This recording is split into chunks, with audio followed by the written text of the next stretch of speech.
बाहर तक आखिर पूरा बहुत जगह ढूंढ पाएगा जरूर है, बट बहुत ज्यादा मुश्किल उनके लिए गाड़ी मुश्किल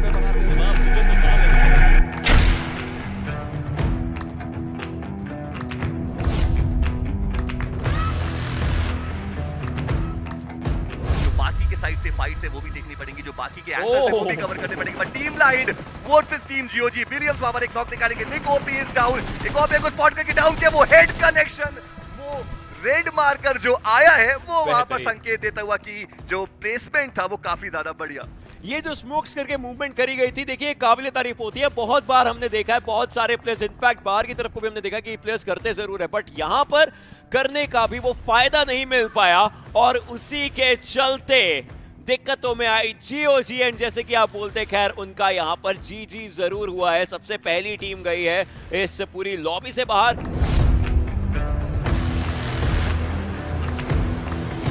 68 मीटर का फासला वो भी तय करना है, बट टीम ऑटोबॉट्स की तारीफ करनी पड़ेगी, सर्कल के अंदर मौजूद है वो Esports है, जिससे प्रेशर क्रिएट करने की कोशिश रहने वाली है। एक बढ़िया ग्रेनेड जाएगा मिस्टर आईजेल के द्वारा, आदित्य वहां पर डाउन होते, आतंकी की बात करें वो जरूर से रहने वाले, आरू को डाउन की जगह हेल के उस मोलोटोव के द्वारा ऑटोबॉट्स अभी के लिए काफी ज्यादा बढ़िया प्रदर्शन करते हैं और अब जेली द आईजीएल व्हीकल लेकर के आगे जाएंगे, जरूर से आतंकी यहां पर मौजूद रहने वाले हैं। सर्कल के अंदर अभी भी पहुंचने में वो जो जद्दोजहद है वो जारी देखने को मिलेगी, और ऐसे में टीम ऑटोबॉट्स शायद थोड़ी देर के लिए उनको जीवन दान जो है वो मिला हुआ है, हालांकि हेल को अपना एक और फिनिश मिल चुका है। OR के प्लेयर्स बहुत ज्यादा दिक्कतों में है, आतंकी बेयरली सरवाइव कर रहे हैं, कुछ ना कुछ उनको करना पड़ेगा और इस समय अगर जल्दी से जल्दी नहीं किया गया तो ऑटोबॉट्स के लिए ऐसी टीम बचेगी जिसके पास प्लेयर्स की भरमार रहने वाली है, शायद बची भी है, बाकी सबके पास एक एक प्लेयर है, 2 प्लेयर्स हैं। ऑटोबॉट्स के एक प्लेयर को डेफिनेटली लेकिन यहां पर डाउन किया गया है, अब समझना पड़ेगा कि उनका प्लान भी आता है तो कैसे आता है। देखिए एक खेल लेकर के बैठे, मैं बोलूंगा अगर चमकना है आदित्य को तो इस समय चमकना चाहिए, प्लेयर दिख चुके हैं, आतंकी बिल्कुल सामने दिखे, जरूर से थोड़े बहुत शॉट दूसरी तरफ से लिए गए लेकिन इनके ऊपर कोई शॉट नहीं आया था, हालांकि अब दिक्कतें हो जाएगी, दोनों साइड से इनके ऊपर शॉट्स आ रहे हैं एंड आतंकी को डाउन किया जाएगा। फर्स्ट नॉक देखने को मिलता हुआ, आदित्य एक लेकर के आएंगे जरूर और उसी के साथ साथ फाइट्स लेंगे, लेकिन साथ साथ जेल ने भी रिटेलिएशन फाइल लिया था, लेकिन यहीं पर एक प्लेयर को फिनिश किया जाएगा और अब दूसरे प्लेयर की बारी हो सकती है, लेकिन नहीं, बीस्ट आदित्य को उनका ही उपहार देते हुए नजर आएंगे, सेम चीज और साथ के साथ फिनिश। नीचे की तरफ को एक प्लेयर है, हालांकि ये 2 प्लेयर्स ये अभी घर में है, एक प्लेयर बाहर भी है बिग ब्रदर्स की टीम का, एंड शायद जिल ने स्पॉट किया है ऊपर वाले प्लेयर को या नहीं, एक अलग सवाल बन चुका है और इसी के बीच में स्क्रीम उनको टेक डाउन करते हैं। आरू आप देखिए उनके लिए बहुत ज्यादा दिक्कतें हैं, उनको एक भी गोली लगी तो वो आखिरी ही चीज होगी जो आज उसको मिरामार में लगेगी एंड वो हो चुका है और इस गेम से बाहर। कोशिश जरूर रहेगी कि अच्छा गेम अपना बना सके, कुछ भी करके सिचुएशंस डेफिनेटली अपने अच्छे हिस्से में रखना चाहेंगे। एसीबीसी के प्लेयर्स की बात करें तो डेफिनेटली उनकी तरफ से भी कोशिश हो सकती है कुछ ना कुछ करने की इस पूरे सिचुएशन में। एंड आप देखिए ब्लेजी की एचपी काफी ज्यादा लो बची, डॉन वहां पर थे लेकिन एक अच्छा थ्रोएबल का इस्तेमाल किया गया रेन के द्वारा एंड टेक डाउन डेफिनेटली ब्लेजी को किया गया। एचपी उनकी काफी लो थी और उसी के अंदर दिक्कतें आ चुके हैं। रेन धीरे धीरे आगे मूव कर रहे हैं बट क्या ये रेन फायर कर पाएंगे, इंपॉर्टेंट सवाल यहाँ पर बन जाता है। कोशिश अच्छी खासी करें, काफी अच्छे तरीके से टेक डाउन किया जरूर है। कैप्रॉन भी आगे मूव करना चाहते हैं। एसीबीसी ने पहले एक अच्छा एलिमिनेशन यहाँ पर आर स्पोर्ट्स का किया था, बाकी प्लेयर्स भी बिल्कुल सामने थे। कैप्रॉन की एचपी थोड़ी सी हो चुकी है, हालांकि वो एक और प्लेयर को लेकर के जाएंगे जरूर। वेपन को स्विच किया, प्लेयर जब सबसे ज्यादा खराब सिचुएशन में थे उसी समय उनको टेक डाउन किया। एसीबीसी नंबर्स बढ़ा रही है, हाहाकार मचा रही है and that's literally carry your teammate.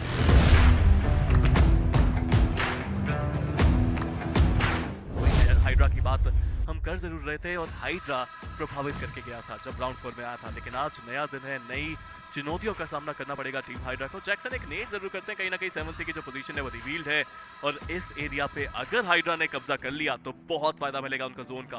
बिल्कुल एक अच्छा हाइट का एडवांटेज भी साथ ही साथ उनके पास रहने वाले। 7C देखते हैं कि क्या वो फुटहिल से ऊपर की तरफ आने की कोशिश करते हैं, अभी के लिए नीचे रहेंगे। बट अलादीन की बात करें, बहुत ज्यादा ओपन में जा रहे, एक्सपोज किया उन्होंने अपने आप को, एक बढ़िया जो सेटअप है वो हमें देखने को मिलता है टीम हाइड्रा के द्वारा। अलादीन को डाउन किया जाएगा और फिनिश सिक्योर करने की पूरी कोशिश। एसएमएस स्प्रे गॉड की जो पोजीशनिंग है वो बहुत ज्यादा क्रूशियल, बट हाइड्रा का एक बहुत ही बढ़िया स्प्लिट हमें देखने को मिल रहा है। जो प्लेयर थोड़ा पीछे की तरफ है उनको थोड़ा क्लोजिंग करना पड़ेगा, वहां पर जो रिवाइवल है वो एग्जीक्यूट होता हुआ। जैक्सन वो जो स्प्रेज है वो कनेक्शन नहीं बनाएंगे और वापस से एक 4v4 की फाइट। जी मेरे ख्याल से नेड्स का इस्तेमाल यहाँ पे अगर करते हैं तो ज्यादा बेहतर रहता है, लेकिन शुरुआत की फाइट है, शायद इतने अच्छी लूट यहाँ पे हाइड्रा के पास भी ना हो। अभी 5 ही मिनट का सफर खत्म हुआ है और एक अच्छा यहाँ पे यूटिलिटी का इस्तेमाल वो कर सकते हैं। लादिन पिकवल अगर यहाँ पे बात की जाए तो रिवाइवल उनको अब नहीं मिलेगा, नॉक वहाँ पे वो फिर से हो चुके हैं और अभी के लिए 7C के जो बाकी प्लेयर्स हैं वो रोटेट करते आपको नजर आ जाएंगे। यहाँ से सर्वाइव करना एक बड़ी चुनौती जरूर है, बट अभी के लिए सवितार को स्पॉट करा जाता है। आवाज तो सुनी होगी, जैक्सन ने आगे जाने की कोशिश वो जरूर कर सकते हैं, सारा कुछ स्पॉट किया, शॉट देने की कोशिश, काफी अच्छा डैमेज जरूर दिया, बट अभी के लिए हाइड्रा जैक्सन बहुत ही शानदार फरारी पिक्स देखने को मिल रहे हैं और Hydra they are looking really good. सवितार को अब स्पॉट करा गया, सवितार को नॉक करा जाता है।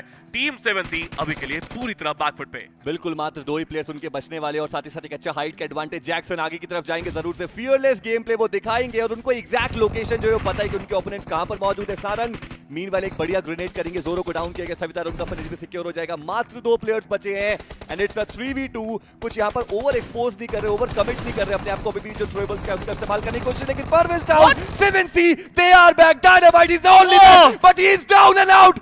What was that? 7C 2 players के साथ यहां पर जो पूरी फाइट है वो जीत के जाएंगे, एलिमिनेट कराए टीम हाइड्रा को।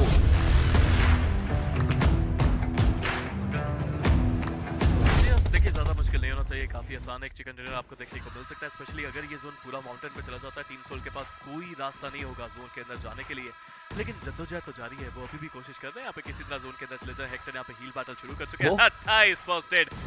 आई थिंक शुरुआत इन्होंने करी होगी कम से कम 35 फर्स्ट एड के साथ, that is I think the number जो उनके पास हो, बट टीम सोल जोन के अंदर आते आपको नजर आ जाएंगे और काइनेटिक के प्लेयर्स अब बिल्कुल उनके सामने क्या टीम सोल निकाल सकते हैं। अमेरिका के शानदार नेट नॉक करेगा यहाँ पे काइनेटिक के एक प्लेयर को, बट वहीं अगर बात की जाए ना 3v3 सिचुएशन, हेक्टर बाहर है जोन के, तो 3 प्लेयर्स के साथ टीम सोल आगे बढ़ते हुए बिल्कुल वहां पर एक प्लेयर को स्पॉट करके फिनिश ऑफ कर चुके और टीम काइनेटिक क्या इस चिकन डिनर को वो इतनी आसानी से जाने देंगे। ग्रेनेड करने के लिए अपने आप को थोड़ा ओवर एक्सपोज किया जरूर से था, लेकिन वहां पर जो हेड है वो चेस करने की कोशिश रहने वाली है। ग्रेनेड कनेक्शन बना सकते हैं, टीम काइनेटिक बैकफुट पर जाएंगे, स्प्लैश डैमेज वहां पर आएगा गॉड के ऊपर एंड टीम सोल वो अभी के लिए मार्च इन करते हुए नजर आएंगे। टीम काइनेटिक पूरी तरीके से बैकफुट पर एक और प्लेयर को डाउन करेंगे, god well he is the last man standing, spot किए जाएंगे, डाउन करेंगे। Team Soul will be taking that winner chicken dinner.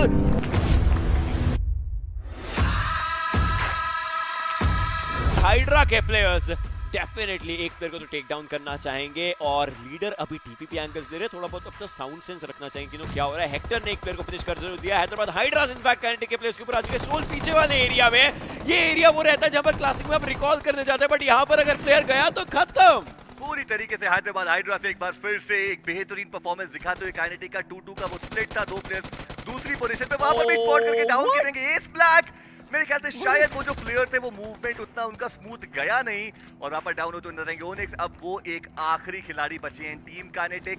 पिछला मैच तब भी काफी बढ़िया गया था, 12 जो पोजीशन पॉइंट है वो उनके पास गए थे, बट शायद इस मैच में पहली टीम जो इस मैच को, इस लॉबी को छोड़ के जाएगी वो जरूर से बन सकते हैं। कैरी आगे की तरफ जाएंगे और देख रहे हैं कि कुछ मुक्केबाजी पैन वगैरह ये सारी चीजें करते हुए नजर नहीं आ रहे हैं प्लेयर्स, बट अभी भी ओनिक्स देखते हैं वो कितनी ज्यादा देर तक सर्वाइव कर पाएंगे। साथ ही साथ जोन का अगला शिफ्ट बहुत क्रूशियल रहेगा। चलिए एक सेंट्रल शिफ्ट देखने को मिल जाएगा, वहां पर जियो टीम हाइड्रा वहां पर फाइट इनिशिएट हो चुकी है, जहां पर लीडर ने एक ग्रेनेड कराए और एक खिलाड़ी को किया है डाउन।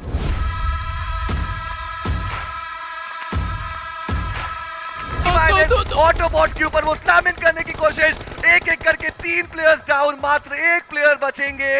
इतना ओपन में स्लैम इन, ऑटोबॉट्स जो ऑलरेडी काफी ज्यादा बड़ी और कॉन्फिडेंट गेम प्ले दिखा रहे हैं, उनके लिए आसान 3 finishes. What is this behavior? That's my question. सोचिए आप ओपन एरिया में थे, आपको लगा कोई है वहां पर, नहीं लगा बात की बात, बट एक एक करके प्लेयर्स को यहां पर बाहर का रास्ता दिखाया गया। बिलियन इस समय आखिरी प्लेयर बचे हुए, needs to go for $1 billion play if he can, क्योंकि पोजीशंस बनानी है। 12वां पायदान है अभी भी, यहां पर एलिमिनेट हुए।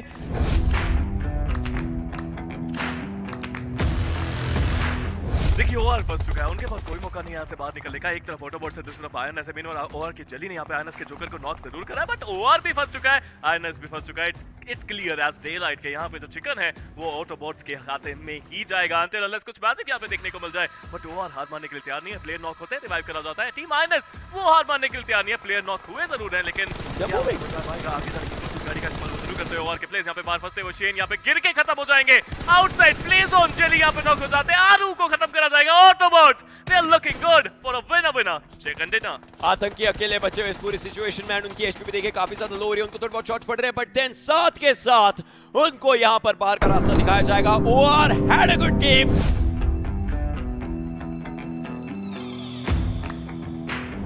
प्लेयर अगर आवाज सुन के अपना कवर छोड़ेगा that would be good, but यहां पे शानदार ब्रेक गॉब्लिन की तरफ से, that was incredible, but Aditya को खत्म करा जाएगा बीबी के स्क्रीम के द्वारा। इसी के साथ team Soul they want to enter the zone but it is never going to be easy. बिल्कुल बिल्कुल ओपन में वो ज्यादा दूसरे और स्क्रीम को उन्होंने डाउन किया। ओमेगा क्या ही खतरनाक वो स्प्रे हमें देखने को मिल रहा है। बिल्कुल ओपन में प्लेयर्स आए थे, लेकिन कुछ बढ़िया जो कवर फाइट्स है वो भी देखने को मिल जाएंगे। Nigma Galaxy and team Big Brothers के बीच में हो रही है फाइट, जहां पर फायदा हो रहा है टीम सोल को। धीरे धीरे सर्कल के अंदर जाने की कोशिश जरूर से रहने वाली है। अभी भी 3 प्लेयर्स उनके सर्वाइव करेंगे। ये ग्रेनेड कनेक्शन बनाएगा। Scream is down. Team Big brothers पूरी तरीके से बैकफुट पर देखने को मिल जाएंगे। और अब जो सर्कल के अंदर एक इजी एंट्री है वो हमें देखने को मिलती हुई। हाइट का एडवांटेज टीम सोल के पास। स्पॉट करेंगे प्लेयर्स को, एक और प्लेयर को डाउन करेंगे। बिग ब्रदर देखते ही देखते with in a fraction of seconds eliminated, and now it's a 3v2 जहां पर टीम सोल का पलड़ा काफी भारी। आज के दिन में टीम सोल ने लाजवाब प्रदर्शन किया। टीम से तलाश में स्टैंडिंग अक्षत को नॉक करेगा मौका। टीम आगे बढ़ती है। अक्षत खत्म करा जाएगा। टीम सोल लेके जाती हुई एक winner second.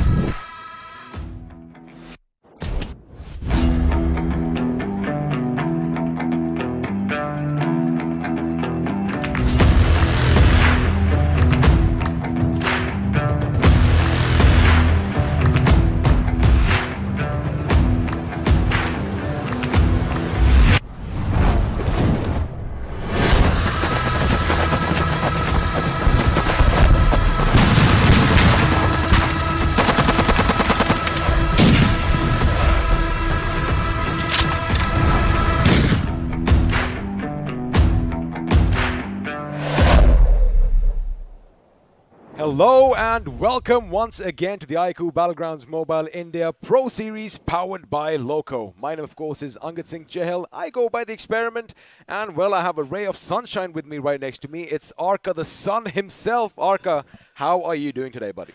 I'm doing too good. Like, I'm just waiting. I'm excited at this point of time. I really want to know who's going to be challenging the top dogs, because ultimately it's going to be the day of bombastic.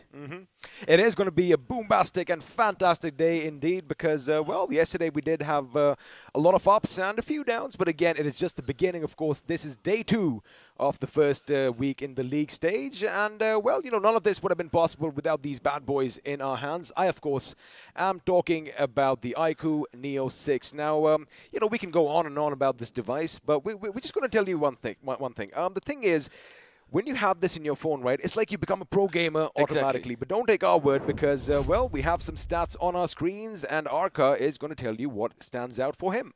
Yep, Snapdragon 875G. That's the, you know, processor you need to have when you're gaming. It's going to keep your gaming devices like a gaming beast itself. Then you have 80 watts fast charging. We have been speaking about this. 12 minutes is going to be 50%, and 30 minutes is all it takes for you to get 100% charge up on the batteries itself. So 1200 hertz of instant touch sampling shows that, you know, if you want some quick reflexes like how we saw yesterday from few of those players, that's going to be happening in. And also the cascade cooling system, which is going to keep your phone so cool, especially when you're gaming. You don't need a fan anymore behind to make sure that your phone is cool anymore. And of course, you know, your fingers are going to be nice and cool as well, making sure that, well, you get the job done out there. Now, of course, you know, if you want to stand a chance to win one of these bad boys, all you have to do is, well, head over to Amazon. But we're going to talk about that in a second, because right now, let me tell you one thing.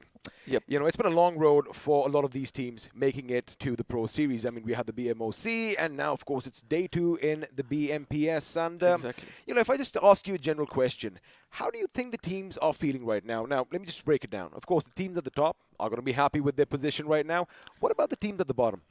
I feel that, you know, they would have slept it off, and, you know, they would have gone back in bed thinking too much about it. Finally, they would have woken up thinking that, you know, there's something bigger for us to aim at, and that's something to motivate us, and that's going to be the prize pool itself, with 2 crore rupees coming in, and that's a huge prize. This was all just a dream for us, you know, when we back then, 5 years back the lane. Well, I'm a bit older to you. Thank you for bringing my age up right now, because if I go 10 years back, I remember getting bashed by my mom that, you're playing games. But look at esports now. It is booming. Of course, the first place is going to walk away with 75 lakh rupees. Second gets 35. Third gets 20. And, well, as you keep going down the table, the prize pool is going to keep decreasing. Now, the best thing is we have some special prizes for individual performances as well. Exactly. We have the MVP with 2,50,000 rupees. Again, that is going to be pocketed by just one man or woman. And, well, I'm pretty sure the iQOO MVP is something everyone is vying for. And the MVP will also be aiming for the bigger picture, right? That's going to be most finishes. And that's who you want to be, the MVP. And you have the most finishes and still you're the MVP. You're going to take home 4,50,000 rupees together. And that is what, they'll be looking out for. But there are a few players who tend to survive alone. Like yesterday we did see coming in from the side of GG, lone survivor. And such people will also get 1 lakh for themselves. Well, of course, we did talk about the money. But now the question is, how do we decide who wins what? Well, that's where the point distribution comes in. And I'm sure all of you watching are pretty, well, this little CG over here quite well. Of course, the first place gets 15 points. And if you find yourselves in the 8th to 12th or the 13th to the 16th position, well, you better rack up quite a few finishes. Otherwise, you are going to be left behind. Absolutely. Like in case you have 5 to 6 finishes, you're equivalent to the 5th position itself. So I believe that, a few of those teams who did prove to us that if you have some finish points in your favor, it helps you out. But it's better we look at the calendar and try to understand more about how things are going to go forward, as it's just been the first week. The second week is going to start off anytime soon. So guys, open your mobile, go to the calendar, mark these dates, and make sure that it's replicated like how it's on the screen. And the best thing is, we are a punctual bunch over here. We're going to go live at the same time every single time we basically take the screens. And, well, if you have a look at what's happening in June, we are going to kick things off with the third week of the league stage on the 2nd of June, which is going to go until the 5th.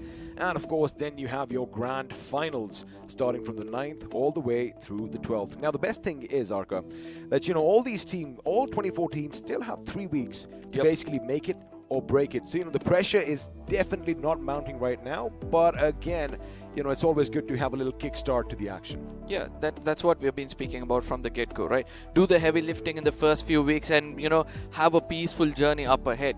And I just hope that, few teams in the bottom do realize this, that today let's do a little bit of the heavy lifting from the get-go itself so that it becomes much more easier for them. Yeah, to understand better, this is how it's going to be. Today it's going to be something different. Group B and Group C are going to take off in the map of Erangel, and then comes A slowly into the fray. B is going to be breathing in between, coming back in the third map, and so on. It's going to be the case as we're going to replicate yesterday's first 3 matches with AB, BC and CA. Well, of course, the groups are going to change, but one thing that is going to be the same is the map rotation. Of course, it's going to be Erangel, Miramar, Sanhok, Erangel, Miramar. It's not going to be Sanhok, it's going to be Erangel once again, the crowd favorite map. Of course, all of you love watching your favorite teams battle it out in and around, Pochinki. And, well, Yasnaya was somewhere we did see some action yesterday, and the mountains to the north. I wonder if we are going to see some similar circles today because, again, now, let's just paint the picture a little bit. Let's be honest. Yesterday, a couple of teams stood out head and shoulders above everyone else. One of them, of course, is Team Seoul, who are at the tippity top of the iceberg right now with a total of 96 points. Whew. 2 chicken dinners as well. And I do believe Autobotz Esports, well, they definitely assembled right from the beginning, and they are giving them a run for their money. Question is, can they keep up with the little pressure today? I mean, however, if I may just say one thing, because I want to ask this question, but before that, let's do one thing.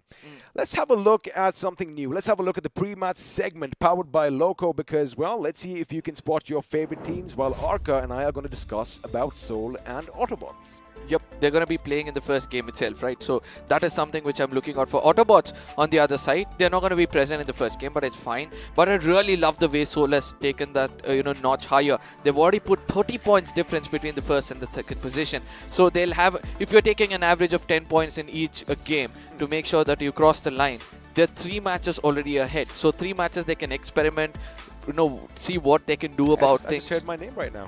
Huh? I'm just kidding with that. I just heard my name. Now, the thing is, yes, Seoul, they've etched a nice margin for themselves, right? Now, if you notice one thing, we did kind of bring something up yesterday. I mean, I used the phrase opportunistic parasites because, they were really smart the way they snuck their way into certain positions, and then they just let all hell loose. And, well, this did rack up quite a few finishes.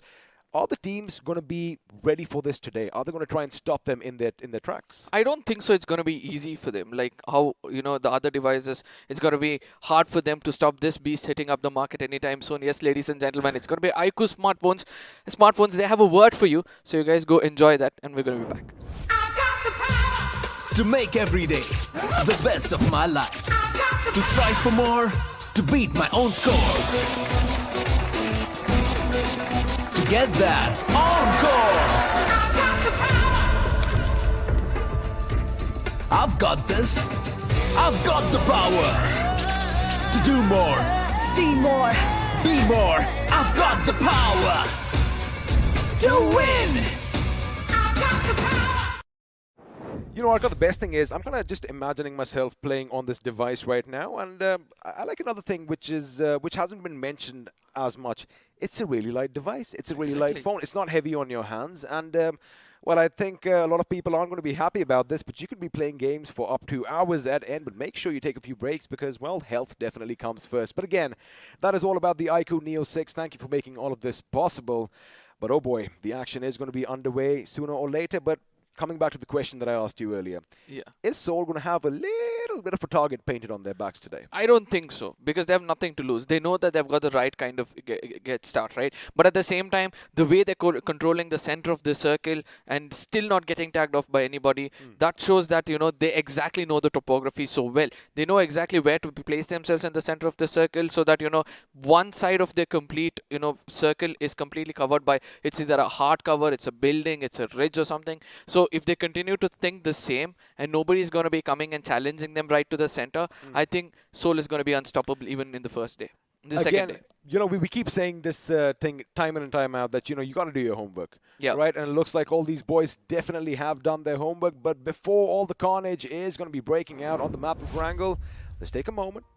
Let's take a nice little breather and appreciate, well, I'm pretty sure a lot of you can think of a movie right about now, but let's just have a look and see what it's like, what nature is going to be like when it's nice, peaceful, and serene before all the bullets are flying everywhere. Every time I see this part of the ferry, I sometimes feel that we need to take a stroll on that bridge right into the waters.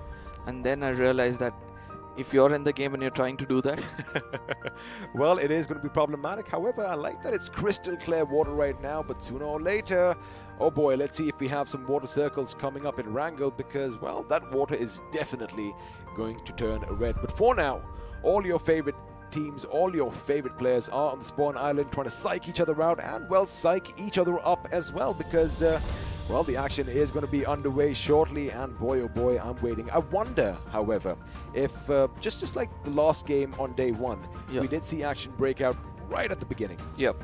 And we did almost see a team wipe. Of course, one man was left standing. Sarang was the only one who made it out alive.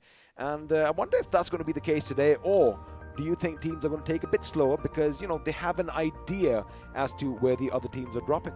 I have to say that the teams on the top will obviously want to, increase their firepower and try to get those finish points earlier itself, because that was the key for success for most of these teams. But ultimately, that's not going to be the case for the teams on the bottom. They know that, they need some placement points. Teams like Walkouts, UP50, Global Esports, Enigma, they just have around 5, 8, 3, 2 respectively position points as the first map of the day is going to take place. Well, 5, 8, 2, 3 is the numbers, but 3, 2, 1, and we are off as we are going to be flying over the Sosnovka military base, and it looks like we are going to be heading in a northwestern trajectory. Now, the plane path is kind of similar to what we saw on the first game yesterday. It was a bit, shifted to the south. However, I wonder where that first circle is going to form because if history teaches us anything, it is going to be a bit of a curveball. And I want something, maybe around Zarki, maybe around Georgia Paul, and just make all these teams run for those positions. But for now, you can have a look at the overall standings as far as the map of Erangel is concerned. And once again, Seoul and Autobotz Esports are pretty much dominating the fray. Absolutely. And one thing which I love the most is that from the 3rd position to the 7th position, the fight is a little tight. You know, the difference is just 10 points. That comes up to show that, in the mid part of the game itself, we are able to see more skirmishes. We'll be able to see more fights and more finish points to be raked up. But on the right side, we can see Soul Goblin dominating the finish feed. And I do believe that, 8 finishes from one man in the map of Erangel shows that's an average, I believe. And he's going to be very happy to get more in his name. Well, speaking of averages, looks like the circle is going to be a bit average this time as well. In fact, it is quite similar to something we saw yesterday. Now, just to add another point to Soul Goblin's feed over here, 8 finishes, and well, looks like he's done most of his finishing of the opponents on the map of Erangel, because he is leading the charge with a total of 19 finishes so far after 4 matches played. And again, speaking of averages, that is brilliant. But for now, all your favorite teams are going to be dropping down from the heavens above. And, well, let's see if we have a few clashes here and there, because I do see a couple of teams heading towards Pochinki. However, we all know that Blind, oh boy, these guys, they do love that city, don't they? Absolutely. Now, there's one more place where I think there's a chance of a skirmish that's going to be towards the side of School. But ultimately, this formation coming in from the side of Soul, every time they get down, stay away from one another, and nobody even dares to go and challenge them in their drop location, or probably anywhere they choose to go to, because the distance between all 4 players is so much that it's going to be easy for anybody to tag them out and take those players one at a time. And that is going to be the key to success for a team like this, right? Obviously, go against one player at a time, take that player out. Probably it's Goblin or Akshat you want first, and then concentrate on the rest of the teams. But sometimes when you have players like Omega, a lone ranger who did so much of wonders when it comes to the map of Miramar, you do think twice before taking on this team. Fun fact, so if we talk about Team Soul, all 4 members are in the top 10 as far as finishes are concerned. We've got Goblin and Omega on the 1st and 2nd position. Akshat is going to join them on the 4th. So let me tell you one thing. All these boys are hitting hard, and, well, if anyone is going to be coming knocking at their doors, they better be prepared for quite a fight. But for now, we are going to have a look at FS Esports, as they are going to be trying to get as much loot as they can. Again, a decent start for this team. A 4th position finish after 4 games yesterday. They have a total of 46 points. Again, the thing is, Team Soul, all right, we get it. They kind of just went a bit berserk yesterday, right? It's like they channeled the old Viking gods, and they've edged quite a lead for themselves. However, now this is what happens, right? When you do good, now the pressure is on you to keep that momentum rolling. Yeah. And if you have a little bit of a faulty start, could that have a detrimental effect on their psyche? I don't think so, because over here we can see that one player of Soul is actually leading it, and the other 3s are giving him a cover, and in case something goes wrong, they can switch that person, right? They can use him to calm down a little, where the rest of the other players can actually take his position of being assaulters. If it was a different story where you had more than one person assaulting teams and things are going wrong, obviously that is when it's going to be the point of concern. But somewhere I feel that Team Soul are looking so strong and confident at this point of time, it's going to be hard to break their confidence. Probably 3 to 4 matches if they lose, that is when the confidence will start to break. Absolutely, couldn't have said that better. And, well, on our screens right now, we have the boys from Hyderabad Hydras. Now, again, we did kind of call them out yesterday because it's a similar situation, right? They dropped off over Primosk, they went over Initiative Academy, and they made it all the way to Western Georgia, which they have done this time around as well. And, well, they almost got that chicken dinner yesterday. However, it was Retribution RTR who kind of just thwarted their advance. I wonder if they can pull off some miracle this time around, because, well, looks like, again, I like the fact that the circle is similar to what we saw yesterday, which means for all these teams outside and, well, at the periphery of the circle, they might have to switch things up. Otherwise, the other teams might just read them like a book. No, that's one thing which I've been observing yesterday.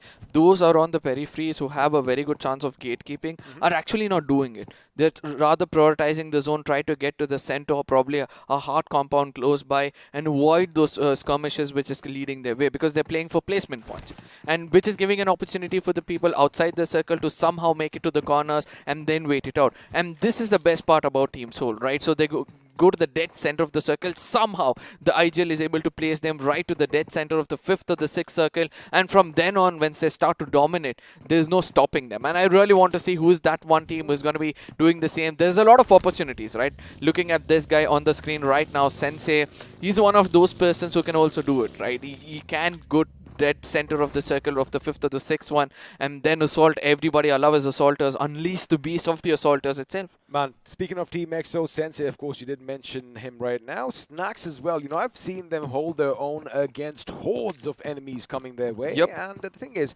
if we quickly talk about BMOC, now group stage, if you talk about the 4th stage, right? I mean, boy, these guys were on a high. This time around, not the start that they were looking for. Team EXO are sitting on the 15th position, I beg your pardon. But again, like I said, it's just the beginning and things will only look brighter. Now, as far as OR Esports is concerned, well, they had a little bit of a shaky start in the first couple of games. However, they did manage to bring things around, especially as far as position points go. And now they are looking good in the 6th position. So again, you know, the thing about big names is, I believe they're like me. They're late bloomers. They start slow and they end with a big bang. Absolutely agreed on this point that, you know, you're comparing yourself to them. But one more thing which I want to say is that as long as they're there in the top 16, because that is where you want to be, Of right? course. So they wouldn't, you know, want to engage in anything. But as of now, we can see Initiative Academy is not stopping themselves. With iron sight of a Yompi, they're trying to take shots, and this is going to be a little bit of a, you know, problem for the person who's going to peep out from the window, right? So 2 or 3 shots toward that person with no helmet, or probably 11-1 helmet, can actually put him down. So Big Brothers on the other side are doing a very good job. 10th position, 20 finish points is something which they're looking out for, and also 12 position points which they have right now. Absolutely, and have a look at the right side of your screen. If you see a little bit of a blue tint, well, that's going to indicate that if those teams are currently out in the blue zone, taking a little bit of damage, which, well, isn't too much of an issue right now. However, at the later stages, oh boy, that blue zone loves taking chunks of your HP out. Now, I like what Initiative did right now. So they did land at Primosk. They looted as quickly as they could. And, you know, I was wondering, hey man, you've got 2 guys in your vehicle. One of them is shooting with the UMP, like you said. The other's driving. Why not chase Big Brothers down? But I like the presence of mind. They realized that that one lad actually headed towards the compound. Yep. And had they chased him down, Big Brothers, they were waiting for someone to come their way. And again, I like the fact that, you know, people are actually thinking without before they do anything, because well, I'm pretty sure if it was you and I in this game, we would have been like, oh, I see a free finish, why not go for it? And then, you know, our teammates would have been you know, saying a few unchoice words for us. But for now, you did mention Walkouts. They are in the blue, and as far as their position goes after day 1, 19th is not what we expected from them.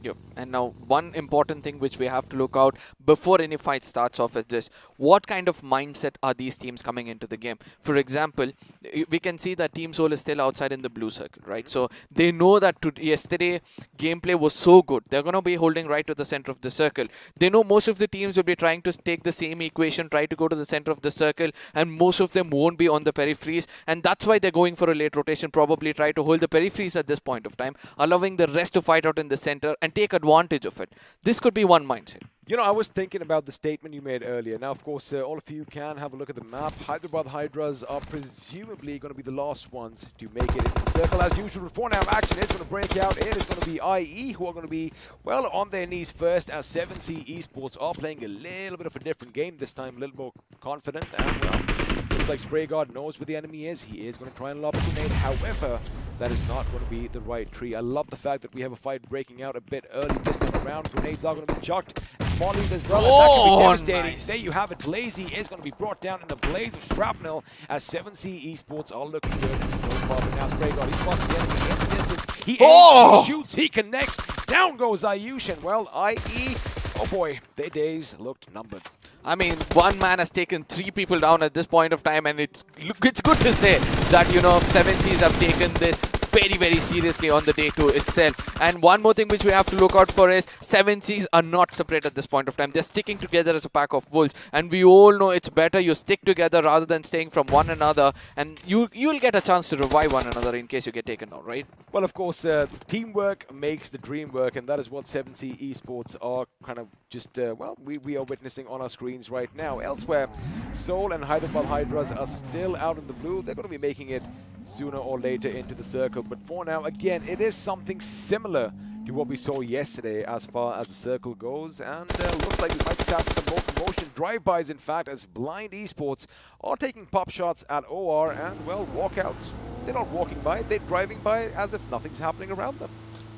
This is a good thing, right? Finally, we're able to see that nobody wants to take that rotation clashes because they want the people standing, all foremen standing. We have been explaining this one thing that, you know, you have all foremen standing and you divide that 100% chances of taking that winner when a chicken dinner. 25% is on each player's shoulder. And one person gets taken down, it comes down to 75% for the rest of it. So they have to be pretty careful about it as they move forward. But at the same time, we can see two teams which are coming in late into the circle. Yet again, the second circle it is at this time. Hydras and Seoul somehow made it inside as well. As IA, we can see 3 persons down, 1 person is playing for the placement points. Well, they are going to be playing for placement points, but right now, Walkout, they definitely have a little bit of, well, a shelter for themselves just north of the city, and the prison, I beg your pardon, and alright, I guess we're going to pop the way. Oh, I see what they did there. I see what they did there. Of course, you want to have the fancy cars and not the normal ones. I mean, those Performantes, they look good, but it looks like the last man standing from IE,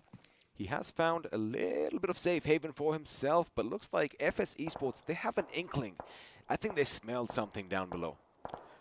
I hope not for the side of Initiative Academy that the opponents are thinking the same.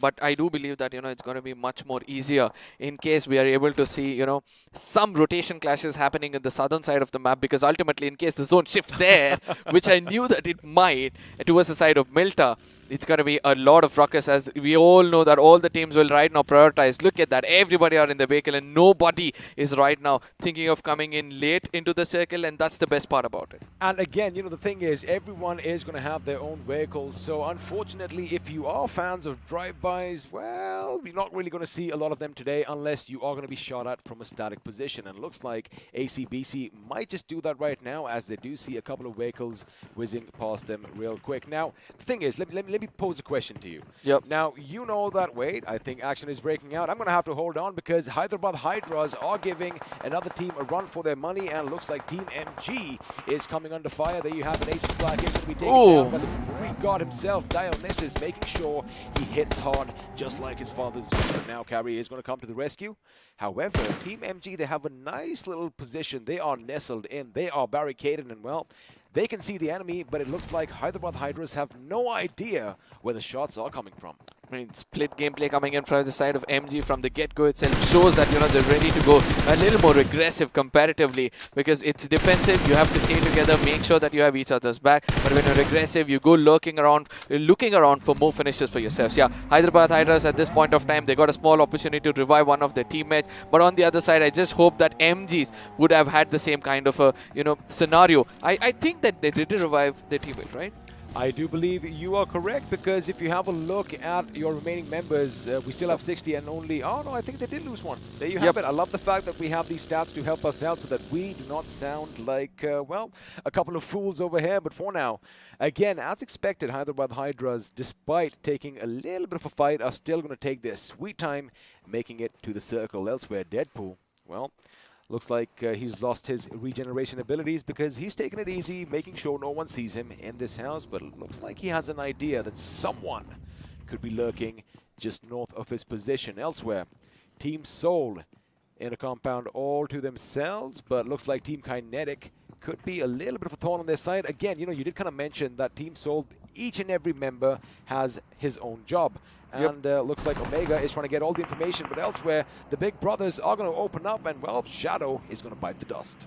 Big Brothers, with the position they're holding on the 10, doesn't want to hold back at this point of time, because 20 finishes, they're relying more on the finish points rather than the placement points, where they just have 12 placement points, right? So before they go down, they have to make sure they've got enough number of finishes for themselves, and that is what they're looking out for. And it's good to see that, you know, few teams are actually thinking this way, because ultimately after a few days, or probably the second or the third week, they can then rely on getting those placement points and being a little less aggressive. There's a chance for that.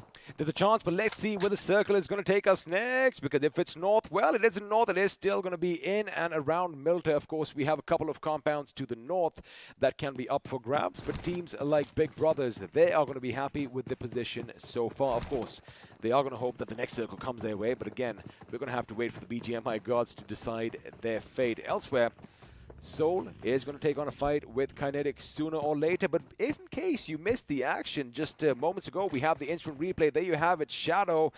Man, he did have a little shadow of doubt over there, and looks like he is going to pay the heavy price, because it was just a bit too late when he realized, uh-oh, someone is waiting for me right ahead of me, and well, he was taken down, and now looks like a fight is breaking out between Team EXO and UP50.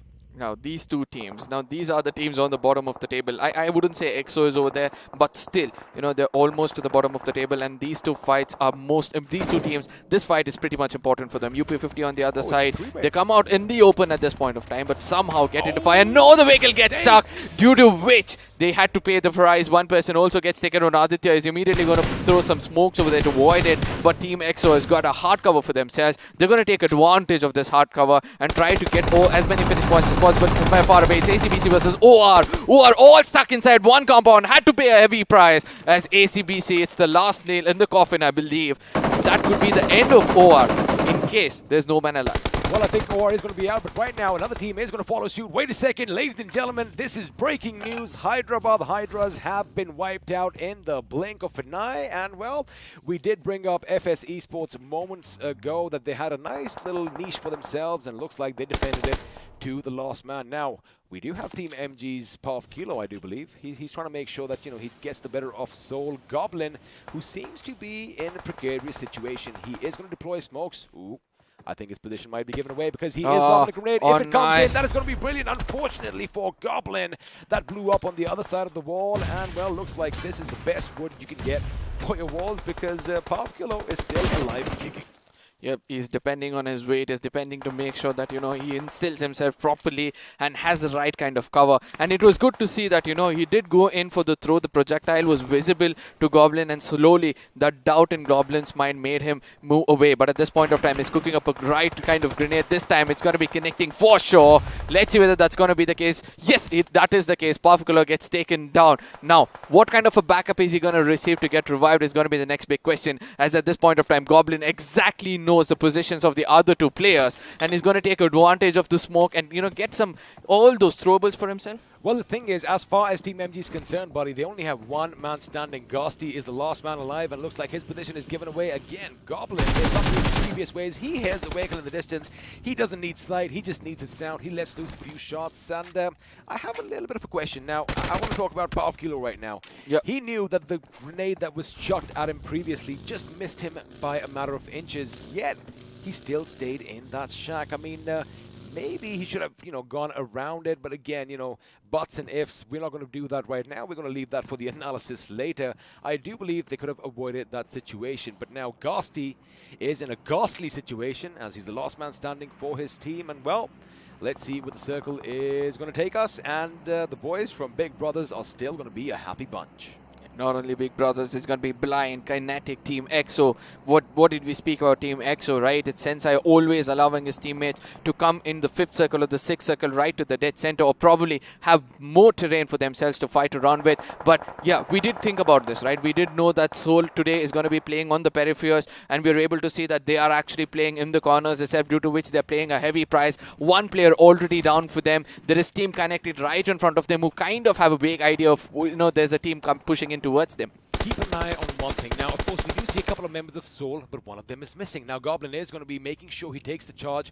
Hector is going on a little bit of a flank. Now, this is where Team Kinetic, if they are focused, if they have those blinders on, they're only going to be looking in this one direction because grenades are going to go boom. That almost got the better of him, but unfortunately, God, well, looks like the Almighty is shining down upon him because he is still alive and kicking, and Goblin, against all odds, had a few shots fired at him, but gets out of harm's way in the nick of time. Now, Hector is going to come back. We did mention he is on the flank, and this is where he can be most dangerous. Elsewhere, 7C Esports once again opening things up as Clutch is brought down to his knees and put 6 feet under.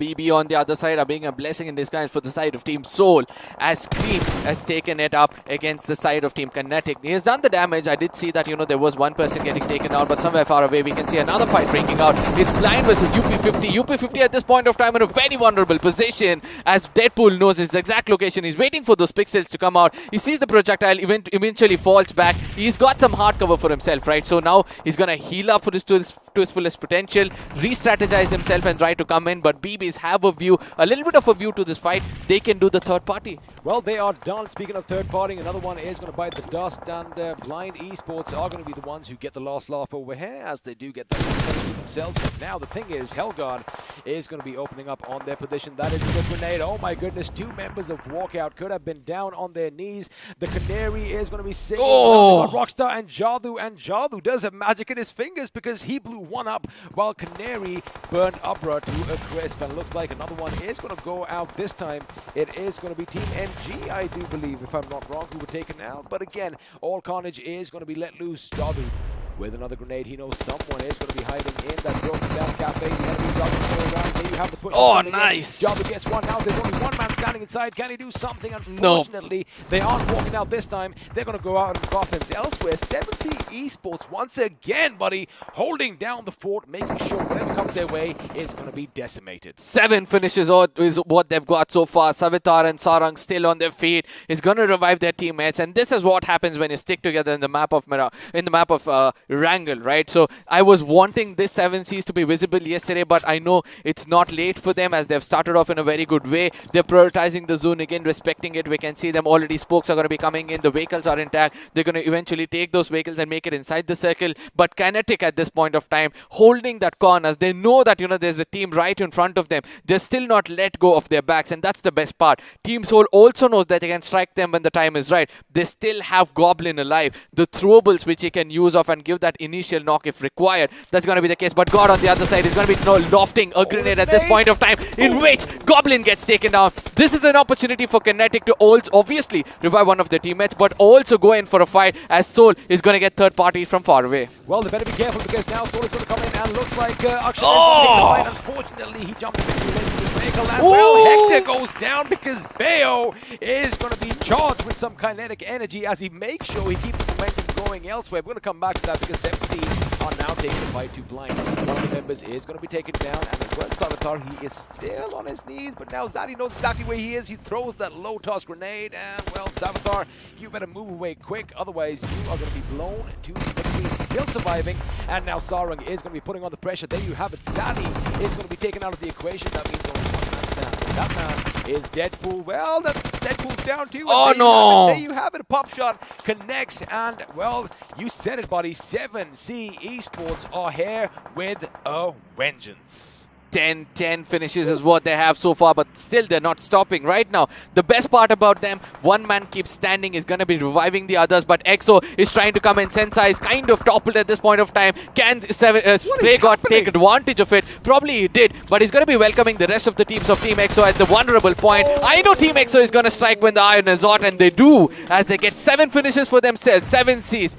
Kind of, they did not expect a third party to be coming so early. That was a bit too quick. They did try the best. Oh, that's a beautiful grenade. Rockstar is going to be rocking in his seat right about now as well. That little shrapnel is going to shred him to pieces now.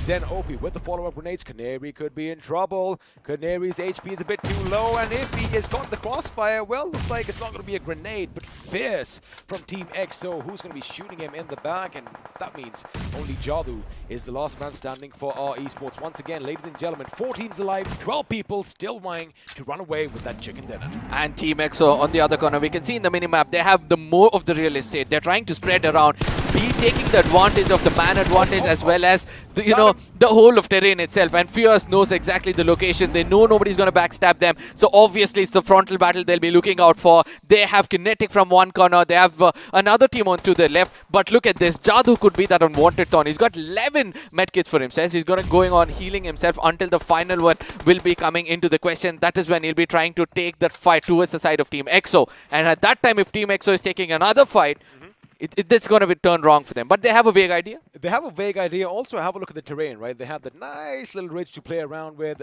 Big brothers aren't really going to be an issue right now because they're going to have to take the fight to Team Kinetic before they challenge Team EXO. 8 finishes. These boys are definitely looking good. And now smokes are going to be deployed because I do believe Fierce wants to make sure the flank A is secure and B, he can get as much information as he can. Now, it is going to be a bit of a 3-way because I am going to assume that, Jadoo at some point he's going to run out of meds and, well, either the blue zone will snuff his life out or one of the members from EXO who is keeping a keen eye on him is going to do the damage before now. Zenobi. Oh, he's got the enemy and he almost gets the knock, but looks like Onyx hit the deck in the nick of time. Absolutely. Now big brothers have become a patty in the sandwich. Obviously, both the sides they keep pushing in. One is going to be connecting, the other one is going to be Team EXO at this point of time. The location of both the players have been compromised, right? So Fear kind of knows there's a player right in front of him. There it is. That's a backup. You need to stick together, and this is what is going to be advantages for you. And from behind, as you said, it's going to be Jadoo. When there is a third party, that is when it's going to be the ugly thorn. Does the damage against them. 2 player gets taken on from Team EXO, but that's not going to bother them as they know it's just 2 men standing from the other side as well. They're going to go in for a revival probably. In case they do, they'll have a man advantage. No! There's already be a person on a screen. I'm so sorry. He's on his knees indeed, and now another one is going to follow suit. And, well, we only have 1 man standing as far as Team Kinetic is concerned. And, well, let's see if KU can do something over here because, well, ladies and gentlemen, we're talking about Team EXO being there on the table right now. They've made a statement. Winner, winner, chicken dinner is going to go their way. And let me tell you one thing. 12 finishes is amazing start to the day for them. Absolutely. I mean, they were looking for something like this, right? Yesterday, nothing went their favor. They were so unhappy with the kind of rotations they were getting. But today, everything is falling in place. 27 points from the first match itself. And that's a very, very good thing. And this is... Well, I guess, maybe I'll complete it. This is, of course, the post-match segment powered by Loco. Of course, we are going to have the point standings coming up first. Team EXO at the tippity top, 27 points, 12 of which came via finishes.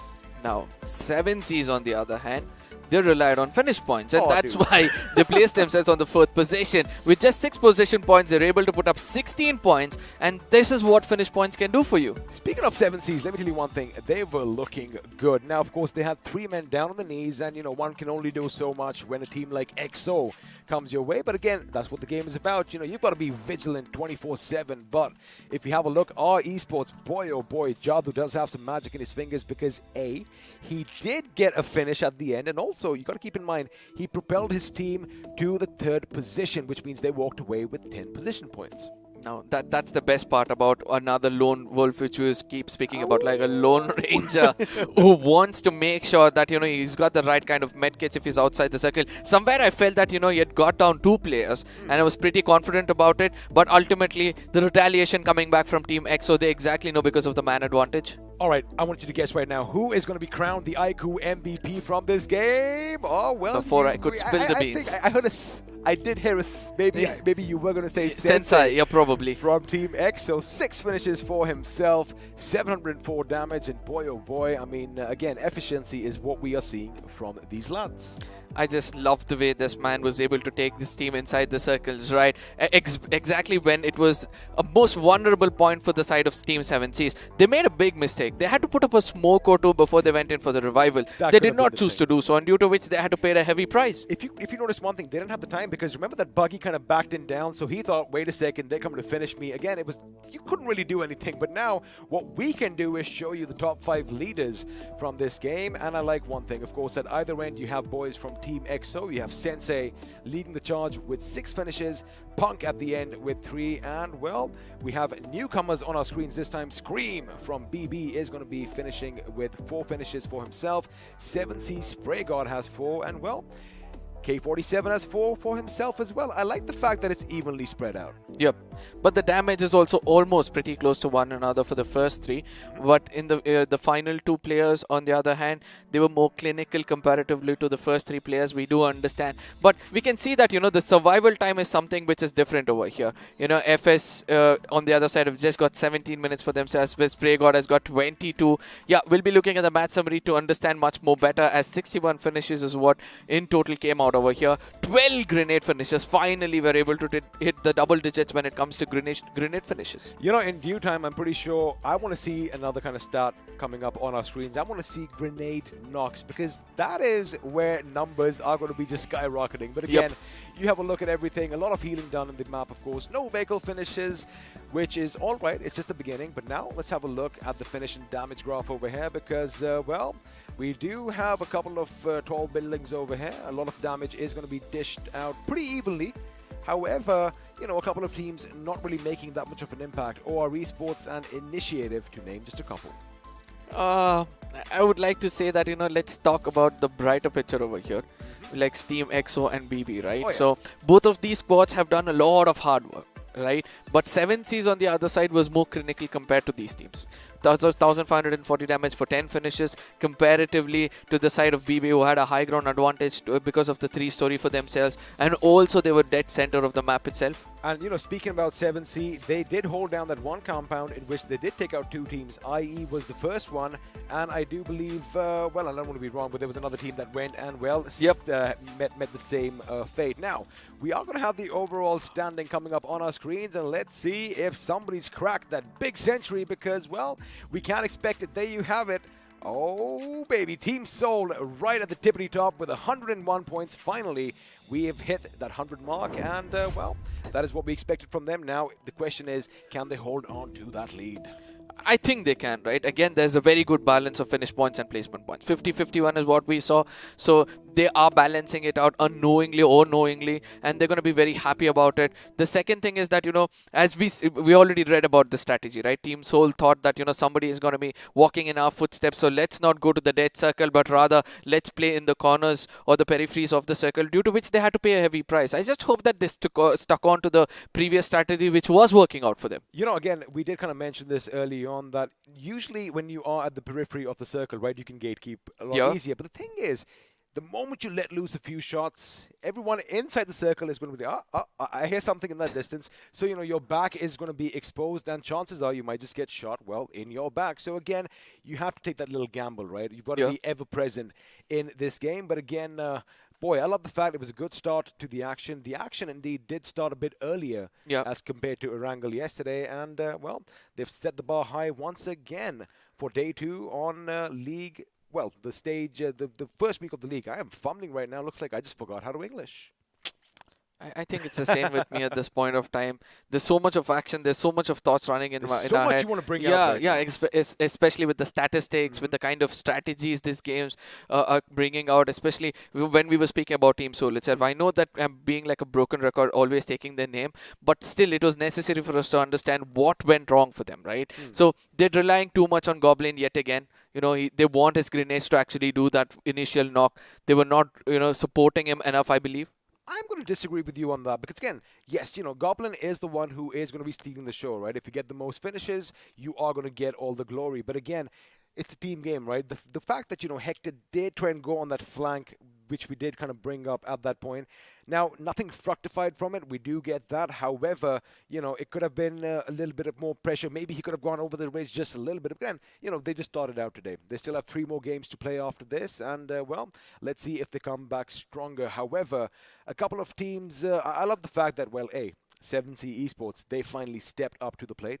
Right, Hyderabad Hydras were the second team that hit their compound, and, well, they were wiped out in the blink of an eye. I'm sure we are going to see that in the highlights in due time. But again, what stood out for you, except Seoul, because, we have talked about them, what stood out for you? Let me pick a team right now. Team EXO, how did they get this chicken dinner? the rotations were perfect. You know, that is what was lacking for them yesterday. The rotations were not like, you know, they were actually hitting the right places. They were either getting taken on due to rotation classes. Today, that was not the case. They knew exactly where to be. It was always the hard compounds which they were looking out for. And finally, when they knew there is no more hard compounds, they depended on the dunes or some hard covers, especially when they pushed in towards the side of 7Cs. They knew that that is where they want to be, because both the sides there's cover. One side there's a ridge, and one side there is some stones in which they can take cover with. So I believe that, you know, they were in the right position at the right time. So I just had a weird thought in my mind right now. Now, of course, we did see on our screen. I'm just going to bring my mic a bit closer. Ah, there you go. I can hear myself again.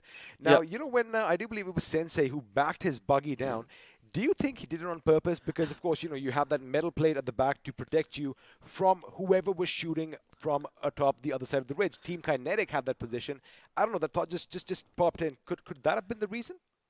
I would have agreed to this in case I had not seen that buggy topple around as it made its way towards the side of 7Cs.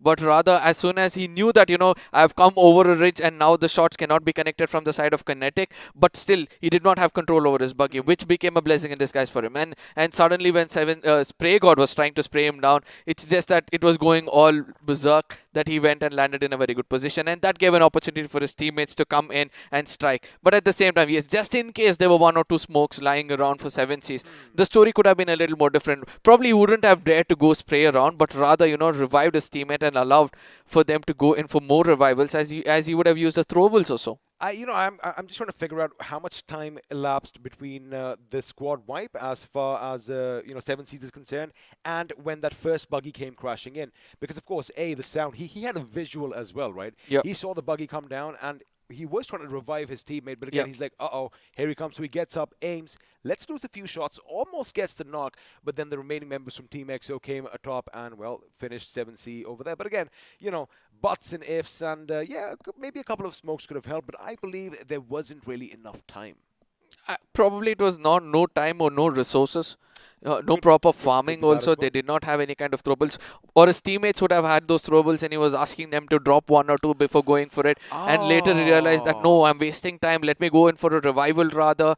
But you know what I feel? They could have actually gone behind the stone rather than staying over there. I know where the smokes went because they did make a dash for it on foot. From that compound to that road, to that little roadblock. So, you know, they did deploy about at least like 8 to 10 smokes over there.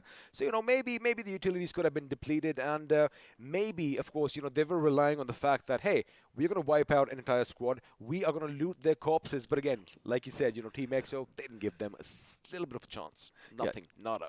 Yeah, and one thing which I loved about Team EXO was, you know, even though they knew that there was one person over there, Jadu was behind the compound, they didn't let go of his side. They were just holding it out. And somewhere when they felt that, no, we're wasting too much time, we're just going to spread around the terrain and we're going to be looking forward. If in case he comes out, dares to, you know, take a player down, that is when we're going to turn around and all four of us shoot in one direction to take him down. And they did it successfully. Even though they lost a player, they knew they had nothing else to lose. So, well, they, of course, had nothing else to lose, and you can stand a chance for nothing else to lose if you ever had your hands on this bad boy. Let me tell you one thing. This packs quite a punch. Don't take my word for it. Let's listen to our sponsors, iQOO Neo 6. To make every day the best of my life. To strive for more. To beat my own score. To get that encore. I've got this. I've got the power to do more, see more, be more. I've got the power to win. I've got the power.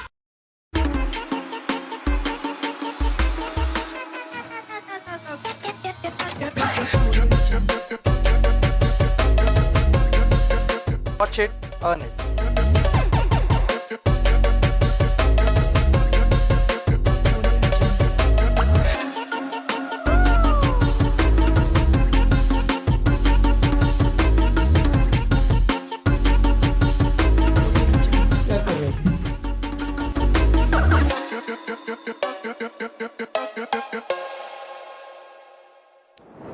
I love that. We had a little bit of a twist. What are you waiting for? Because, well, if you want to start your esports journey, all you have to do is hit up Loco.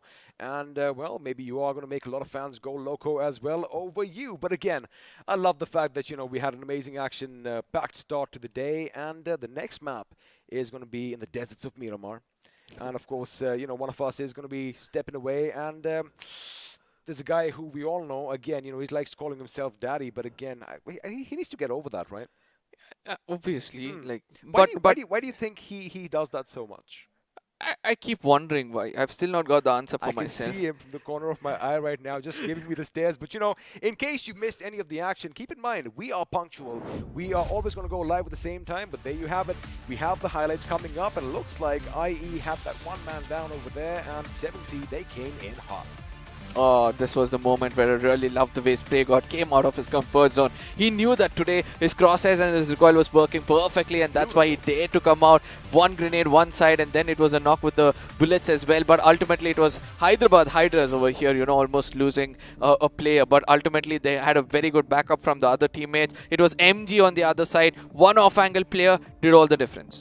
All the difference over here, and of course we did see a couple of times Shadow as he finally was taken down. Now this was when ACBC took on OR Esports, and well, when 4 guns are trained at you, or 3 in this case, chances are you are going to meet your maker as well. K47 did have a good time with the grenades. Look at that, he tried to keep them at bay, and well, the lost duck, the lost bullet before it hit the concrete did the job. And from the distance again, you gotta be careful, because anything can happen. Now this is what I was talking about. Yep. Now Palfkilo, he did have a couple of grenades thrown at him from Goblin.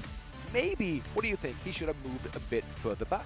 Now, somewhere I feel that, you know, he was pretty confident about, you know, what he's going to do. But ultimately, yes, the projectile, he could have heard the sound also coming in towards him. Or he did have a vision about the opponents going in for the throwable as well. But before we step into that fight, let's look at what happened over here, where Blind was having a very, very good time. Where Big Brothers, this was the moment where I really felt that Big Brothers could dominate from here on. But then they changed the position of FS coming in a bit more closer, and they had a divided attention. Let's not forget our esports, Jadu on the other hand, those grenades.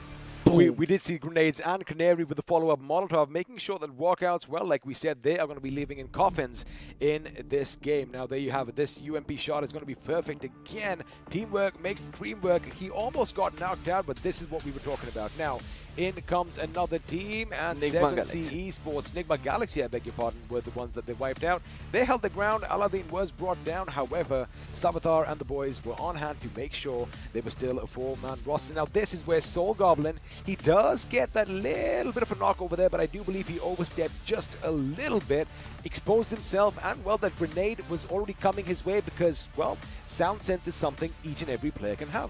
Yeah, but I think they delayed this fight, you know. They could have capitalized on one person already getting taken down. But BO on the other side, he exactly knew. You heard. His ears were his eyes. And exactly one person at a time is what he dealt with. And he finished the job off so perfectly. Now, Blind versus 7Cs. Break this down for us. Yeah, Blind versus 7Cs. You see throwables are all in. They're all relying on throwables as well. As far as Spray God was concerned, he was all going in and take them down. Now here, he's going in for a revival but cancels it. You see, Sensei came in with a little bit of a tumbling over there.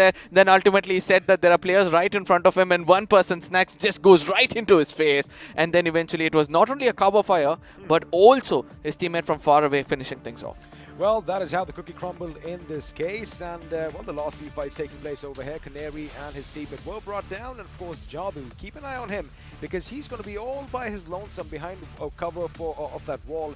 And, well, he did get his team to the 3rd position. Now, this little fight over here, BB, oh boy, they just kind of got caught between a rock and a hard place because at one end, you have, well, our Esports shooting at you. You have Team EXO shooting at you. And at the other end, Team Kinetic were doing their best. And now Jadu knows that was it. With the last bullet, the last breath, he finally gets an extra finish for his team. Now, there was a point where he could have made Team EXO completely vulnerable, but the retaliation coming in from the side of Team EXO, you know, holding that ridge, trying to play only with the horizon, you know. They didn't want to expose themselves too much. It was like my crosshair was more than enough if I stick at this corner, and they took advantage of that and took down the opponents. And we all know there's a grass, right? There's a little bit of a grass, so and we all know there's a grass, right? There's a little bit of a grass, so you do come out a little. You're going to be hidden in some way or the other. You are going to be hidden, but again, you know, everything makes sound, right? You might hit a little rustling of the Yep. blades of grass over there, or you might just see a little bit of something shining off. Wait a second, I should not see something glinting off the surface, because let me tell you one thing, it's helped me out in the past. You know, I mean, if again you have one of these bad boys in your hands, you know, you are going to play at the higher graphics. If you're just a casual player, you can spot out quite a lot, and you know, sometimes those helmets, they give off a nice little shine, and well, you know exactly where the enemy is lurking. But again, now let's just quickly talk about Miramar. Yep. It is going to be Group A taking on Group C, and we are going to have a little bit of a shuffle. But again, for Group C, since they just played this last round, what are they going to be doing over there?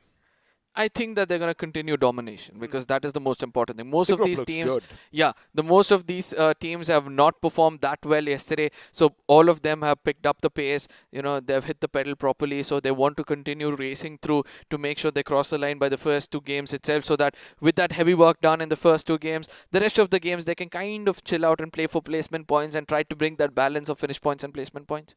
I mean, that's what life is about as well. It's all about balance, right? And I guess in the BMPS, it's also about balance, finishes, and placement. But again, I know we keep beating around the same bush every now and then. I like the fact that, you know, the big dogs are finally waking up. Yep, agreed on this point. But at the same time, there are a few big dogs who played so well yesterday are also not able to, you know, catch up to the intensity which is taking place on the battleground itself. But also at the same time, there are a few other teams, right? So let's look at Big Brothers at one point of time. Let's look at the side of our Esports at one corner. So all of these teams are also picking up the pace. And we all know Big Brothers are in the 10th position. Our Esports rather were on the top as always. So these are the teams in the middle fray. They're like, let's keep up that momentum which we had yesterday. Go for that average points, not more, not less. Not more, not less. And of course, you know, a couple of names are still going to be coming in, because, well, Group A is now going to be joining the fray. But before we get to any pre-game segments, Global Esports and Enigma Gaming are going to be coming up next. Now, the thing is, they obviously have been watching. They've obviously been preparing. And do you think they're going to, well, do something different as compared to yesterday? They had finish points. Both of these teams had an average of a total of 7 finish points together, right? So they have to make sure that they place themselves right now. They know the firepower is working out. Now it's all about, you know, trying to predict the circle or try to give the right spot. The IGL has to place them in the right spot. I love their assaulters to pick up more finishes for themselves. So somewhere I believe that's going to be the case. As you can see that EXO is also doing the same thing. 7Cs are also doing the same thing. So we can expect teams on the bottom. Also, probably this is the speculation coming in from my side. So is this like a thing? Because I've noticed this in the past as well, right? I mean, the well-established teams, the ones who, again, like I said, maybe they have that performance anxiety, because, again, there are thousands and thousands of people watching and rooting for them, and I'm sure there's a lot of them amongst our viewers right now as well. So I guess that pressure does kind of mount up. So I guess once you have a little bit of a good sleep or whatever, you know, they come back swinging. But now, let's just quickly have a look at the overall standings once again and see where all your favorite teams are going to be. Oh, right on the top is going to be Team Soul with, you know, yesterday's 2 winner chicken dinner, but they got a little bit of a points today. They were 96 yesterday, so we can say 5 points is all they could rake up. 101 points, the first team to cross the 3-pointers, 3 digits, I'm so sorry, in the points table itself. So then it's going to be Autobotz. Obviously, they have another match to go, so if they have the same consistency going on, probably they can outnumber the side of Team Soul. Let's see whether that's going to be the case. Well, we are going to have to wait and watch if that is going to be the case. And the Hyderabad Hydras this time around, they had a little bit of fumble. But I like the fact that they did manage to get that 1 finish point. Oh, I think it was a finish point. Oh, was it a position point? It was a position point, if I'm not wrong. So, you know, it's all about the balance. 25-25 makes 50. I love that. Of course, you're going to love those numbers as well. Absolutely. Now, just imagine Team EXO. You know, yesterday they were at the 15th position, and with so many points adding up, they've come up to the 5th position. That leap coming in from the 15th to the 5th shows that one good game is more than enough for you in case you know the timing of this tournament. So from the get-go, if you know what you're doing well, and before we hit the double digit when it comes to the number of matches played, if you're doing some good hard work, you still have a chance to come in the top 10 and keep yourself safe to get through to the next round. Well, that is going to be the case, and let's have a look at the second page of the overall standings, because we are going to have a few ups and a few downs, as our Esports are going to be climbing the leaderboard as well. They're going to be sitting in the 9th position with a total of 44 points. Our Esports are going to slip just a little bit, but again, you know, I expect this team to come back swinging. Now, Retribution, although they have a chicken dinner, they find themselves in a bit of a slump, but again, they haven't played a game today. Let's see what they bring to the table in the next game. Yeah, just one game. This is what we were saying, right? So let's see how that is going to be. But I'm really looking forward for the teams over here who need to pick it up. 7 sees 23rd position to the 17th position just by one good game. Again, shows that, you know, there's still a chance, still a ray of hope for all these teams to actually wake up. Initiative Academy, I know that, you know, it's a hard phase for them, but Global Esports and Enigma, as you correctly pointed out, even GOG and Esports Wala at the same time, if they have just a 20-pointer or an 18-pointer game for themselves, they can easily come into the top 15. They can easily do that, and of course they are going to be coming up next. So if you do support them, well, you better stay tuned and support your favorite team. Now, again, I like the fact we just talked about 7C, right? They had a massive jump. A couple of other teams did as well, and you know, things are looking good. This, after all, is the Pro Series, and all of these guys, they've made it over here. You know, some of them have struggled. Some of them have been, you know, doing so in the past as well. And I love the fact that, you know, it's a clash of titans almost as far as BMPS is concerned. But again, exciting times. And the best thing is it's just day 2. Yep, and this is where, you know, that is the reason why I said I'm so excited from the get-go itself. I knew that it's going to be more bombastic. I did not expect grenade finishes to be so high in the first game itself. So let's see how that's going to be in the map of Miramar, because we can get to know the grenadiers of all the other teams have woken up. Yesterday it was just one team, right? It was from the side of Team Soul, where Goblin was actually doing that, you know, throwables. The projectile was so perfect. He had information before he cooked a grenade last time, but this time it was like he was cooking up a grenade not having complete information but rather half information, and that is why I had to pay the price probably. Well, again, you know, we all make mistakes, and the thing is how we get back up and whether we learn from these mistakes. Now, we are going to be getting underway with the next match coming up, but before that, let's just do something for all you lovely viewers. Now, I'm sure you are going to know one thing. We are going to be having a little bit of a giveaway, and you stand a chance to meet all to you know, get all this merchandise. You have the t-shirts, you have the bottles, but all you have to do is something very particular, which Arka is going to take us through the steps. Yep, you have to go to the Esports channel. So BGMI Esports channel, you can find it on YouTube. Over there's going to be a poll going on. So in case, let's say that, you know, you're going to be selecting a team, telling that they're going to be on the top of the table by the end of the day, and they do come in, and the way you're going to vote out is just hashtag your team name, whichever team you feel it is. So in case your team does come on the top by the end of the day, so 3 of those people who have cheered for this team will be selected, and they'll be handed these goodies. Well, I think we are going to be giving it to a few more than 3. Maybe let's do one thing. Let's wait, my math is not going to be right. Let's just increase the number. How about we give away it to 10 people or something, right? Let's do something like that. Again, this is going to happen every single day, and all you have to do is, well, predict who's going to be on the top, right? I mean, it doesn't really have to be your favorite team. Let's see how smart you are, because I'm pretty sure most of it is going to be hashtag Soul. But you know what? Now what we're going to do is we're going to be heading over to the pre-match segment powered by Loco. And, well, I guess I'm going to let Arka take over, because I'm going to see you in the next game. Oh yes, the next map is going to be A versus C, which is going to be one of the most strongest of these teams facing off. It's going to be Global, INS, Hydra, ATZ, and then we have RTR, GOG, and Enigma, as well as WSF coming back into the fray. On the desk joining me is Fixes. At this point of time, a lot of analysis is left out from the first game, I believe, because I saw you were jotting down a lot of things. You know, probably you were finding mistakes on what we were saying as well, because I know that, you know, you have this tendency of telling us few things, and it blows my mind every time you come and tell me that I was wrong. I wouldn't have thought even in that angle. So first thing is going to be that mistake coming in from the side of Team Soul, or was it Kinetic was thinking they had moved 2 points better than them? So it's always a different perspective, right? Now you guys were inside the action. You're watching it all out. Of course, I'm going to get to that, because there were so many things that happened in the first game of Erangel, but primarily it had to do with how the circle really shifted. That exactly. The teams had so much trouble, you know, dealing with, but you're not going to have any trouble dealing with this phone. It's absolutely perfect. As our friends from iQOO have a special message for you guys just about now. I've got the power to make every day the best of my life. To strive for more, to beat my own score. To get that encore. I've got this. I've got the power to do more, see more, be more. I've got the power to win. Oh my god, power to win it is. You need the power, right? You just can't get into a tournament with a not a proper device and then expect to perform to the best. But this is one device you want to carry when you're playing professionally. But at the same time, it's not only about that. There is more for you guys. You can get your hands on this beautiful device, and there's a procedure for it.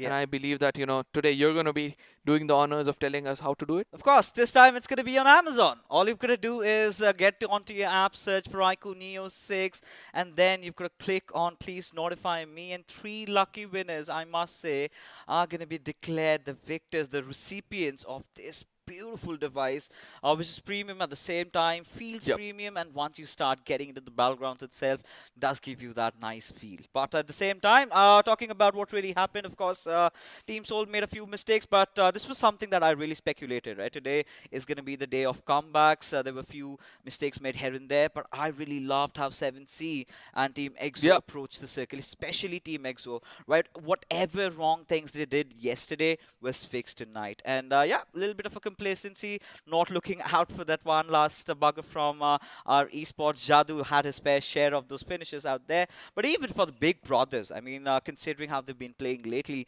Scream has been one of the players to really watch out for, because, you know, out of the top 4 that we have, we've got 3 players from Team Soul, and there we've got 1 player from Big Brothers. It's going to be Scream. He is making his way up, but there is a few substitutes being made over. UP50 having made a few changes out here. So of course, Aditya gonna be stepping out. We've got Ranveer joining the fray. Now we do have teams from Group A also coming in. You know, Group B are gonna sit it out. Group C has been the strongest group so far with the way they've been performing. You know, we expected Team EXO to make a comeback, 7C as a matter of fact, but now the buck stops at Global Esports, right?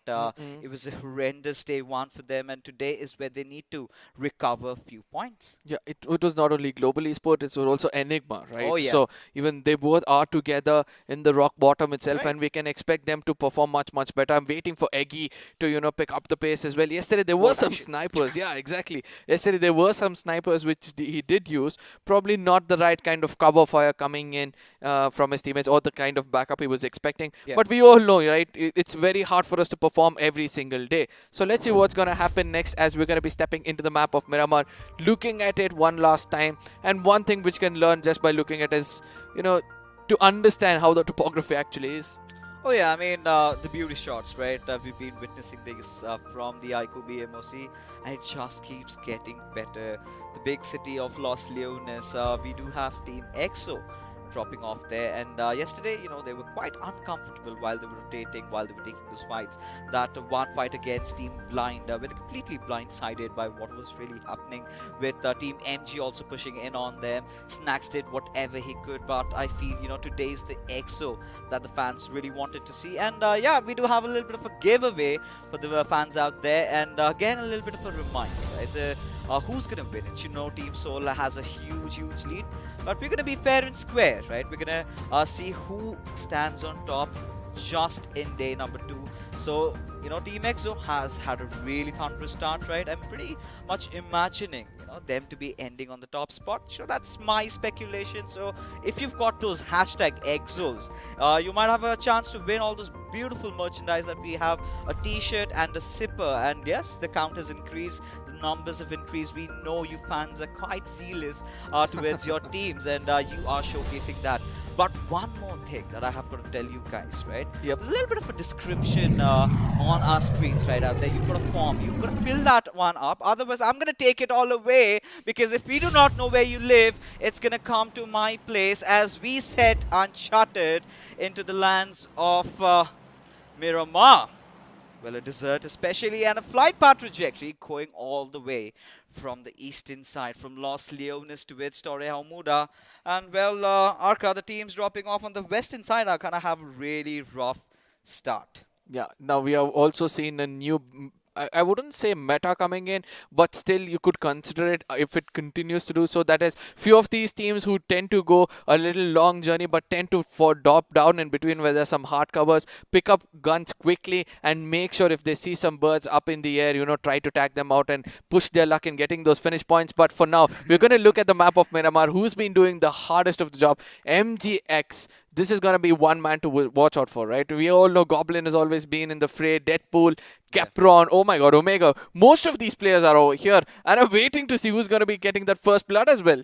I've got to say this, right? Team MG has been one of those unsung heroes that have really come into the BMPS this time around, especially in that Miramar, ensuring they've got really good games. And of course, they've played a lot of Miramar, both of them yesterday. So it's quite inevitable they're going to be on top. I've been loving their rotations. And this one player, Dionysus, has been really impressing all of us. But today, of course, Hyderabad Hydras have got a lot to prove because lately the Miramars have been going their way. I think that story is going to change today completely, as you had already predicted, right? So it's going to be bounce back for most of these teams. Let's see whether that's going to be the case, as the circle is going to be forming in to the northern side. And somewhere I feel that the circle is again going to be shifting towards the southern side as the day goes forward, because Erangel circle shift, as you correctly pointed out, was something bizarre, right? Oh yeah, I mean, it's been happening lately, right? We've seen those extremities being shifted out, and it's causing so much problem to all these teams. And that is how, Team Seoul kind of went down, right? They were really not anticipating to go so much around the eastern sides. And, well, today Kinetic have gotten their sweet revenge, right? If you remember, it was the map of Miramar where Goblin just went ham, wiping all the 4 players of Team Kinetic, all by his lonesome. So they had something to prove, which I believe they did. But Team EXO, they were so surreal, especially every little rotation they took. So opportunistic in their fights. The one against 7C, where they knew that the players were vulnerable, they were injured, they were bleeding right on their knees, and that was the right time to strike, right time to attack. They'd been playing around the eastern peripheries, where majority of the cleanups had already been done. Having that high ground advantage, spotting out the other players as well, and knowing that now this area is vacant, make the right move, make the right rotation. But this is again another of those teams, right? Autobotz, Esports, they had their trial by fire throughout the iQOO BMOC. If they've made it so far, they're the one teams that have a 50-50 winning rate, right? Especially having 2 chicken dinners already. This definitely is a team to watch out for. Yeah, absolutely. Now, one other thing which I want to draw attention at this point of time, there's been a little bit of a change in the drop, right? So we can see Hyderabad Hydras have gone into the northern eastern side of the map completely towards Campo, which I've not seen them before in this tournament, especially. Probably it's too early for us. It's a plan B which they come up with. But at the same time, somewhere that they could have a collision with GOG, right? That is where GOG usually goes. And at the same time, GOG have thought of going towards the side of Los Higos rather. And it looks like, the mindset, the synergy has been starting to sink within the players, within the enemies itself. Yeah, Hyderabad, only Hydras, I believe, right now are also going to go towards the complete northern side of the map itself. So this shows that, there has been a change from yesterday, not only with the game style, but also some drop locations.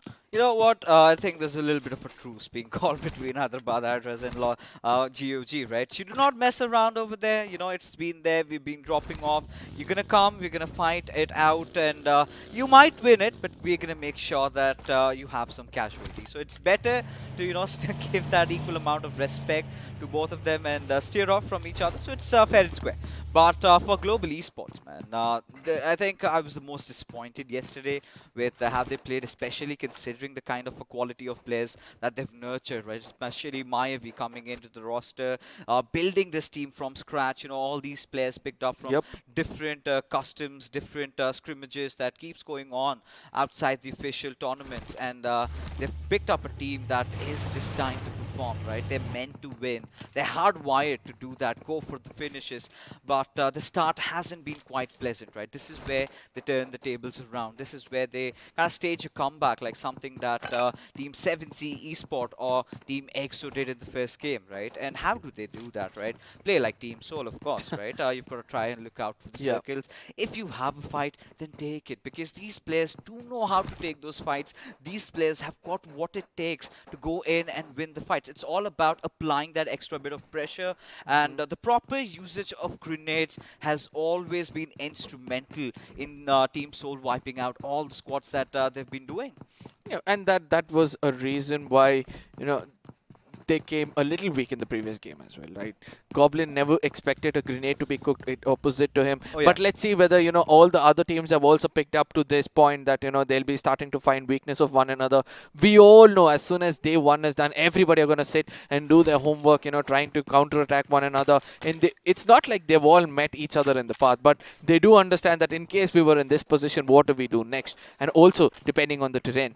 You know, okay, now that you've raised that topic again, Soul versus Kinetic, we've got to talk a little bit about that fight, right? Yeah. So what really went wrong for Team Soul as a third person? Because I was watching from the sidelines. I really felt Goblin went in. He was playing around his advantages situation that he loves to be the one making the proactive plays. Went in, got that first knock secured. But there was already a pre-cooked nade coming his way because the smokes would drop. And now Kinetic was smart that the push is now going to come. It's better we just, you know, cook a grenade and throw out their direction.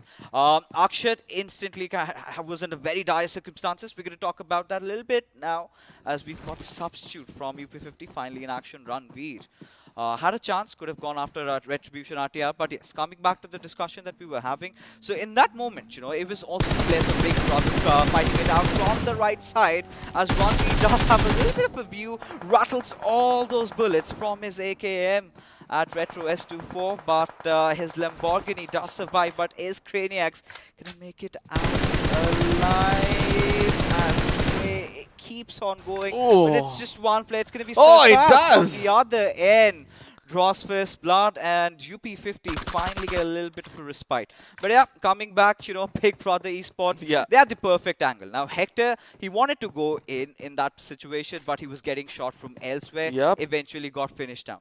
Now what Team Soul could have done was, they knew that Big Brother was on the other side. They could have built up a smoke path from there so that, you know, you could have Hector and Akshat also pushing it together. Now you're asking Goblin to push on the front lines. You've got to make sure there's someone on the back. As we're talking about Team Soul, here they are taking a fight. I just hope they aren't at this point of time, because rotation clashes is one thing they want to avoid, and so will the side of 7Cs think the same. And I do understand, you know, 7Cs at this point of time, they want to prioritize the zone, you know, try to get to the dead center of it. We can see Enigma is actually trying to do the same at this point of time, and also the side of Hydras as well. So most of these teams have picked up from yesterday's games that, you know, we're going to prioritize the zone, get to the right dead center of it as quickly as possible. But rather, Team EXO is going to rely on the same strategy, which was not working out yesterday because a few meters not going their favor. So it's at this point of time we can see that, you know, Team EXO Sensei is coming in late, bringing his team late towards the side of Lost Leonis. It is the second game of the day, but I do understand Team EXO has already started to jot down the equation perfectly. I think they're doing the same old thing, right? Yesterday, even I was analyzing the games on my stream. In that also, I felt, you know, EXO really rotate late inside the circle. And we've been looking at the tendencies of the circle rotating a lot towards the northern side this time around, especially in the map of Miramar. We've seen it going towards those oasis areas, but the circle sort of implodes in itself. It's going to be pretty much a San Martin circle, as the, you know, the team of Autobotz, I feel, has a really good position, right? You've got the southern San Martin hills to guard around. You've got a very good vision. And FS Esports, again, is one of those teams that I'm really looking forward to in this particular map. Let's see how they're going to be turning out, because a lot of, I believe, slowly a fan base is building up towards this team. You know, they have been taking down the big dogs itself. So at this point of time, when we look at the circle, we can get to know that it's going to be shrinking right to the center itself. Yet again, San Martin is going to be the dead center of the circle. With that hard compound, we can expect more than one team to actually come in and build their nest around it. But at the same time, I really want to see who's going to be daring to stay at the periphery of the circle, because ultimately we all know from here on the drastic shift towards the north on the south is something some team has to expect. Yeah, of course. I mean, we're going to be looking out for that curveball, right? There comes a moment where we get to see that as Hydra officials, they're going to be hammered down with all those bullets. Is INS, a little bit of a situation over here, a little bit of a pickle, as FS Esports, they're going to take one player of their team down. But of course, he's going to have no trouble in getting back up unless and until FS just decide to go in for the push. Now, Joker's position has been compromised. This is where I would really want Clutch to try and flatten his stars out.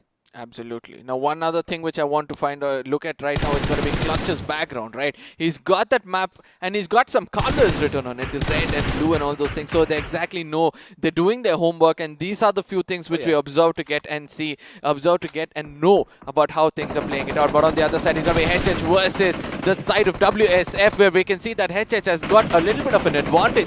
They're one last man standing, and that's going to be Bajwa. And we all know, no, he's got a backup ultimately. It's going to be Karan coming in. He's going to get tagged off from somewhere far away as well. It's Maxi having a little bit of an off angle. So X Esports at this point of time, 3-man standing, where I thought that they were just 2 men standing, have gone back. They're going to be re-strategizing at this point of time. The Force footsteps ultimately gave up the location, and Carry was able to drop the grenade in the right corner.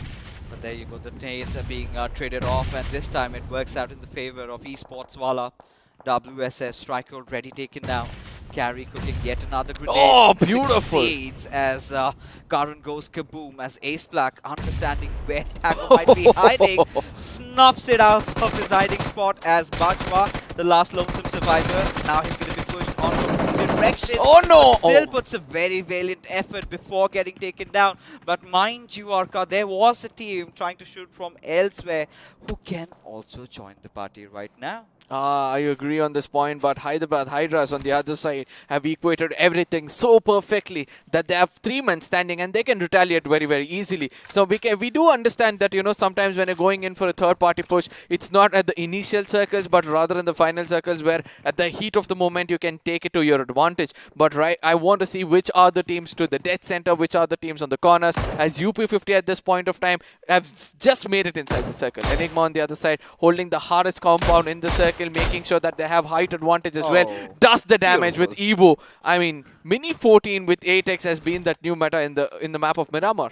I mean, it's been there for quite a long time, right? Ever since bolt actions have been replaced, we've been seeing all these players opting for the Mini 14. Now, if you talk about different titles, if you look at the Southeast Asian region, that's where you're going to see a little bit of an increased usage of weapons like SKS or maybe SLR. But, well, in the national circuit, in the realms of BGMI, it's going to be all about those Mini 14s. And 6 times, 8 times, it's going to all do the job. But yeah, of course, this one little fight where team Hyderabad Hydras completely caught WSF in a really rough position.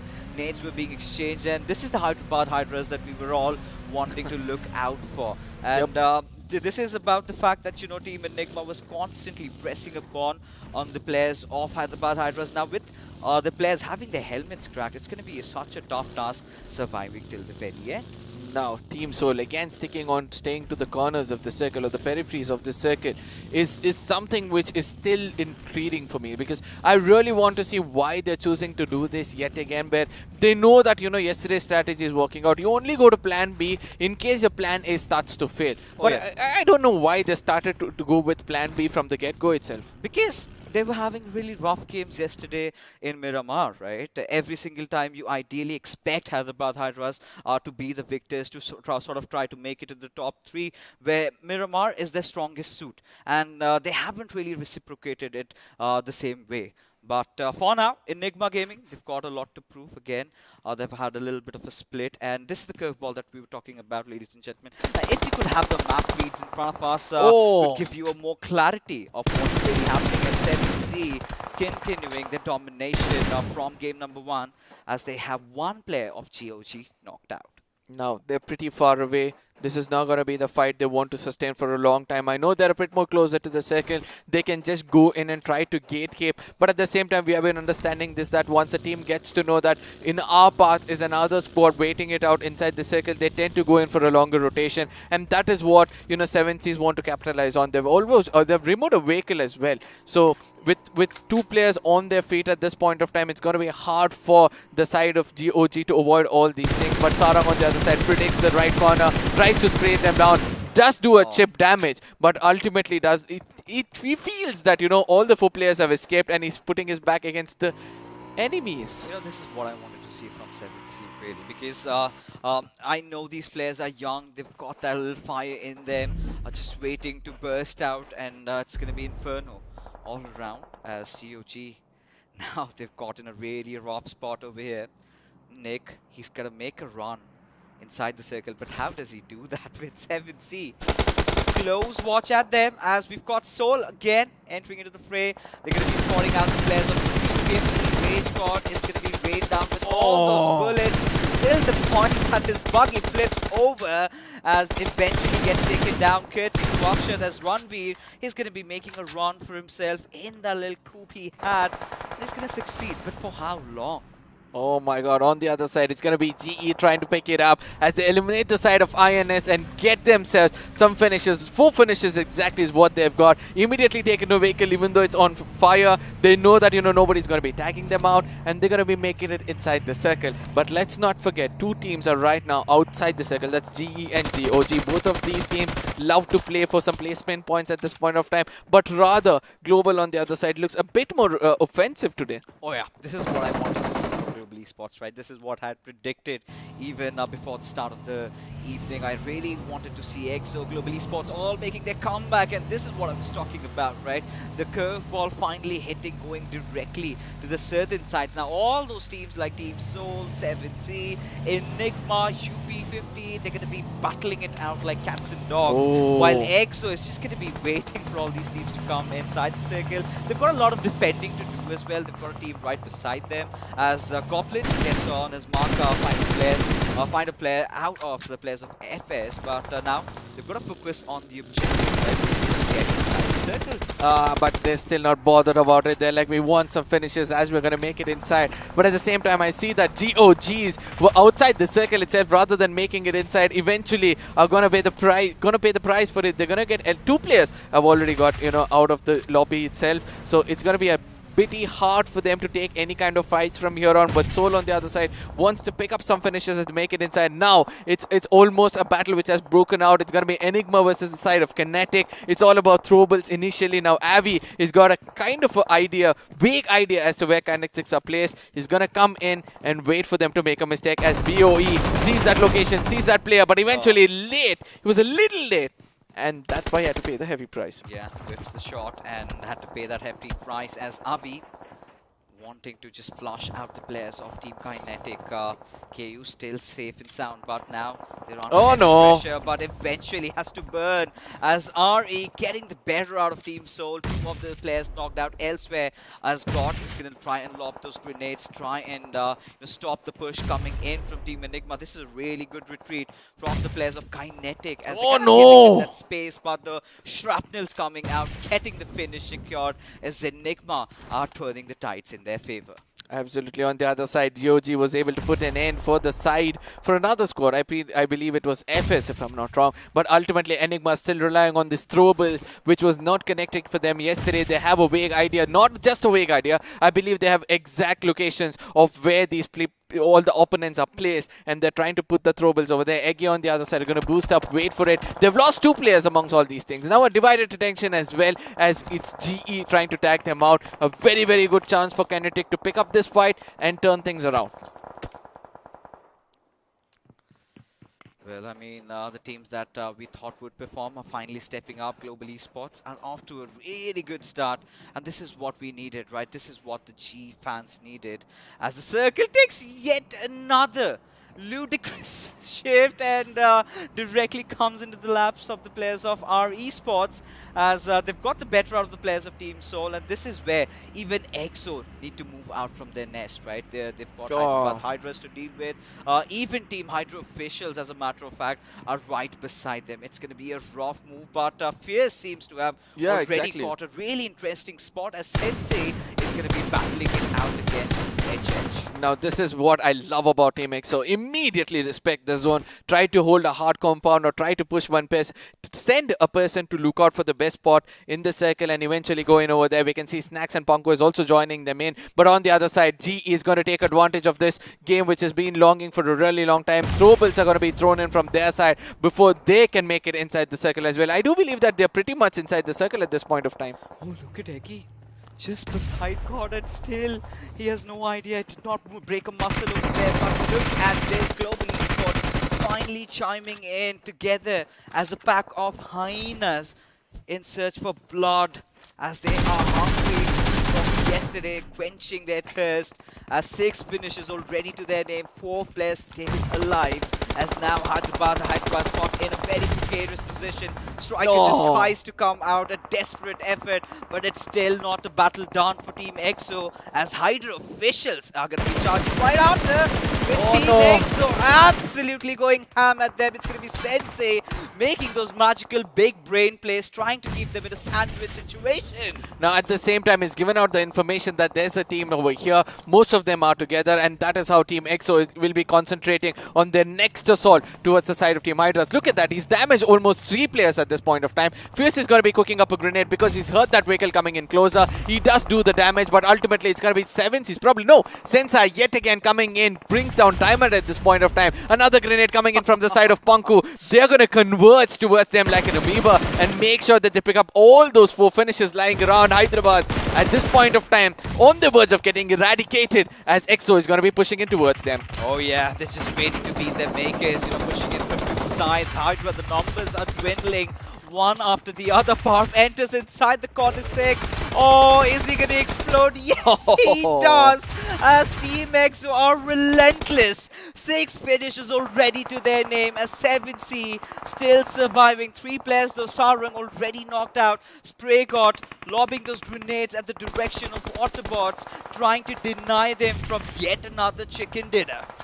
Roaring through the horizons, coming in from the side of a place where, Team EXO is dominating, but on the other side, we're able to see a lot of fights breaking out, and due to which there's going to be Team RTR also getting out of the game itself. No, I know that 70s are also looking a little strong with Old Foreman standing, and we have GE with Old Foreman standing, EXO with Old Foreman standing, and they have the maximum shares of the finishes itself. Team Soul on the other side, one last man. We all know in the map of Miramar, if there is one man standing from this spot, he can do wonders. Now, how much of an opportunity has he got, as it's the deadliest man of them all? It's going to be Goblin standing in this game.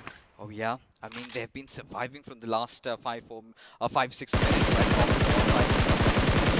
After that little bit of a clash between the players of Team R Esports, I believe, but Retribution, RTR still quite out.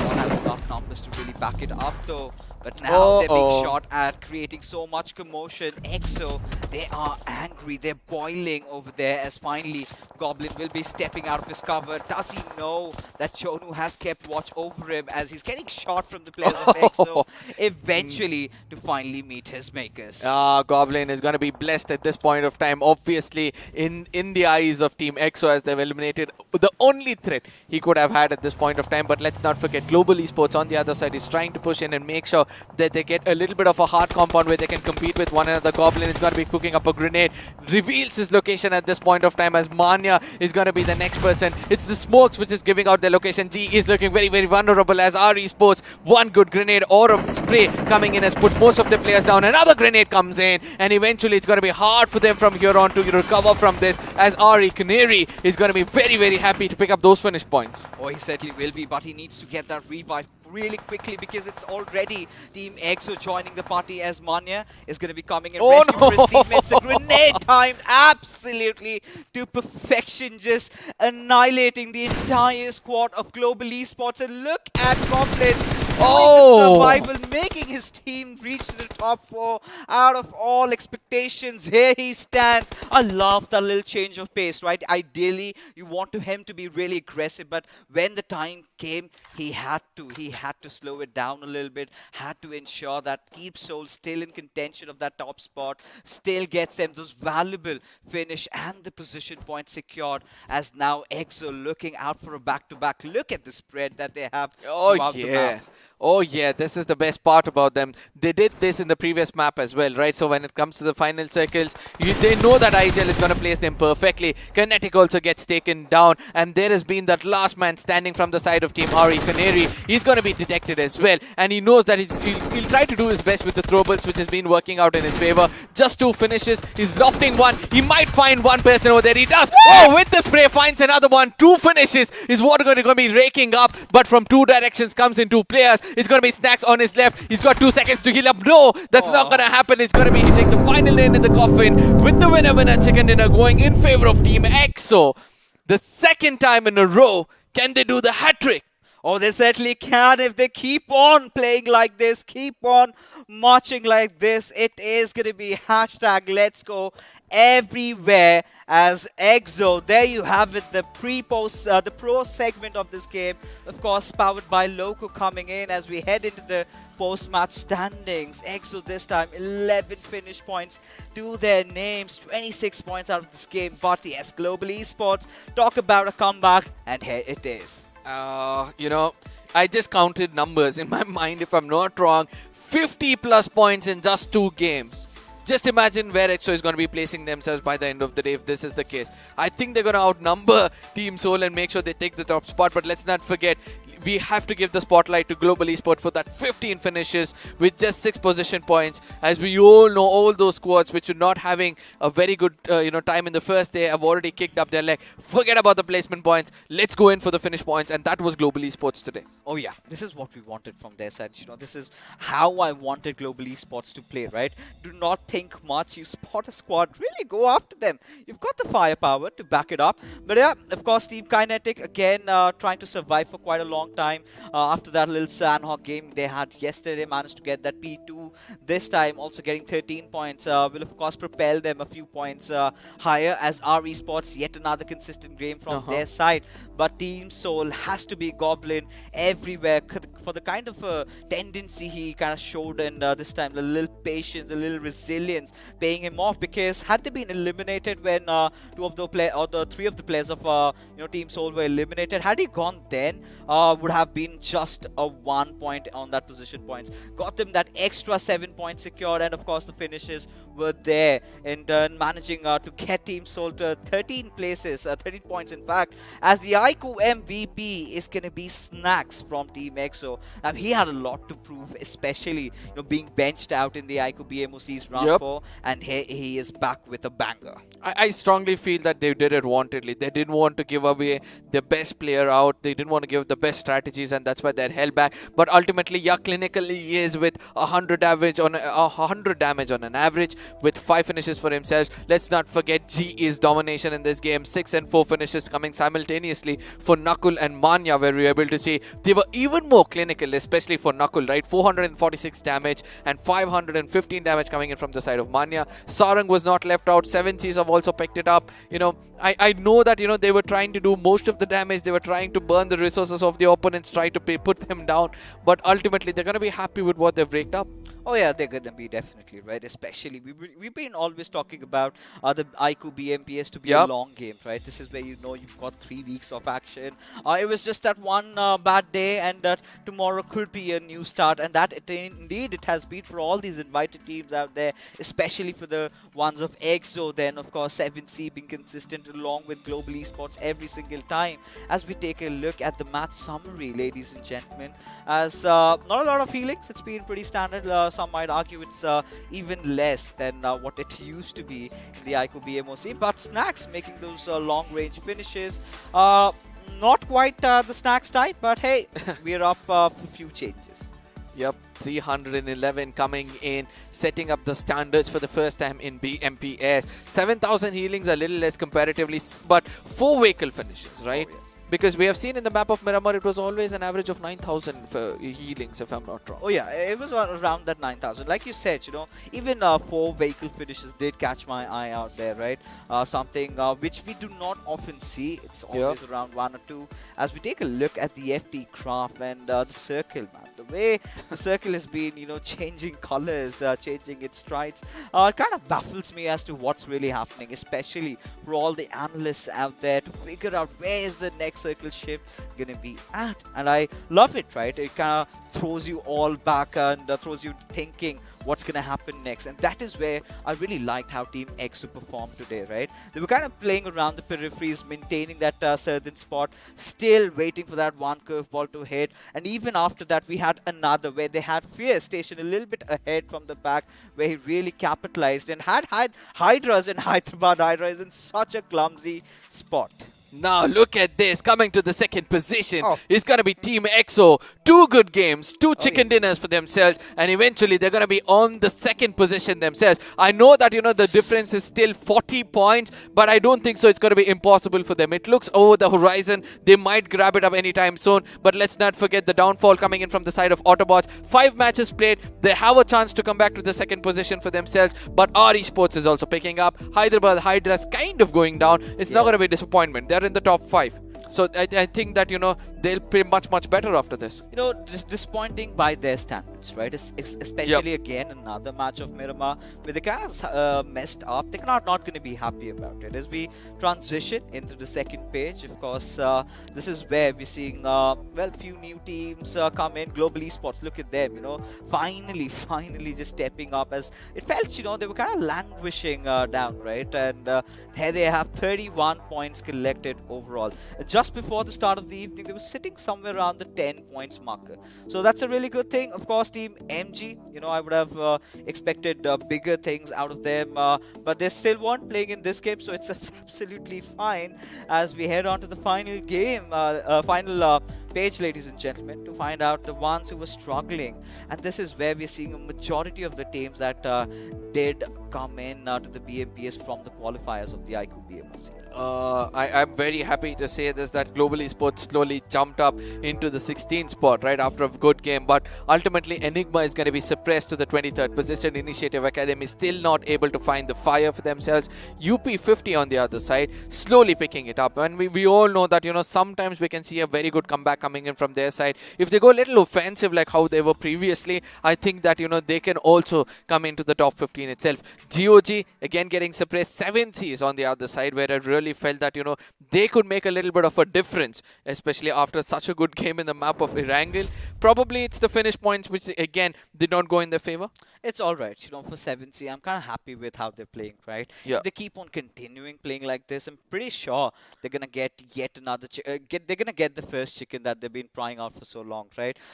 You keep on hammering down at a point, you know, you're gonna start feeling it. It's about them trying to be a little bit comfortable while engaging in the fights, and position points. They're gonna get it eventually. It's gonna follow suit, right? But for now, Enigma Gaming is where I'm really concerned about, right? As a team, you would expect them to make some better plays. They kind of got into the mix of things. I think it was against the players of Team Kinetic.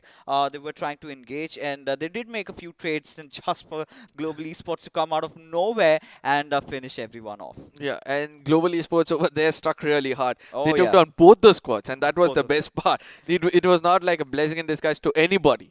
And that was a very good you know, rotation coming in from them. So apart from Enigma, what do you have to say about Team GOG? Because ultimately they were going in for a rotation. They got taken down by 7Cs here and there, but still they were not able to make it inside the circle. Of course, we're going to talk about GOG, but Oh, for yeah. now we've Oh, got yeah. this beautiful phone in our hands, and well, our friends from iQOO have a special message for you guys just about now.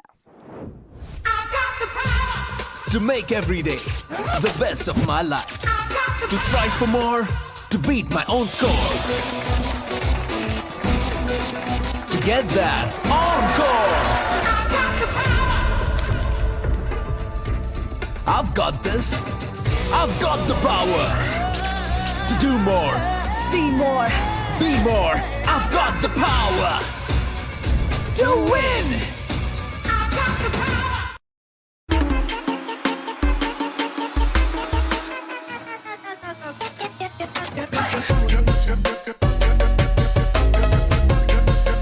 Watch it, earn it.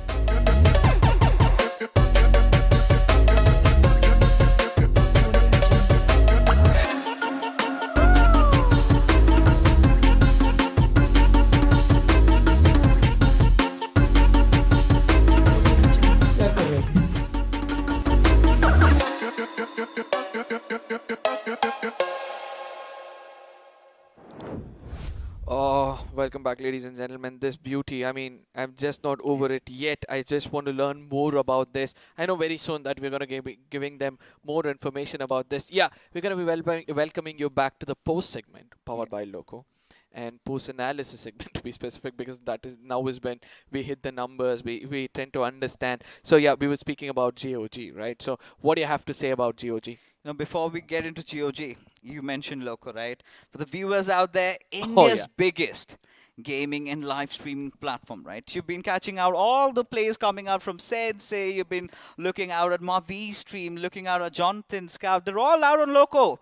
And for all you guys who think that, you're better than them, or maybe you're going to try a fair chance at streaming, there you can join it. And the best part is, you can stream your games, you have fun, at the same time, even earn money. Yep, that's the best part of it all. Yes. There's a career which has been built up by this platform itself. So the more details you can get it by just visiting them and trying to see how things work around.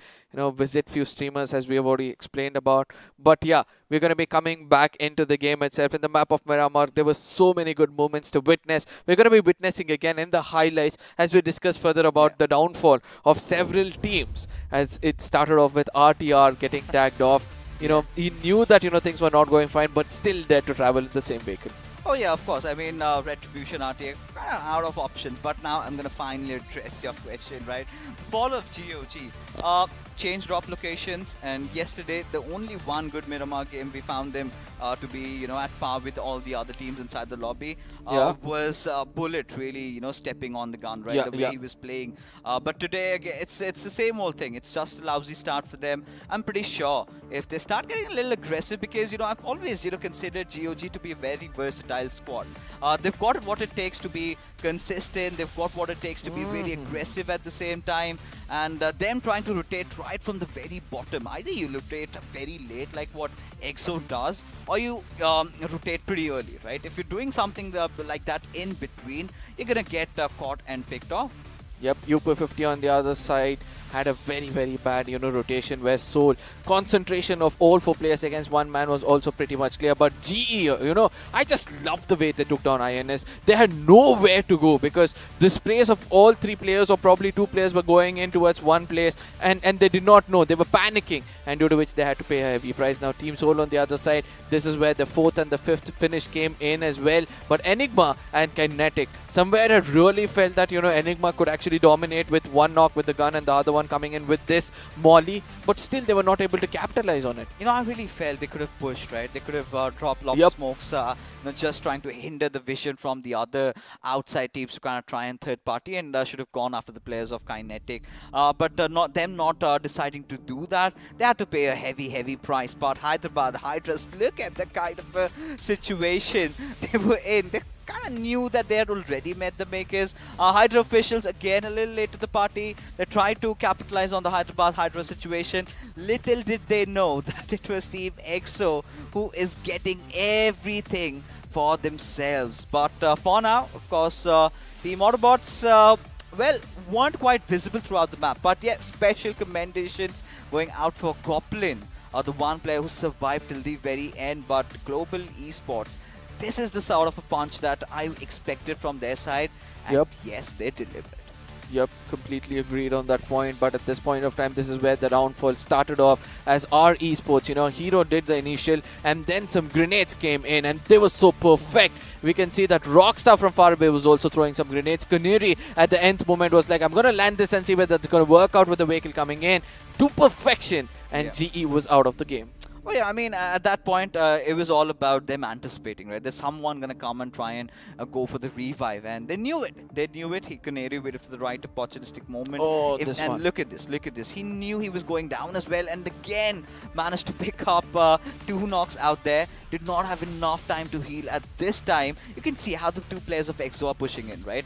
Snacks already from the left inside of Canary, and then you had Fairs from the other direction, and eventually he knew where his fate lied. But what he did really nice was secure those finishes for himself, get those finish points going, get that second spot, and this is what our Esports also needed to get themselves back. And now they're in the first half of the standings. Now the objective, the ideal objective for all these teams is try and be in that top 16, right, towards the end of the week number 3. So it's basically about building up a cushion, something like Team Soul have done, something like Team EXO have done today, and it kind of comes down to showing how 2 good games where you get chicken dinner skin completely take you right from the very bottom to the top. Yeah, two good points for us to witness over there. One is obviously coming in from the last game with the last final fight itself. Oh, yeah. Rather than healing outside, if he had gone into the hard compound and gone in for a healing, probably he would have had a better chance because Snatch had to rotate a little longer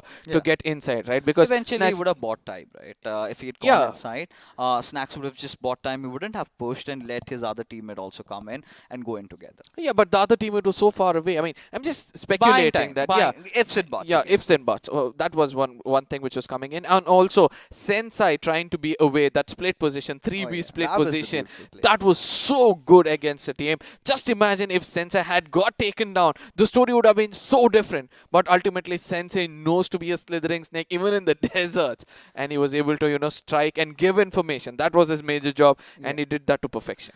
This was a switcheroo this time, right? It is most on most of the occasions. If you take Yeah. a look at the third-party tournaments, we always have Sensei entering into the zone first. Yeah. This time it was the other way around, right? He let his players go inside the circle. He was the one who was watching out for Hyderabad Hydras. He was the one looking out for Hydra officials, relaying all that information to his players. And the moment all of them kind of went into go for a head-on battle, that is where Sensei sort of became the X factor, right? He had all those targets right in front of his face. They were fish stuck in a barrel. They had nowhere to run and hide, capitalize, and it was pressing from two sides. And these were the big brain plays that one of the best IGLs of this country had to make. And here you have it, a back-to-back chicken for XO. I mean, somewhere we thought that, EXO is not coming up with a plan B. There is a plan B sticking out to the same thing of plan A. Just a small tweak, that is Sensei exchanging, his position with Snacks, if I'm not wrong. But ultimately, I really love one last thing which they did. Even though he was far away, he dared to take that initials.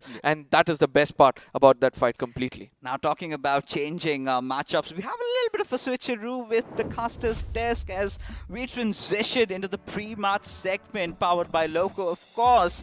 And now we do have Experiment Gaming joining us. And now he's going to tell you why. People call me the daddy.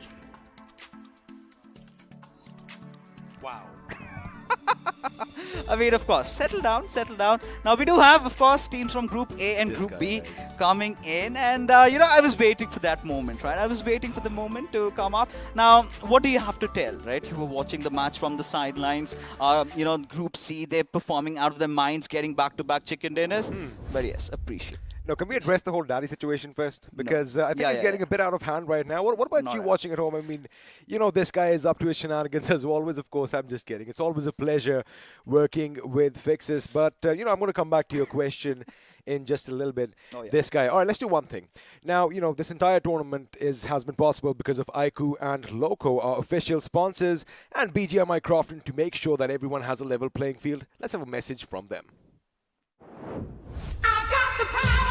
To make every day the best of my life. To strive for more, to beat my own score. To get that encore. I've got this. I've got the power. To do more, see more, be more. I've got the power. To win. Well, looks like this time it was short and sweet. It was the iQOO Neo 6, of course, and just refresh my memory once again here, Fixes. But before that, let's do one thing. Now, you might see something special on your screen, and, well, looks like we have some giveaways up on Amazon. And let me just tell you right now, if you want to stand a chance to win yourself a brand new iQOO Neo 6, all you have to do is head over to Amazon, right? Search for iQOO Neo 6, participate in the quiz that pops up, and who knows, maybe we might just be casting about them in the not-so-distant future. Yeah, the BGIS is right around the corner, and that could be a possibility. But I feel we've got a little bit of substitutions also for the map of Sanhok, Retribution making those changes. We've got Doody coming in, and a little bit of a trivia about this player. He is a grenading machine. Is he right? now? He doesn't just take one in; he takes a couple down. So it's something to look out for.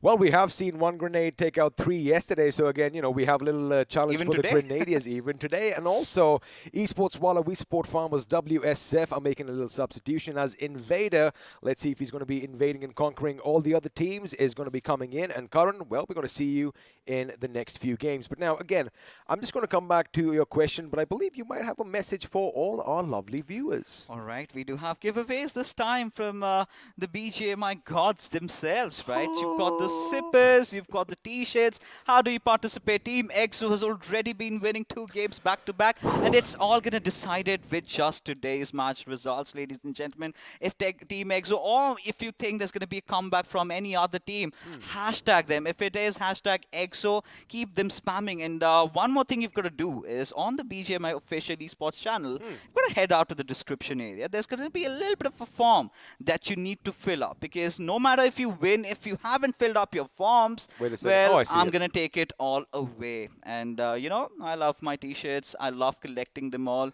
And XP, none of them are going to fit him. Well, of course, they're actually going to be flowing on me. You just put your own foot in your own mouth right now. But now we are going to be starting off at the ruins in the beautiful tropical island of Sanhok. And, well, buddy, you saw yesterday, it was chaotic. However, it was a little bit of disciplined chaos. It wasn't as, you know, flamboyant and as, well, hectic as we thought Sanhok would be. But do you think that's just because it was the first one?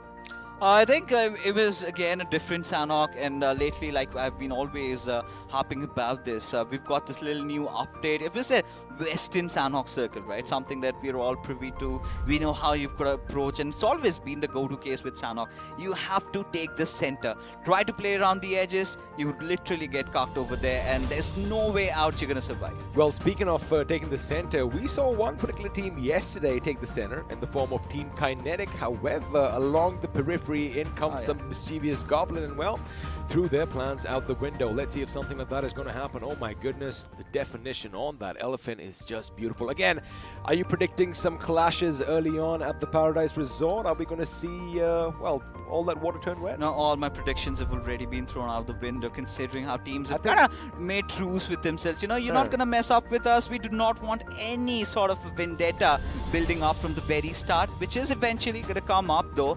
But for now, I mean, of course, we do have teams of Group C sitting this one out. So, yeah, for the fans of Team Soul, EXO, you're going to have to wait a little bit, because now it's going to be A and B. All right, since Team EXO isn't going to be playing this game, and, you know, of course, they are going to be coming in, I do believe, in the next game or the one after. Next game, yeah. Now, does that count as a hat trick if they still win, even though one game has gone in between? I mean, to each, I do not know, but I think we should consider that. But there we have it, you know. We've got our drinks sorted. We are entering into the rainforest of Sanhok, as it is hot and humid, as the flight path trajectory all the way from Camp Alpha towards Mong Nai doesn't really matter though, because again, a 4x4 map you can drop anywhere you really desire. But for now, you know, our eyes are going to be prying out for the teams that are going to be colliding against each other. All right, now, while you all can have a look at the overall standings as far as Sanhok is concerned, Fixes, where would you be dropping? Just pick one name in this map right now if you were playing. Where would you want to go? Towards Southern Belts, right? That sort of ensures you get that meds going up, because we were kind of witnessing few teams trying to do that, but I believe we are in due for some action early on. Speak of witnessing a few teams, there you have it. GOG is going to be going up against Enigma Galaxy. Shots are going to be fired. Oh, baby, I love this. Right at the beginning, this is Sanhok in its truest and finest nature. Now, Bullet OP, although he hasn't fired a shot yet, he has taken a few shots to his body. He is still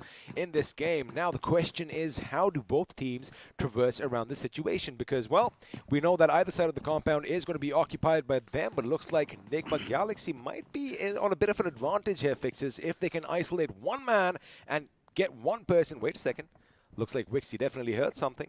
He knows that if someone pops his head, he's going to take a shot, and maybe we just might have the first knock. Now, the only problem with GOG is they kind of spread out, right? It's a 2-2 split. And this is where Enigma Galaxy really need to capitalize on the situation, right? And this is a change that they made the drop location. And there you go, the first knock coming in from Apollo. Exactly what they needed. But at the same time, they can't get complacent about the surroundings, right? The cover fire is going to come quicker sooner or later, as MJ, he's just going to charge inside the compound, falling out. Nick over there Both of these players pushing in tandem as MJ falls, as Bixby needs to follow suit, gets the knock as GOG find themselves in a whole world of trouble. Well, looks like GOG have lost, well, one member right now. Another one is going to be down on his bloody knees, but looks like respite might just be coming in the form of one of his teammates elsewhere. Apollo, the god himself, he knows something is awry on the side as leader OP is in a good position. He has the high ground. However, an AK with the red dot at this side, I mean, you've got to have your gyroscope on point. It looks like he does because he does connect a couple of shots. Unfortunately, his opponent did manage to get behind cover in the nick of time. And, well, GOG still holding on by a thread, but Enigma Galaxy, what do you think their play should be over here right now? You know, for GOG, it's all going to be about backing off, right? They really need to understand that at this point, there's no point taking a fight, especially when you know your position has been given out, right? And that's a wise decision, you know, leader just backing off, trying to head into different areas. We've been talking about, you know, Sanhok. We've been seeing, you know, Group A and B in action finally. And this is where you see teams taking new drop positions to themselves as Bullets. Finish is finally going to get confirmed. Nigma Galaxy already having a really good start. But one thing that's concerning me is they've wasted a lot of time. You know, it's exactly 3 minutes inside the game trying to get those two finishes where they should be trying to focus on getting the center of the circle, which should be around that little quarry and barn area. That is where I predict the circle might shift. Well, I want to see some action down at the boot camp. It has been a long time I haven't seen anything over there because for now it is going to be WSF who are going to be calling it their home. And again, you know, just quickly coming back to the GOD skirmish right now, it did seem like for a split second MJ was going in for that revive. Now, had leader taken off a few shots, maybe if he had a knock when we saw him in action earlier, you know, they could have gone for a different plan, but I think they had to cut their losses, and now, well, they are going to be a two-man squad elsewhere. The Autobotz again once together, and well, looks like they are going to be heading towards the center as much as they can, and looks like they're not going to have any opposition on the way. And you know, speaking of Autobotz, they did end day one in the second position, and well, let's see what they're going to be doing up here in Sanhok. Now, you know, I've heard this one phrase from you time in and time out. Sanhok has that RNG factor. Now. What all do you consider to be RNG, to be the random generator? Because, of course, you know, if the circle has a little bit of a drastic shift, what all obstacles lie in your wake? I mean, a lot of things, right? Starting off with the drop collisions. Now, Nigma Galaxy and GOG were never meant to fight it out over there. One of it, right? And when you kind of step down, it all comes out to how you position. Now, in this matter of fact, in this situation, GOG had two of their players split out. Nigma Galaxy were together. They had the weapons. Now, had GOG gotten better weapons, better Kevlars, had the players of, you know, Nigma Galaxy made a few mistakes, they could have capitalized over it. Had they got a knock or two, that is where you could have had leader and MJ also joining the fray, buying enough time for the players to try and come in. And not just that, you know, you've also got to look out for how the circle really forms. But for now, XP, you've got a thought, I believe. You know, I like how you don't take any chances. You leave no stone unturned. You even come down to the Kevlar West and the weapons. But of course, it really makes a comes difference. down. It definitely makes a difference. I'm obviously going to be pulling his leg every now and then, boys and girls. But, you know, we love doing our homework. And, well, Team INS are going to be popping up on our screens right about now. And how do you think Team INS have done so far? Because, well, they did end day one in the 9th position. As far as finishes go, we know that these boys can hit a lot harder. You know, a little bit of a recap, right, for the iQOO BMPS. They were the villains of this tournament. Now, Joker, you know him personally, right? As a player, you've been there with him. Lovely fella. So what he said was, you know what fixes I'm going to do? I'm going to target the big names. I'm going to take them out. He loves doing that. I love that when someone says that out loud and clear before the show even begins, right? And he did that. He did that, took Orangutan out right from the iQOO BMPS, and their dreams have been shattered. We'll have to wait for yet another tournament because they just missed by a mere 1 point XP. They did indeed, and you know, it is going to haunt them for some time. But again, that's what differentiates champions from, well, the rest of the flock. I mean, even if you are taken down, you got to come back stronger, and hopefully we see them in all their might next time around. Now, as of right now, Autobotz Esports, they're going to make sure they have the high ground. It's always nice to, you know, be on top of a hill as far as Sanhok is concerned, but keep an eye out on the slippery slopes just northwest of Camp Alpha towards the top left of your screens. Now, you can have a look at a couple of teams. Walkouts might just have a little bit of a tango with IE, and have a look at that. It kind of seems like they want to keep the high ground, but is that the right thing to do? Especially since, you know, it's at the edge of the circle, it's on the periphery, and chances are, more often than not, the circle might just shift away from them. Exactly, I 100% agree with what you just said, because I was starting to wonder why have they still not made their rotation, right? They had two avenues. They could have taken that northern bridge, but of course Team MG is cutting that. So the ideal way is going to be down south. And with IE, if they kind of get in there quicker than them, then it's going to be a wholesome situation. And Fixes, they I might think find they themselves just heard us. I think they might have heard Because us. we have a look at the map, have a look at what's happening. All right, so we do have IE kind of taking that northern bridge right now, XP. Now, this is where MG, they're watching out. They're the guardians of that bridge. And this is where I would have really loved to have them go throughout that southern bridge. But again, if they try to take that route also, you've got Nigma Galaxy guarding it out. So now they've got to resort to the waterways. Now imagine if the circle actually just stays around those No, that's not cliffs. gonna All right, happen. That's not gonna We're not happen. going to do too much. I'm going to Alrighty. shave my head off. if I that thought you happens. already were supposed to, because well, you boys are in trouble right now. and Not me, it was Piro. You're not keeping up to your promises. I'm sure all the viewers out there, you want to see them ball because well, we all want to have a good laugh. But let's see if Enigma Gaming is going to have a good laugh this time around. Again, like we said, you know, not the best start for such a team because well, we obviously expect the world from them. But looks like they might just be getting into the medal sooner rather than later. For now, Paradise Resort is going to be theirs for the taking. And again, this is you know, Sanhok is a hit and miss in one situation. Either you're going to have action constantly throughout the game, or you're going to have these massive lulls where basically everyone is just, well, snaking around, killing time. Or else you just couldn't collect 50 plus first aids and resort to that very infamous, absurd healing battles. That Notorious. has been, yeah, it's quite notorious in the sense that, you know, it's always going to ensure you get that top 3 position finish. But right now, look at RTR. Everyone, Take a shot. one with the nature. Aru might have a slight idea. Where he steps out ahead, the action begins. Well, there you have it. Action is going to break out, and Jelly is going to come into fire. Sliver of HP, he's going to be taken out from behind as Chonu is going to make sure he's going to lead his team to a little bit of an advantage over here. Now, OR Esports, they have one man down, but the thing is, if Duty goes around this rock, chances are he's going to get shot at from the right. There you have it, as we do have one of the members over there. And Aditya is going to make sure the left flank, from his point of view, is going to be secure. Now, there you have it. The reload comes in. The M4s are all going to be trained on Duty's position. They're going to wait for some movement.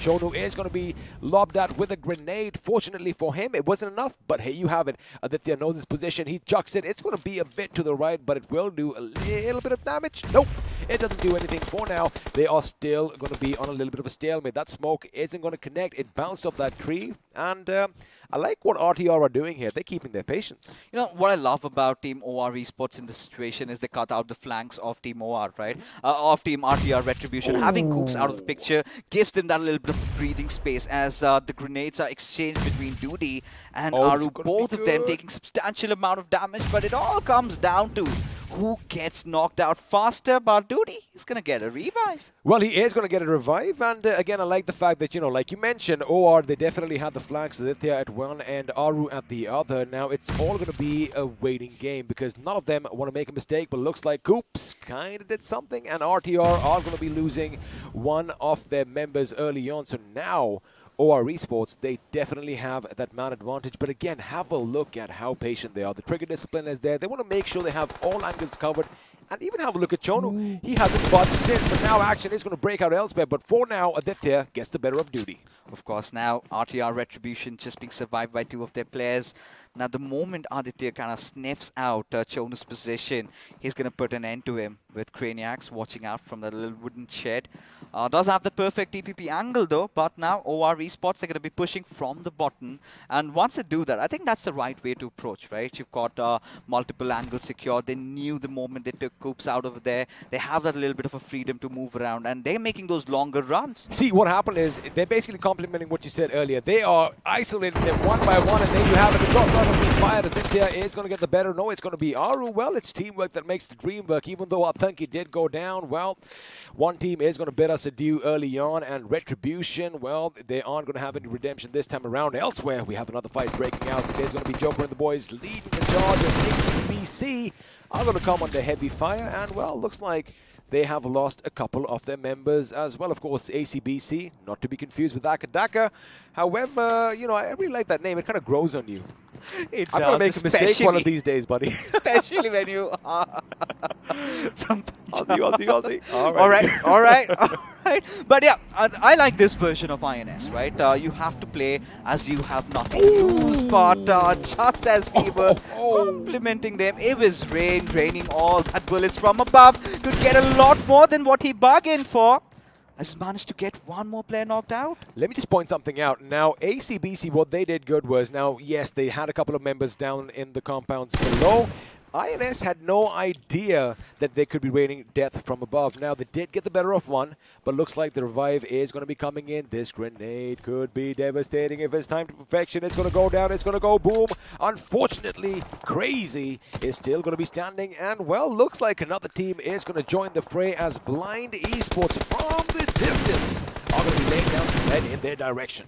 But right now, you know, ACBC, they're well aware of what's going on. Jump inside the little cave. Now, how do you escape from this situation? You know, there's a pathway where you can get out, but that leads right into the ocean. You have jet skis, mate. I mean, just get on that and, you know, you have a little bit of speed. You got to make sure you don't turn left or right too quick because, well, we all know how unstable they are. But right now, Joker, I think he's one of the only few gentlemen in this tournament, even in the tournaments of the past, who loves that VSS. And, well, let's see if he's going to be silent but deadly, because elsewhere fights are going to be breaking out. Walkouts get the better of NGX, and now the circle. All eyes are going to be on the top right of your screens. And there you have it. We are going to be heading to the main island. And people call me daddy for a reason. Oh, my goodness. And this guy is going to be on a high right now. I'm going to have to deal with him later on. Don't worry about it.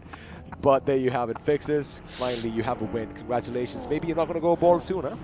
Oh yeah, I told you the circle had those tendencies to kind of shift a little towards the eastern side. But yeah, for Blind, it's all right, you know. No friendly fire, so they're all good and fine.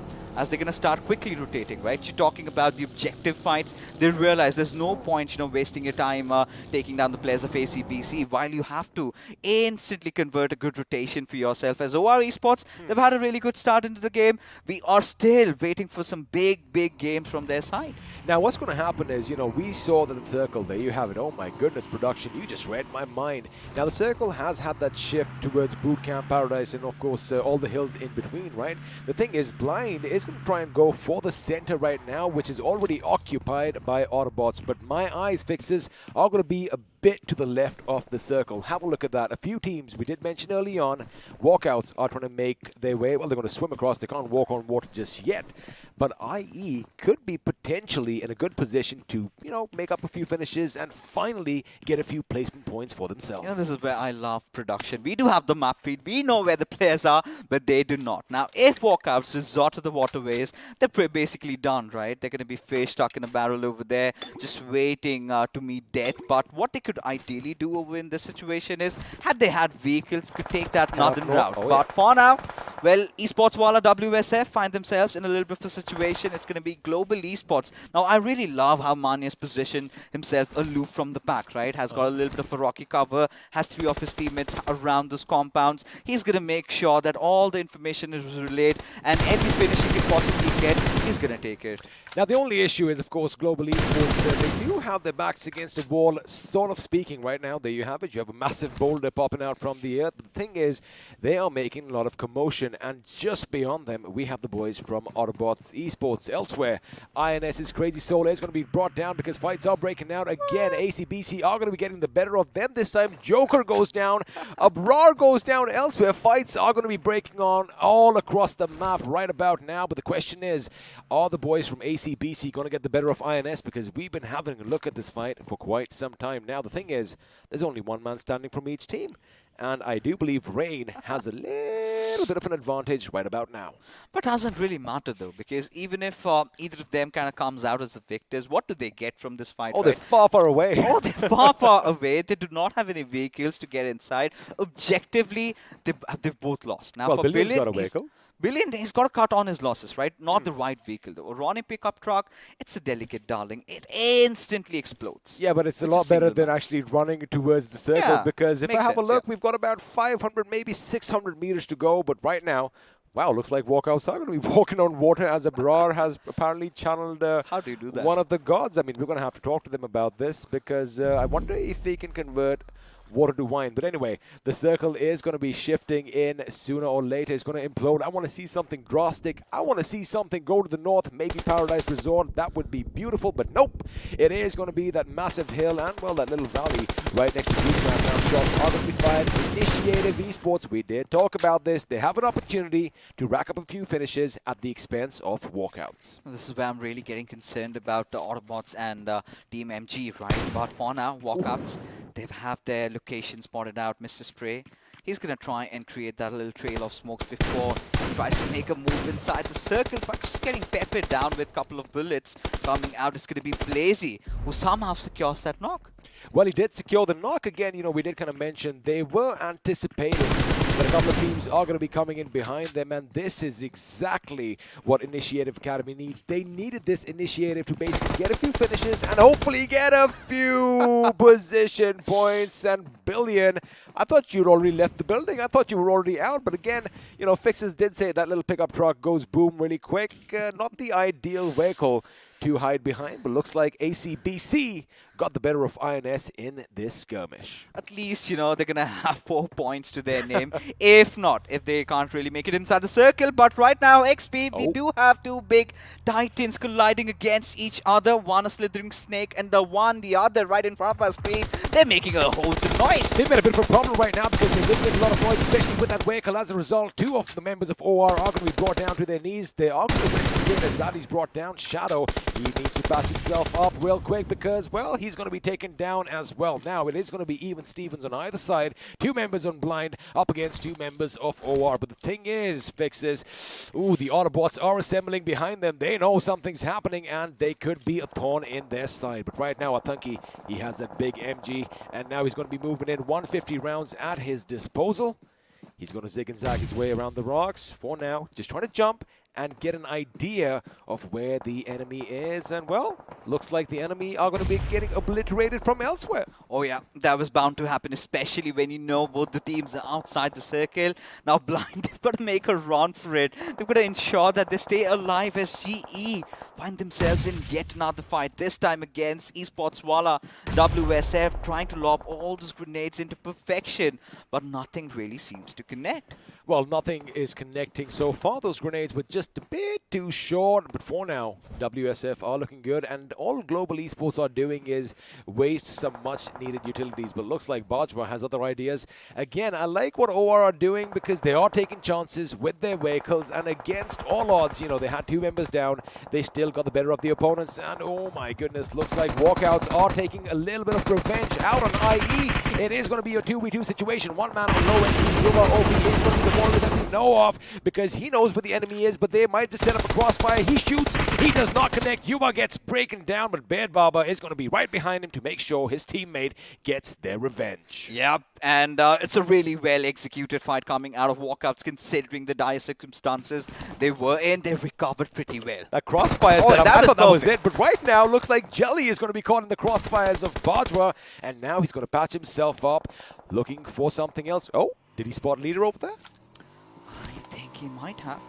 But now he's definitely spotted Atanki, but it's going to be Aditya who's going to be, you know, dishing the final nail in the coffin as Esports Wala, they are eliminated over here as Autobots find themselves under heavy trouble as Big Brother Esports are going to be charging at their direction, but get those two finish confirmed as it is looking pretty chaotic in Sanhok considering how silent the early phases were. Well, of course, that was just the calm before the storm, and well, the storm is definitely brewing over the plains, the forest of Sanhok right now, as Scream is going to let his M4 do all the screaming. But the thing is, they do have 4 finishes. That is going to give them a high. They do have the high ground. That is going to give them another advantage. But I did see someone try and sneak in from the back. But for now, it's going to be Nigma Galaxy taking the fight to the opponents as Global Esports are going to come under fire. Now MG is going to get that first aid in. Joker is going to be spotted, but he gets behind that little boulder. I love that. He's trying to make sure, A, he puts the enemy at bay, and MJ was lucky not to be burned to a crisp. But now MJ's got nothing to lose, right? He needs to make the charge. Oh, and that's Joker it, with that's that it, that's grenade it, that's it. is going to get the job done. But so is he going to fall as Global Esports also find themselves out of the game. Now 7 teams remain, 20 players still alive. And OR Esports are a 3-man strong team with 7 finishes to their name as well. Now that little bit of a retreat from Blind and OR, we might see them clashing off in the foreseeable future as it all comes down to how the circle shift, where it has shifted again to Autobotz and where they were. But do they have enough numbers, XP? Well, we're going to find out because it definitely looks like, just to go back on one point, Global Esports, man, they went out swinging, and now Arthunki is going to be in a bit of trouble. We have a couple of teams, by the way, who just have 1-man standing, 1-man armies, as we like to call them. Autobots were a 4-man squad. They've been reduced to 1.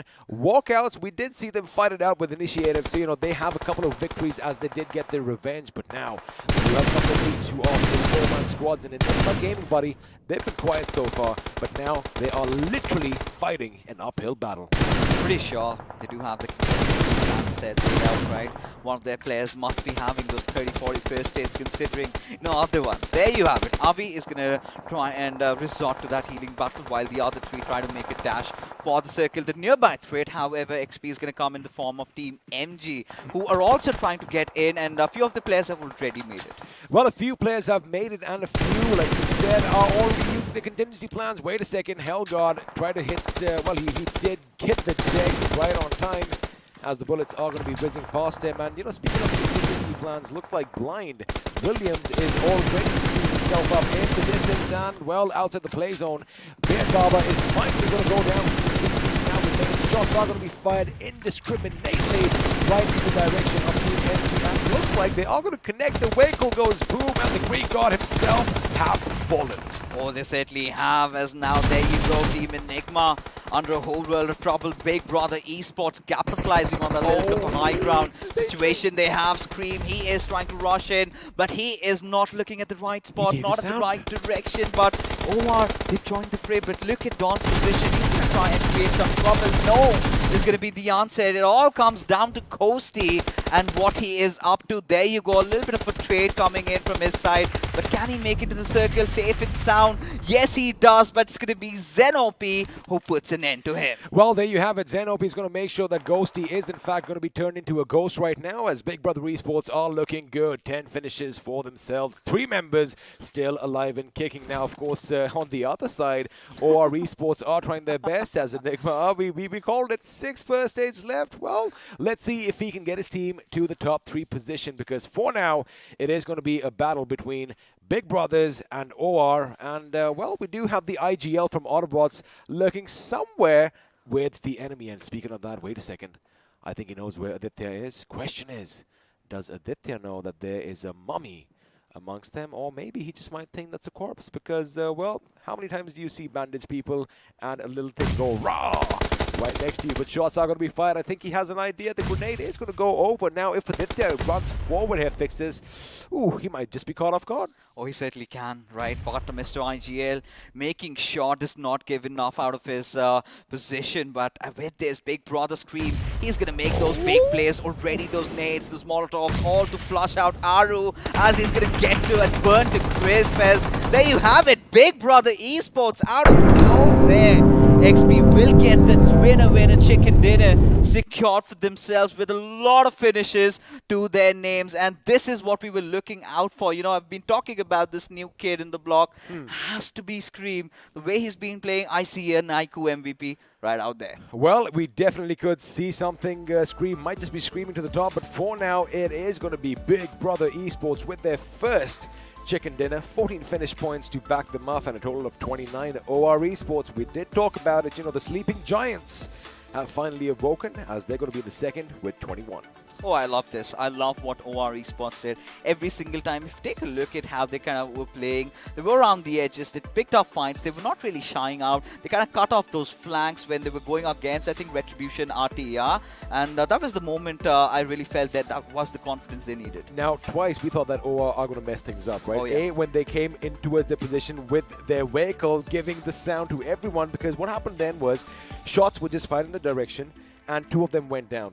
But the way they held their ground, they held their flanks, because now when you knock 2 members out, you know, it's half the battle is done, right? So the opponents came rushing in, and well, the teammates, Aru was standing on one side, and I believe Aditya was the other man standing on the other flank. They waited patiently, and as soon as they saw some movement, and that is all she wrote.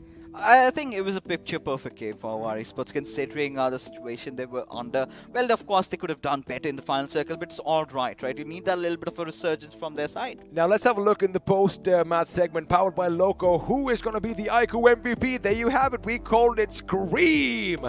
Is going to be there at the tippity top. He dished out quite a bit of damage as well. Oh, yeah, of course. Now, as cute he might look. 6 assists, mate. 6 assists and 5 finishes. And 883 points Wow. of damage just in a single match, and that too in Sanhok.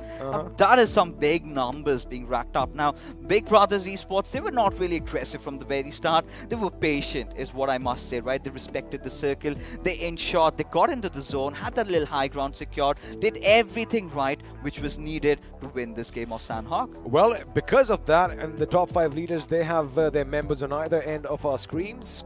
Screens, I beg your pardon. Scream is going to be at 1 with 5 finishes, and Hellgod is going to be on the other with 4. OR finally making a little bit of a splash in the leaderboard, as well as Nigma Galaxy's MJ, who's going to be right there in the center with 4 finishes to himself. Again, I like the fact that, you know, all these teams are finally waking up, but let's do one thing. Let's throw some more facts and more figures your way as the match summary's popping up. And, well, what stands out for you here? Have a look at the healing. Well, of course, it's Sanhok, isn't it? Yeah, I mean, whenever it comes to Sanhok, considering we're talking about iQOO BMPS, and we do not have EXO over here who kind of really resort to those 12,000 markers of healings. You know, yesterday even we had Team Soul. If you remember, Hector had around 28 first aids. They had their plans laid out, but today it was Avi from Enigma, right? Today it was an Avi. He kind of went with those 15 first aids, did whatever he could, but it's pretty much basic, really. Nothing out of ordinary. Just those 6 grenade finishes, though, kind of steps out for me. Now let's have a look and see how all the damage was, you know, spread out, because a lot of teams did get a taste of blood, even though some of them did not end up with finishes. But OR and BB, of course, are going to be the happiest over here. And, well, looks like they are pretty even Stevens, except that Big Brothers, well, since they are the Big Brothers over here, they have a few more finishes to their names. And this is what we wanted, right? The other teams to really rise up. And Big Brother Esports, I think even yesterday, they were kind of in the top 8 now. They have propelled themselves a little higher in the overall standings, but it was a very important game for OR Esports. Now, this team, when you talk about them, the legacy that they carry on, you can expect them to be in the top 3 every single time. Now, this, I must say, is a really good game from which they need to start building up a momentum here on forward. If I have a look at, you know, the other teams as well, Oh, yeah. right down the center, Global Esports, again, you know, finally making a little bit of a mark on this game. I mean, 7 finishes. They did go out swinging. We did see that amazing grenade finish coming in right at the end before, you know, he finally... It was again Enigma Galaxy. It was. And even Enigma Galaxy, you know, they did get a taste for blood again. Pretty similar. 7 finishes for them as well, with a little bit more damage. So again, you know, like we said, looks like the Sleeping Giants are finally awaking from their slumber. Does that mean everybody else now has to worry? This is where I really told this XP, you know, where you have big orgs, you've got coaches, you've got analysts who are doing those crunching. Their work. Yeah, they certainly have done their homeworks, and especially when you have the map feed public, right? There you get all those informations out. You know, it's going to be dynamic throughout as we have the overall standings, and Team Soul still on tippity top. You know, no one's going to bug them, at least for now. But Big Brother Esports making those big daddy moves, getting into the top 3. Oh, you just called somebody else Big Daddy, so you're not the daddy anymore. All right, that's understood. Now, the thing is, 6 matches have been played, and everything is even Steven right now. Yes, so they do have a little bit of an advantage right now. However, day 2 hasn't been as flamboyant as it was on day 1.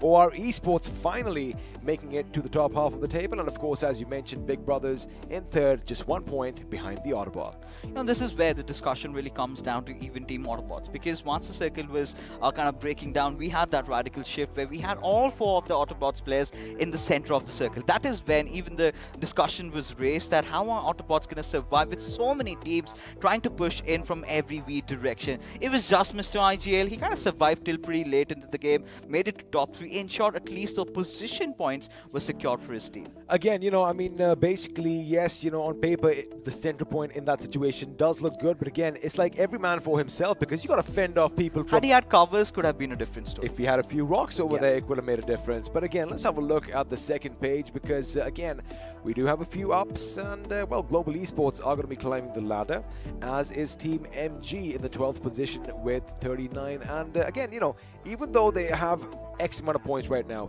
I'm talking under 50, still only 6 games played and a lot more. I do believe 18 more to go. Oh yeah, a lot more than that. But yeah, of course, now the way teams have been playing, FS Esports. Now one of those teams that did manage to get the first chicken dinner, the first game chicken dinner in Miramar yesterday. Ever since, we've kind of witnessed their fall, and we've been always constantly in lookout for those Miramar games. But Sanhok and Erangel is something that they really need to have to work upon. All right, let's look at one thing right now. Let's just talk about the elephant in the room. Initiative Academy.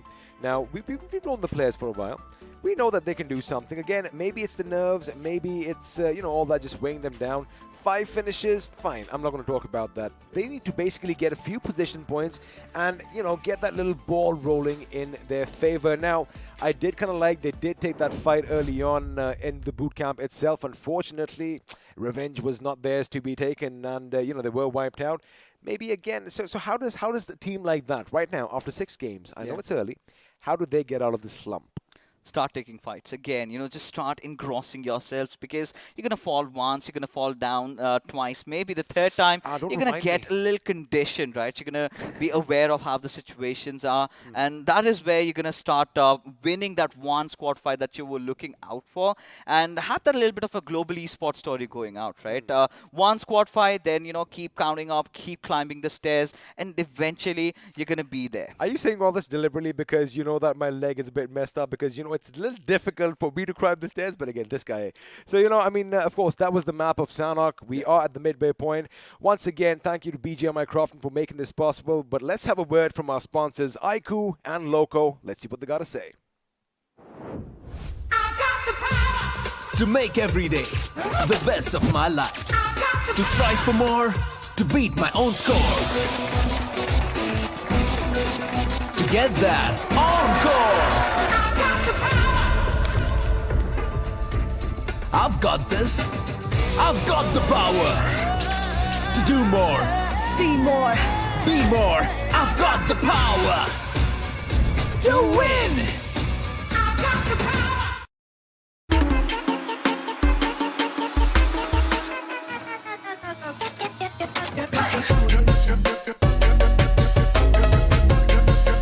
Watch it, earn it.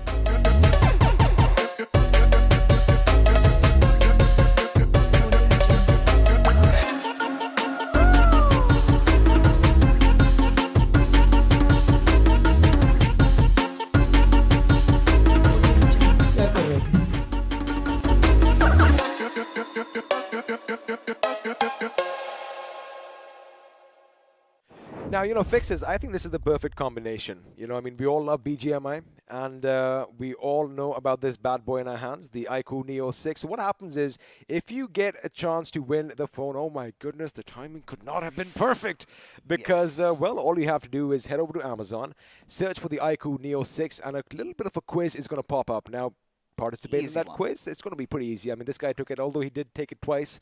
You know, I mean, whatever. I mean, I was restricted from production to even right. participate. But anyway, take part in that quiz, and well, you might stand a chance to win this bad boy. Now, once you get your hands on the iQOO Neo 6, then you head over to Loco and basically start your own streaming platform, and maybe, you know, just grow your fan base. But for now, if you missed any of the action because it was Sanhok, let's have a look at the highlights and see, well, where all the shenanigans took place. You know, it all started with this one fight, right? We were talking about the RNG factor, and this is where Enigma Galaxy had the numbers, had the players isolated, took the right fights, and this is where GOG could not really respond the way they would have wanted to. And from the moment when you start off into a game, you come up with a certain game plan, right? The moment it kind of all goes into tatters, that's where you start into thinking, what do we do next? That's where the fear sort of starts creeping in. Right, exactly. And now have a look at this. Now, what happens over here is, did you see how one of the members from INS was still up top? Yeah. Right. However, two of the members, Rain and Capron, they actually snuck in unknowingly. You know, it could have gone a lot wrong for them. But again, INS, you know, they did pay the heavy price. And this was when Retribution, again, we talked about it, OHA Esports had two members down on the knees. How in the world did they get them back up? And now this is where ACBC got a little bit of revenge as well, making sure they finish what they started. But you know, this is when again the discussion comes down to the fact that this could have been avoided, right? This could have been avoided easily. Both of these teams could have tried to get inside the circle and try to collect as much position points they possibly could have. And engaging in that battle, of course, you had a few finish points, but those invaluable position points is where they kind of were lacking. And it all takes that one little spray, and you have a gas can right beside you. It's gonna be multiple gas cans. explosions. Oh my goodness, that explosion would have shook the entire island of Sana, but this is the fight I was talking about. Have a look at that. Jelly was down, Aru was down, Aditya was on one flank, Arthunki with that big bad gun was on the other, and well, IE again, they were going to converge, and have a look at the little crossfire that they're going to set up in a few moments. Looks like, well, that moment has passed, but again, you know, maybe had they moved on a bit further. All right, let's break it down. Yes, they are at the edge of the circle. Now, Yuva goes in. Remember, he's getting shot at from both directions, but Beard Barber comes in, makes sure he takes care of his right flank first, and then deals with whatever's left to walk out. They definitely have the last laugh there. That's a textbook push, right? Oh, yeah. One goes in, checks the left corner, you have to pre-fire. The other has to push in tandem and get the right corners also secured. But Big Brothers, of course, they made those big moves over here, playing fearlessly. But this is where even MJ really, despite the fact that he spotted out the chink in the armor for the players of Global Esports, made sure that they go down along with it. You know, I mean, the way you said that, that's how the SWAT team clears rooms, right? I mean, as soon as they breach a door, one goes left, one goes right. That is exactly what happened. And, well, you know, these are tips for all of you watching at home. You know, you can just add these little strategies to your gameplay, and who knows, you might just be on our screens next. But again, OR Esports, a wonderful, valiant effort. Team MG over here, I don't know if it was the best decision to be, you know, caught on that slope over there, because, you know, sooner or later, A, the smoke dissipates, and B, it does not apparently block bullets.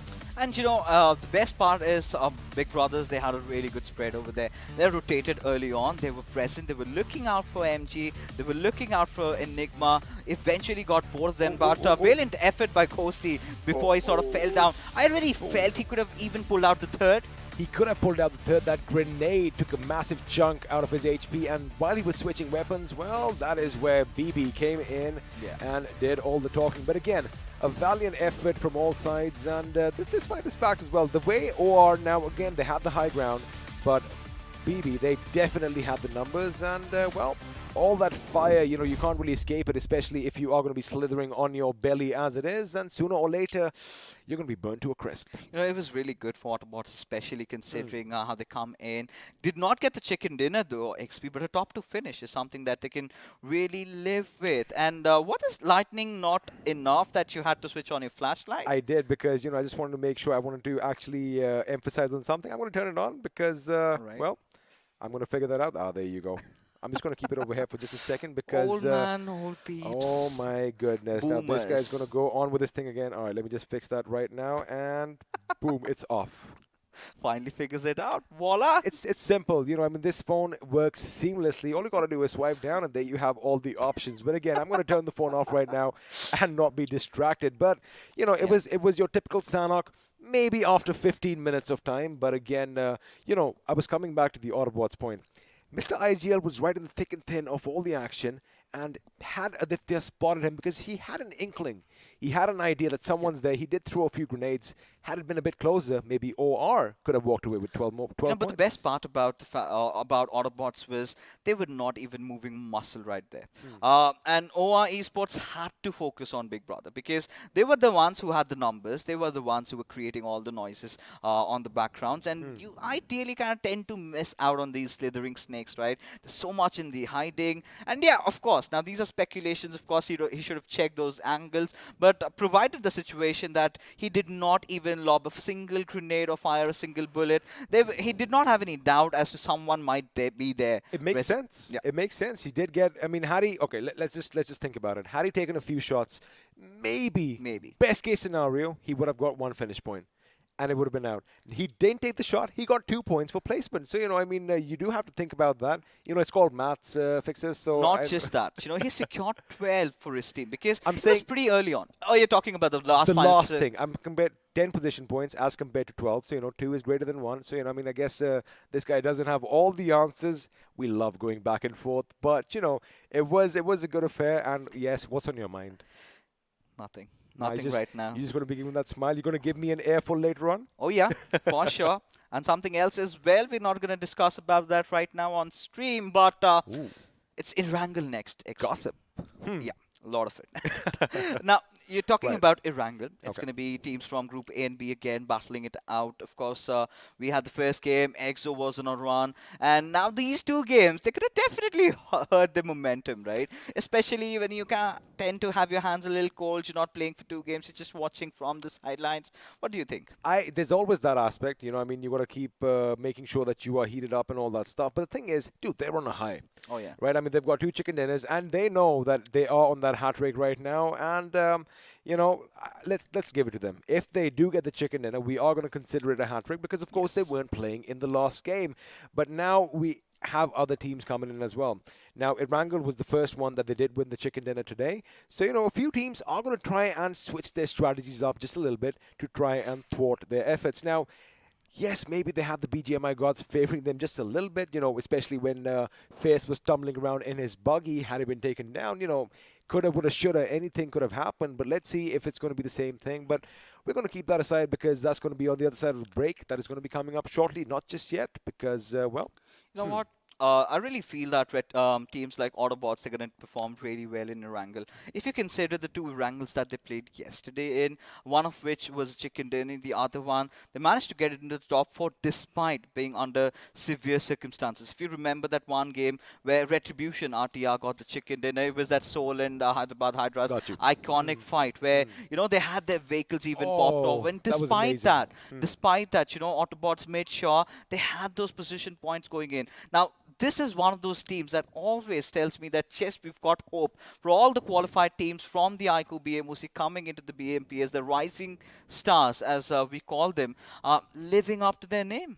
Well, they are living up to the name, but again, just the fact that they made it to the Pro Series, you know, I mean, these guys obviously are playing on all cylinders. They're firing on all cylinders. They have their A game on, but you know what? We're going to keep that aside for now because I think you and I, we definitely need a bit of a breather. So what we're going to do is we're going to head in for a little tiny short break. See you on the other side of this. जब court पर बनी team of 5, छठे यार का दिल टूटा ऐसे जैसे टूटे कांच, क्योंकि अब से कोई नहीं होगा कभी भी left out. Battlegrounds Mobile India brings you the new 8v8 TDM mode. Let the action begin in Santorini. What's your biggest weakness? My biggest weakness? If I had to pick one... I'd say that... My biggest weakness is that I'm a real giver, you know. I give more than I should. Are you going to keep all the loot for yourself, huh? We don't need glory hunters on the team. I'm firing on all cylinders, 100% of the time. Gives others a huge complex. Hey bhai, can't find any guns here. I'll be toast if I have to carry on with this frying pan. I'm too calm and composed for my own good. Nothing can rattle me. I'm in constant zen mode. Beast mode, guys! Come on, let's go! I scout रहा है यार. Hello, respond! I just can't push people against their will, you know. Even if it's for their own good. Seeing people uncomfortable just doesn't sit right with me. अबे तुम red zone के बाहर नहीं निकल सकते, कंफर्ट जोन के बाहर कैसे निकलोगे? चिकन डिनर के साथ में भूल जाओ, तुम्हारी किस्मत में भूखा मरना लिखा है. Pick the game, drop the act. All new Battlegrounds Mobile India with new modes and maps. Download now. This car won't drive itself, right? Where to go, when to stop, read the map. अब ये सब तो in-game reader ही कर सकता है. And danger rarely announces itself. इसलिए आगे बढ़ने के लिए एक स्काउट भी जरूरी है.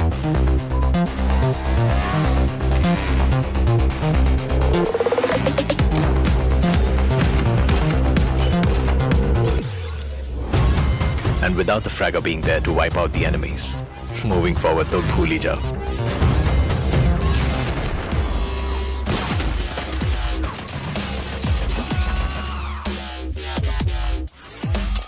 और फाइनली गाड़ी आगे बढ़ाने के लिए सिर्फ पहिए नहीं, जैक भी जरूरी है. कोई भी मैप हो और कोई भी रास्ता, जैक ऑफ ऑल ट्रेड्स के बिना टीम नहीं बनती. Without you as the support ये गेम नहीं चलती.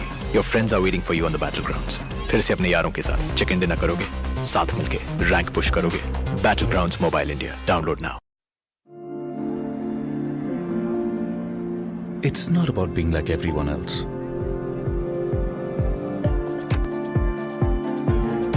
It's about having your own destination.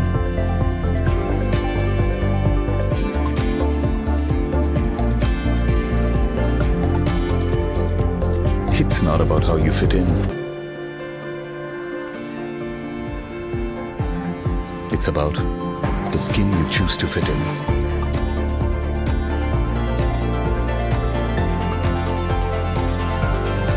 It's not about you belonging somewhere.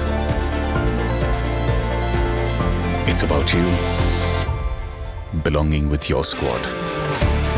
Because everyone can be a player in Battlegrounds Mobile India. All new Battlegrounds Mobile India with new modes and maps. Let the battle begin. Download now. Train और tracks के छिचक छिचक के बीच अगर local में बैठी team Mumbai's अपनी game पटरी पे ला रही है, तो बनारस की पतली गलियों में राजेश गेम में पतली गली पकड़ रहा है. थैंक्स टू सिमरन, उसके क्लैन के रैंक का कोई बाल भी बांका नहीं कर सकता. बड़ा बाजार में कैसा भी हो वाईफाई, पिंटू अपनी स्क्वाड को दे रहा है हाई फाई. और अरविंद उर्फ शार्प शूटर को है पता, the one who shows the way is the real ताला. चार मीनार के पास एवरीबॉडी नोज ये सिंगल हीरो और दो हाथ का गेम नहीं है. इरेंगल और मिरामार से भी बड़ा एक मैप है जहां हर कोई अपना रैंक पुश कर रहा है. Battlegrounds mobile India, India rank push कर रहा है यहाँ. आप हो कहाँ? Download now. Well, hello and welcome back to the iQOO Battlegrounds Mobile India Pro Series powered by Loco. Lucky for you, the little annoying presence known as Fixes is out, and the shining sun himself, Arca, is back in. Buddy, it's good to have you here. Oh boy, I was watching that. You were. We all were in the sidelines right now. But again, that guy. What's up with the whole daddy thing, huh? I think it's something to do with the opposite gender as well. He's trying to do something behind the scenes, and it's not working out, and he's trying to bring that frustration out here. Oh, we're gonna have a little psychoanalysis, but before that, let's have a look at the pre-match segment powered by Loco, because well, the next game is going to be underway in just a few short moments, and it is going to be Group A who's going to be taking on Group B once again, which means, well, EXO and Seoul fans out there, you are going to have to wait on just a little while longer. But for now, let's see if you can spot your favorite teams. Yep, it's going to be Global, INS, Hydra, ATZ, RTR, GOG, EGs. That's going to be Enigma Gaming, WSF. That's a mouthful. Yeah, and OR, BBE, IE, or IA, whatever you want to call them. Walkouts, Blind, Nigma Galaxy, ACBC, and Marcus Gaming. So one good thing which we saw in the previous game, which literally was an eyebrow raiser for me, was obviously 3 teams going away with just placement points and no finish points at all, and still being in the top 7 on top 8. Well, that's what it is. You know, either you get it by hook or by crook. And of course, the teams that he is talking about, one of them is Enigma Galaxy. No finishes, 8 placement points. And the second, I do believe, was Autobotz. Blind Esports as well. Yeah, Blind again coming down with the 0 finishes and 6 placement points. I don't know how they pulled that off, but again, Autobotz coming in, just being in the top 3, 1 finish and 10 placement points. How is that possible? Well, that is possible, and all of this is possible because of BGMI Craft and, of course, our sponsors, iQOO and Loco. Let's have a look and look at those beautiful videos once again. To make every day the best of my life. To strive for more, to beat my own score. To get that encore. I've got this. I've got the power to do more, see more, be more. I've got the power to win. Well, there you have it, iQOO Neo 6 Power to win. And, you know, of course, we have these in our hands. But you know what? 3 of our lucky winners can get it too. How do they do that? They have to go to Amazon this time, not Google. Remember, it's not like one day you come on the stream and you think that, you know, I know what to do, and you try to do it. No, don't be over smart. You need to come to the stream every day and try your chances much better. It's Amazon this time. Go there, search for iQOO Neo 6 over there, and then you'll get to know a notify me bar, as well as there's a few games you need to play over there. And once you're done with that, you might have a chance to pick this up for yourself. Well, you can do that. And speaking of chances, you know, you always got to shuffle things up now and then. And we are going to have a few substitutes coming in. Looks like Karan is coming back in for Esports Wala WSF, and Honey is going to be heading out. Both boys from Punjab. Sat Sri Akal, what's happening? And I love the fact that, you know, they are mixing things up. Yeah. Because this time around, you know, they did try to go for those position points. They did get a few. However, they didn't have that firepower. Let's see if Karan is going to be that little, you know, ace up their sleeves, because we have another substitution coming in, this time from Retribution, as Eros 24 is coming in and Craniacs is heading out. Oh, somewhere I wanted both of these players to be for, you know, out here, because the combination, we have seen that before in the previous rounds where it's worked out like a charm. So I was expecting them to be there, but this trade at this point of time shows they might be going in more for the defensive gameplay and placement points, because Kinetic ego's cranky sometimes. Oh, is it? Well, looks like that might be the case, but I hope your ego is not going to be inflated once you get a chance to win all these amazing giveaways. We have some nice BGMI t-shirts and bottles to be given around, and all you have to do is head over to Battleground Mobile's Esports channel, and well, I think you know better than me, because you were fiddling around with the phone right over there. Oh my God, you read my mind, you read my behavior at this point of time. You go over there, you vote out for the team you believe is going to be standing on top of the table by the end of the day. And if you are one amongst those who have voted for them. So how do you vote for them? Just put hashtag and the name of the team. So if you're one of the lucky winners, you know, they're going to be selecting 3 to 5 amongst those who have voted for that team. And if they're on the top of the table, and if you predicted it right, you have a very, very good chances of those goodies. Wow, I mean, you better have listened to that, because I could not have said it better. But now it is going to be time for us to bid you adieu, as we once again are going to be heading over to Erangel. And all right, let me put you on the spot here right now. Yeah. We did see Team XO do wonders previously. Now they're not going to be playing this game. Who do you think is going to be taking up that mantle? Chances are really high for Hydras official for me. You know, they have not played much, but somewhere I feel that, you know, slowly they're picking up the pace of understanding the zone rather than trying to be a little offensive. So it's a gamble which, you know, not many would take, but I want to travel the path less traveled. And Hydra's official is what I would like to place my bets on. But if I have to be the team favorites of amongst the audience and amongst the, you know, analysts whom they consider themselves to be, I think Global will be the team to watch out for. Well, let's see, because it does kind of seem like Global Esports are, you know, hitting hard once again. Even in the last round, they did manage to get 7 finishes, and, you know, those placement points were definitely helpful. OR Esports as well. Boy, oh boy, did they pack a punch. And, they were looking good. And the fact is, they did all of that with just 2 members at any situation, right? Because each and every skirmish that they went into, before the fighting started, they were getting shot at. Two of the members were either, down on the ground or, otherwise preoccupied. And, they still did it. Imagine what they would do if all 4 were pretty much taking the fight right from the beginning. Now, consistency is going to be the key, right? So there are 2 teams. One is going to be OR, as you rightly pointed out. They have a lot of job to do. They've already got that momentum. Just 2 people's energy is working out. Another 2 more added. They can go in for that winner-winner chicken dinner for themselves. But at the same time, the second team, obviously, going to agree on this, that Big Brother, I mean, the way they performed in the previous game, they're completely offensive. Right, so right now we're going to be jumping into the next map, ladies and gentlemen, as the big birds hit the sky. This is iQOO Pro Series, BGMI Pro Series to be specific, and we all know it's become common right now to speak more about it. Powered by Loco, as the flight path starts off from the side of Yasnaya Poliana, going towards the side of Primorsk, somewhere flying over Ferry Pier, dissecting the map right to the center. Equal halves is what we're going to be looking at. Equal halves, and if the BGMI gods are going to be fair, maybe the circle is going to be equally dissected as well. But that is, of course, we're going to find out in a short few moments. Now, again, I want something drastic. I wouldn't mind either the Sanhok military base because, I haven't seen any action over there, right?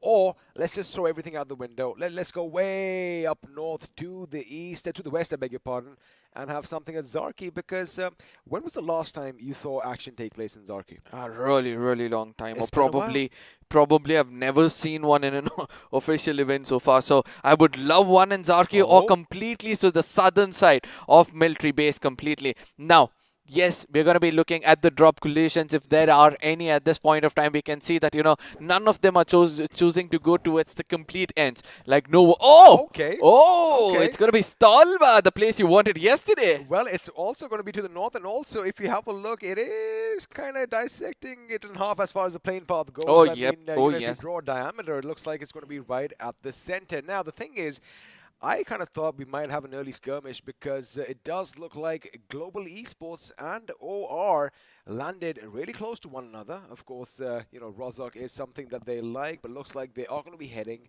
a bit to the east. Now, see, the question is, all the teams that are down to the south, right? I'm talking about Autobotz, I'm talking about MG, and even ACBC. Now, they obviously knew that the circle has already formed as they were falling from the heavens above. And how do they go about this? Because they know time is of the essence and they are going to have to move as quickly as possible. Well, somewhere I feel that, waterways are going to be something you need to resort on, right? Because somewhere, in case, let's consider ACBC over here. They can take those boats at Novo or probably towards the center of the map itself and they can traverse through the waters. Just imagine, it's not only Sanhok where you can traverse in water to the complete northern side. It's Erangel as well. But what you have to do is farm as quickly as possible and immediately move to a place.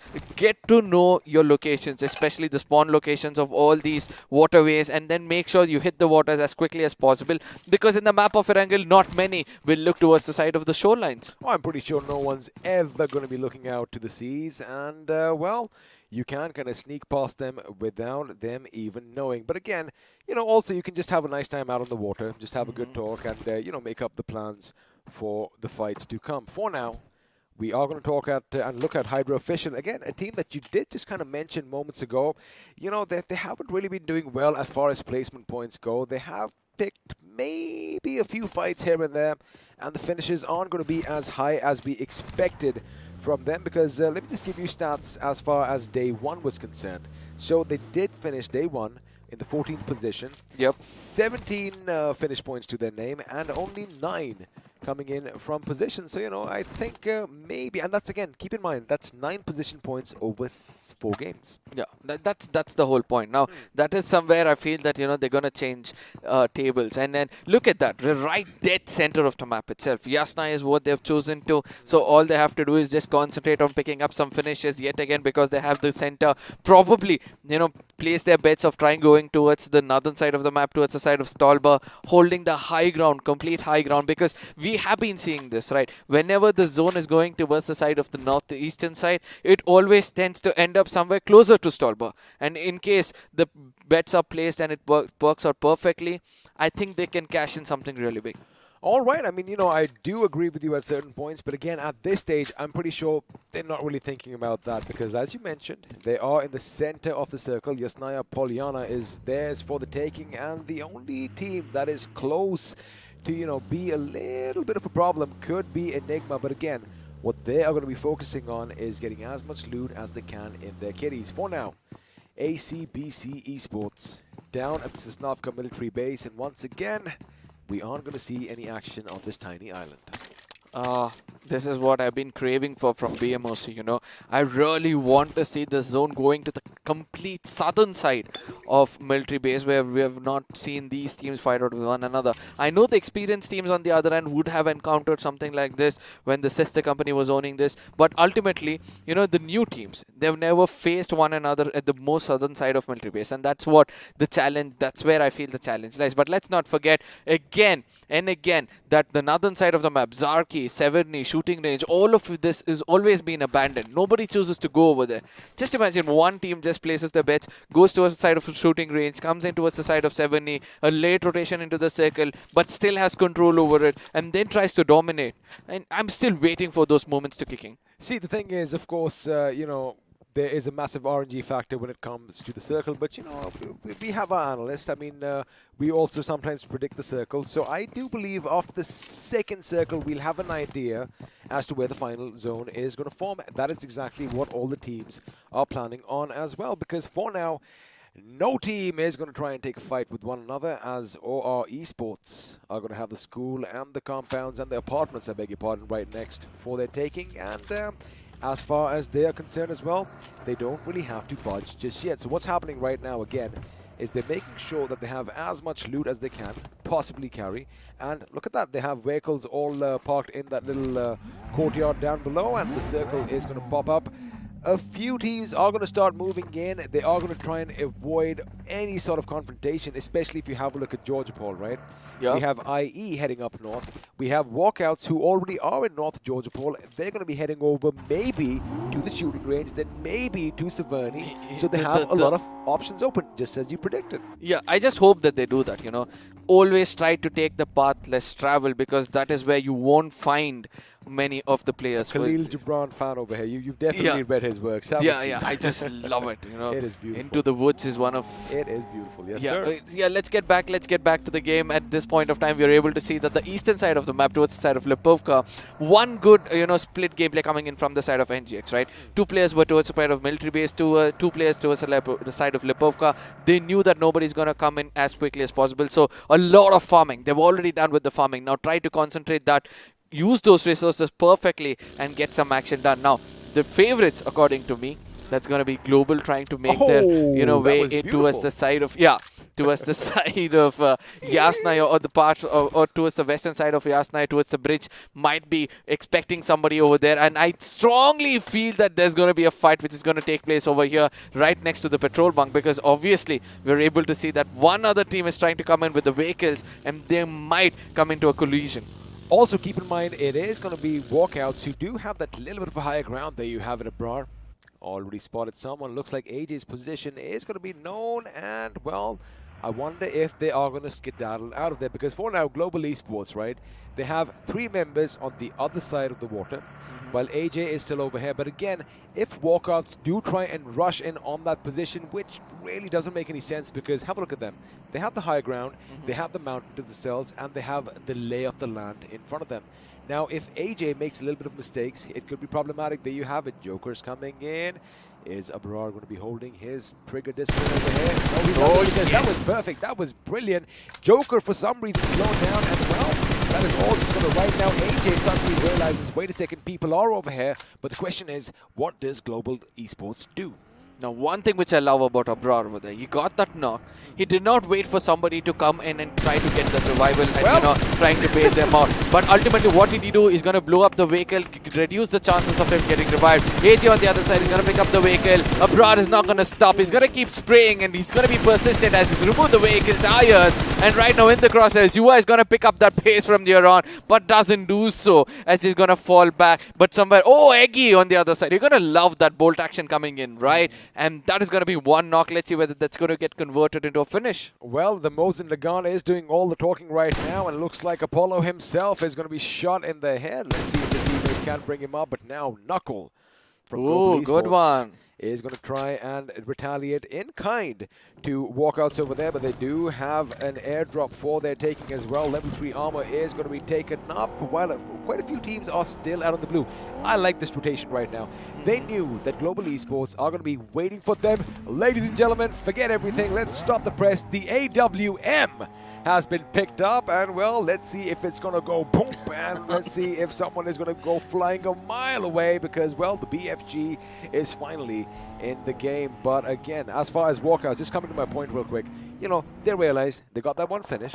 They realize the gas station is taken up, and well, OR Esports is going to be giving them a little run for their money. Mr. Spray is being sprayed upon, but that is what teamwork is. Suppressive fire coming in right there and then. That is few things which I rarely get to see, right? It's textbooks. You need to make sure that you give them the right kind of backup, and eventually the backup has come in. But right now, when we look at the minimap, we do understand a lot of teams are trying to head in towards the side of Yasnaya. We can see that MG coming in from one side, RTR coming in from the other, Hydra playing in a split. They think that they have this game in their hands. Let's see whether that's going to be the case. Right to the center is going to be GE, Enigma. I mean, you can name the team which we thought that, you know, is having a very good time in the map of Erangel or have a chance of taking the fight towards the face of the enemies. All of them are at the dead center playing for placement points. Let's see who's going to be dominating on the northern side of the map. Is the circle, I think, is going to get drunk after some time and go towards another side completely. It could be, you know, just looking at that little spot in the center, you know, of course I love saying it's a kaleidoscope of colors, but it was a little trippy as well. But for now, OR Esports, he knows where the enemy is, he knows someone is over there, because mind you, Manya has been knocked down already, and Knuckle is going to be that little reinforcement coming in. Beautiful shot through the cracks over there. Had it been a different caliber weapon, it could have been a different story altogether. But for now, Global Esports seem like they're still going to be a 3-man squad. Joker on the other side. The favorites are losing players at a time. MG Dawn on the other side. Rotation clashes, obviously inevitable. And who's making them pay? It's going to be Hydras for holding this position for a longer time. They started, right? So one thing which I've observed on this game, like when you're holding a position for a really long time, you get to know that topography really well. You try to understand that real estate so well that you'll know immediately where to shift, where to turn around, and which fight to take, which fight not to take, which is your most vulnerable spot. You know, speaking of shifts, I am going to be keeping an eye on the map, because if you have a look at the top right of your screen, you know the blue zone is going to be imploding in on itself. I kind of feel we might just have a little bit of a western shift, I beg your pardon. We might actually see some action break down just a little bit. You are predicting a bit of a northwestern shift. Let's Northeastern. see. Northeastern. All right, let's see who is going to be right. It is going to be northeastern. There you have it. See, now this is why I was bringing this up. Hydra, we mentioned, were still in Yasnaya because they were waiting for the second and the third circle. And since we shifted a bit down south from Stolberg, had they gone out, got the higher ground over there, it would have been a little bit difficult for them coming back in. So for now, they still have a good position. However, I do feel they've given up the tall buildings in the city, as they are all going to be clumped in one corner. But for now, OR Esports, they do have the high ground, and well, looks like someone else has the deck.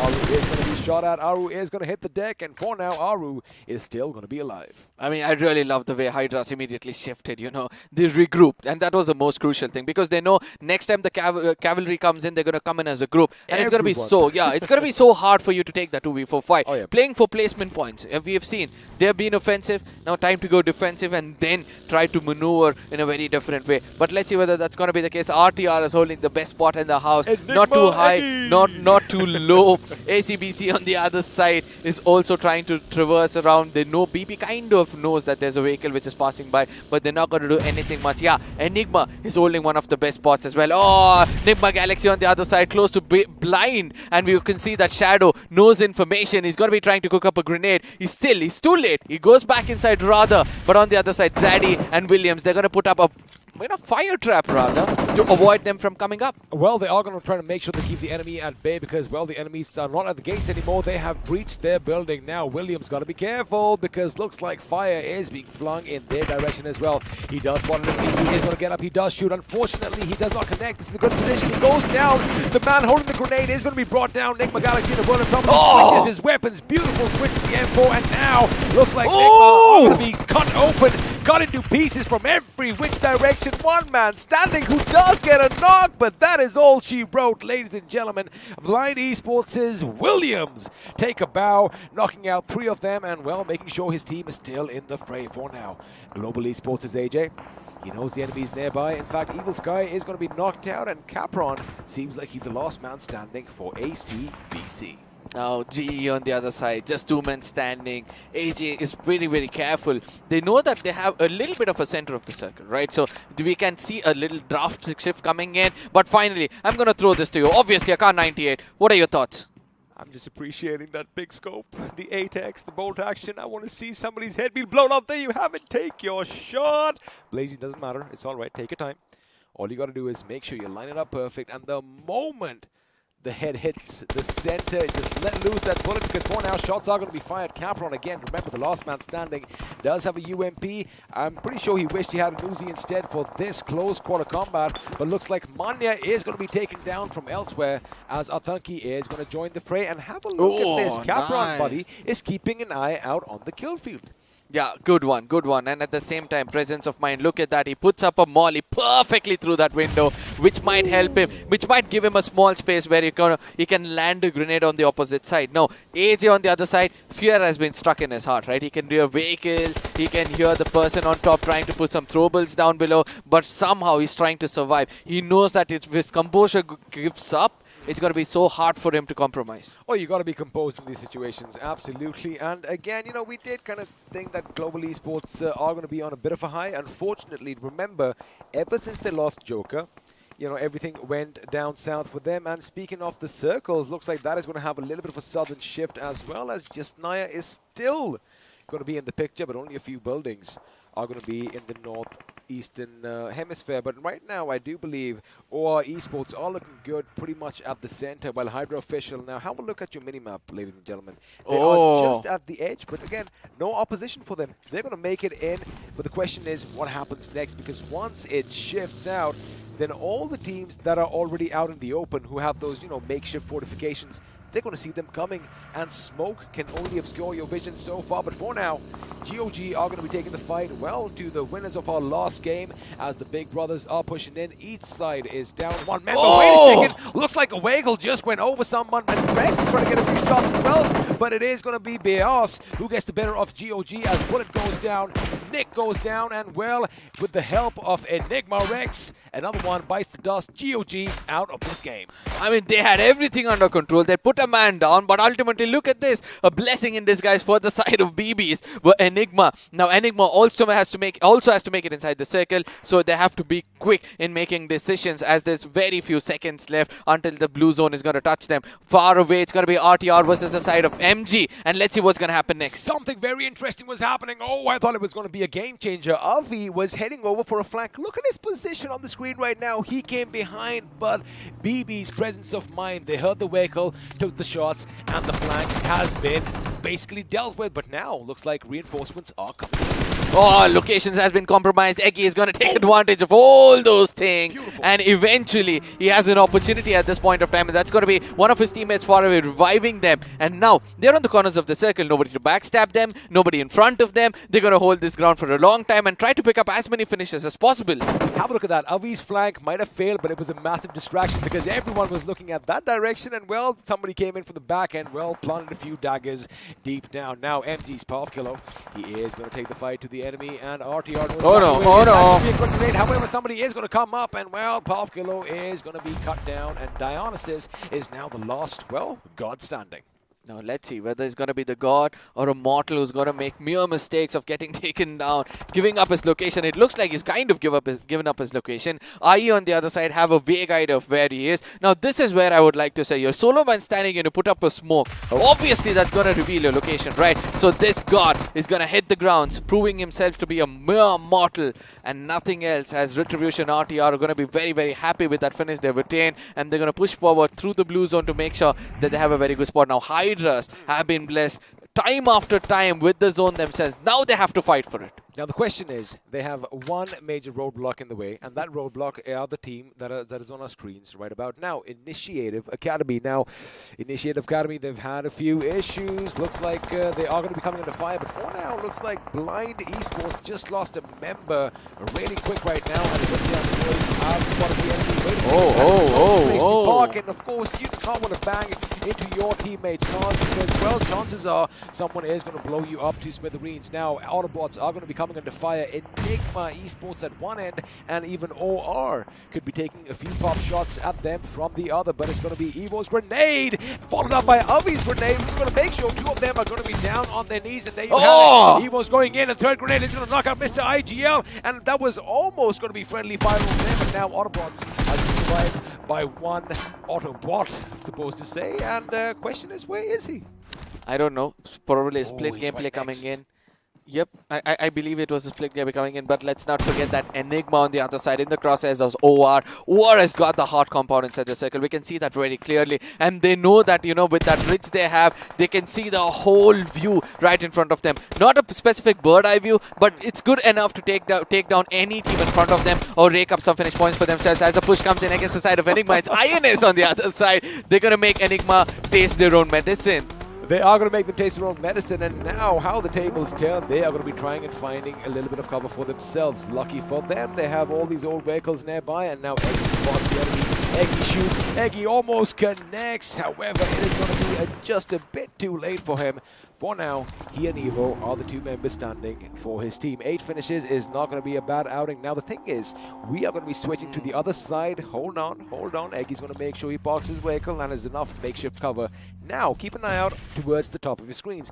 IE are going to have to battle it out with Hydra officials sooner or later, and let's see who's going to come out on top. Now, on the other side, we're able to see some grenades are still being thrown, coming in from the side of Mr. Spray. The conversion of Chono to a finish is anytime soon coming in towards the side of Walkouts. But RTR on the other side, they have a vague idea where Walkouts are. They're trying to restrict them as much as possible through those, you know, smokes. But at the same time, we all know when you're gatekeeping in the 5th circle, it's going to be easy for you to pick up some finishes for yourself. As the spray goes in from the side of Mr. Spray, who's trying to live up to his name, gets another person in his crosshairs, puts him down on his knees, finishes up immediately. Now Doddy and one more person. I think it's going to be a little hard for me to read out with all those movements, right? Oh, there's a lot of action happening, and looks like OR almost just drove over Shadow, but now I think he gets on from the other side, and now Blind is going to be pretty much pinched in. They were pincered in like the claws of a crab right now, and well, that is all she wrote,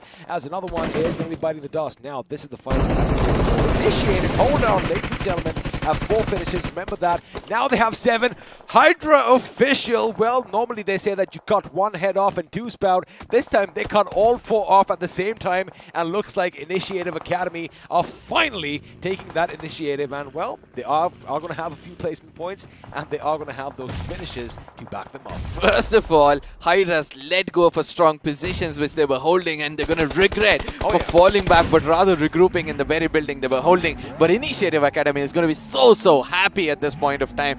8 finishes is what they've got for themselves. Walkouts and them are the only 2 teams which are outside the circle, but it's not going to bother them much, right? So from here on, all they're going to do is slowly come in. They've got that haystacks in front of them, use that as hard cover, slowly execute one player at a time. But on the other side, we can see that Walkouts from far away are putting up this smoke trail. I really want to start counting the number of smokes which is going to be falling in front of us, because it's all going to be like thick snow in front of us. Well, speaking of falling in front of us, Shane just just fell in front of us, courtesy of Enigma Eggy, and well, that grenade is gonna be all she wrote. AJ trying to survive for so long. Well, a 7th position finish is what Global Esports are gonna manage this time around. Now, down to the final 6 teams, 17 still alive. OR is a full-man squad. Initiative is a full-man squad, and well, the Walkouts are still a 4-man roster. However, looks like the others might need the numbers. Eggy's been spotted out of the distance, and that is all she wrote for Enigma Gaming because, well, the blue was kind of helping out OR Esports as well. Now, the fights are going to be breaking out every which way as Walkouts are going to get the better of a member of WSF.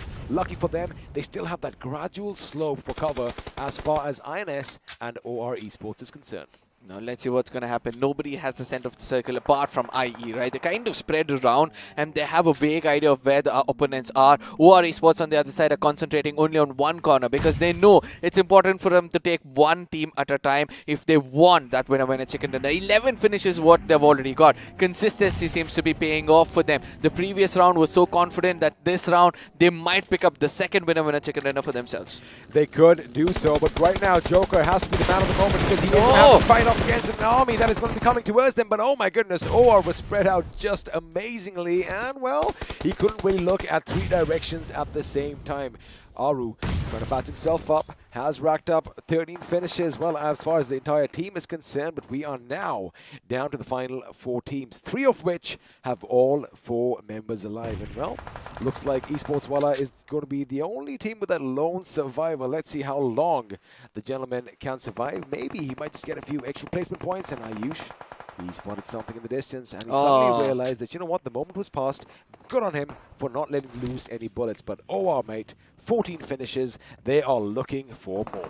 Now let's see, Aditya is tossing grenades towards the corner where he found some smokes to be put in. He knows that the trial for someone to be moving around with. Jelly on the other side is concentrating towards the side of Walkouts, and that's a good thing to see. He's got that haystack, as we said, that, you know, these are the few places where you can take cover in this open field, and he knows that, you know, nobody's going to tag towards him because the rest of the teammates are looking in the right corner where probably shots could be coming in towards them. Aditya on the other side, look at this, on the buggy, and probably then trying to get on this blue crate so that it's going to be easy for them, but ultimately OR is getting closer to victory. I can see that they're trying to smell it as quickly as possible and pick it up as quickly as possible, as Initiative Academy have concentrated the firepower towards the side of Walkouts rather than going in towards the side of OR, as one person of OR has been damaged. He has been damaged, but the best thing about OR right now is the way that they are spread out, right? They're making sure that they have their backs against the wall. Now, the thing that isn't working for Initiative Academy is, if you look to the left, we have OR. If you look to the right,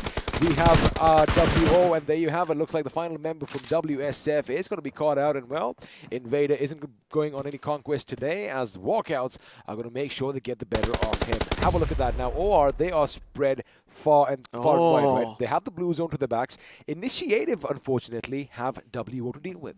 Now, one thing is that, you know, OR has got a small ridge to work around with, right? They push in towards that, you know, dry space right in between, the stony place right in between, the one which I can see coming in from the side of Spray. Even he's got a little bit of a ridge to work out with. He's not going to be detected by OR anytime soon, and he can take advantage of that and capitalize. And I think this is the place I was speaking about. OR is also holding something similar, but rather they can take and have view of where IEs are placed. Look at this, Aro using iQOOs much better. He's going to be placing himself in such a place where he knows the exact location. He's going to do damage with the throwables as much as possible. One person gets taken down. The second one might be coming in as he knows the location. It's going to be the Slithering Snake next, trying to go as close as possible and try to finish job off against the side of IE. Keep in mind, he just popped a smoke grenade, making sure that they get the better of them. But now this is what I was talking about. IE have 2 teams to deal with, because from one end, OR is trying to squeeze them with all their might, and well, Beard Bobby, the other, is trying to blow them to smithereens. For now, Ayush, he's going to keep his distance. He's like, you know what, boys, we need to calm down a bit, let them fight it out, because Aditya did get the better of Blazy, and Loki is falling down as well, which means now there's only one man standing, and that man is Ayush himself. Now, but again, you know, they already know the positions. Wonderful outing by Initiative, but right now, it is going to be a head-on collision. OR Esports up against Walkout. Now, carpet bombing is something I'm looking out for because I know the throwables of OR is kind of exhausted at this point of time. 18 finishes, buddy. Yeah, exactly. 18 finishes. And they're looking for 3 more, which is in front of them. 21 is what they can rake up. But at this point of time, Aditya is again doing the same thing. Behind that haystack, he's going to be jumping to check where the enemy's locations are. And slowly they're going to start executing. Jelly has started things off. He's going to be converting that into a finish. I don't know why WO are not retaliating, due to which they have to pay a heavy price. Mr. Spray is going to be visible as well, as Wa are going to be so happy with this performance, with that winner chicken dinner and 21 finishes. Just imagine where they can be in the overall points table. Oh, they're going to be jumping up quite a few positions. And of course, we are now going to be heading to the post-game segment powered by Loco as we have a look at the point standings. An unprecedented 36 points, the highest in any game so far. 15 coming from position, 21 coming from all that carnage. I mean, execution to the perfection, right? They exactly knew. As I said, they were concentrating on one team, but rather all the other teams were concentrating on 2 different directions, and OR was able to pull this up. Walkouts is going to be right behind them, trying to play for placement points yet again. 6 finishes and 12 placement points and 18. Initiative Academy, Massive game for them. Finally coming up with 18 points. And they were dead rock bottom in the overall points table. This is going to give them a little bit of a confidence boost. Enigma again coming back, consistency is coming back from them as well. Esports wala WSF doing what the others did in the previous game. Well, they don't have any finishes, but they definitely have 8 points to show for, and that is going to take them on a little bit further in this tournament. But I love the fact that Initiative Academy, this is going to be a little bit of a game changer for them. Like I said, a massive game.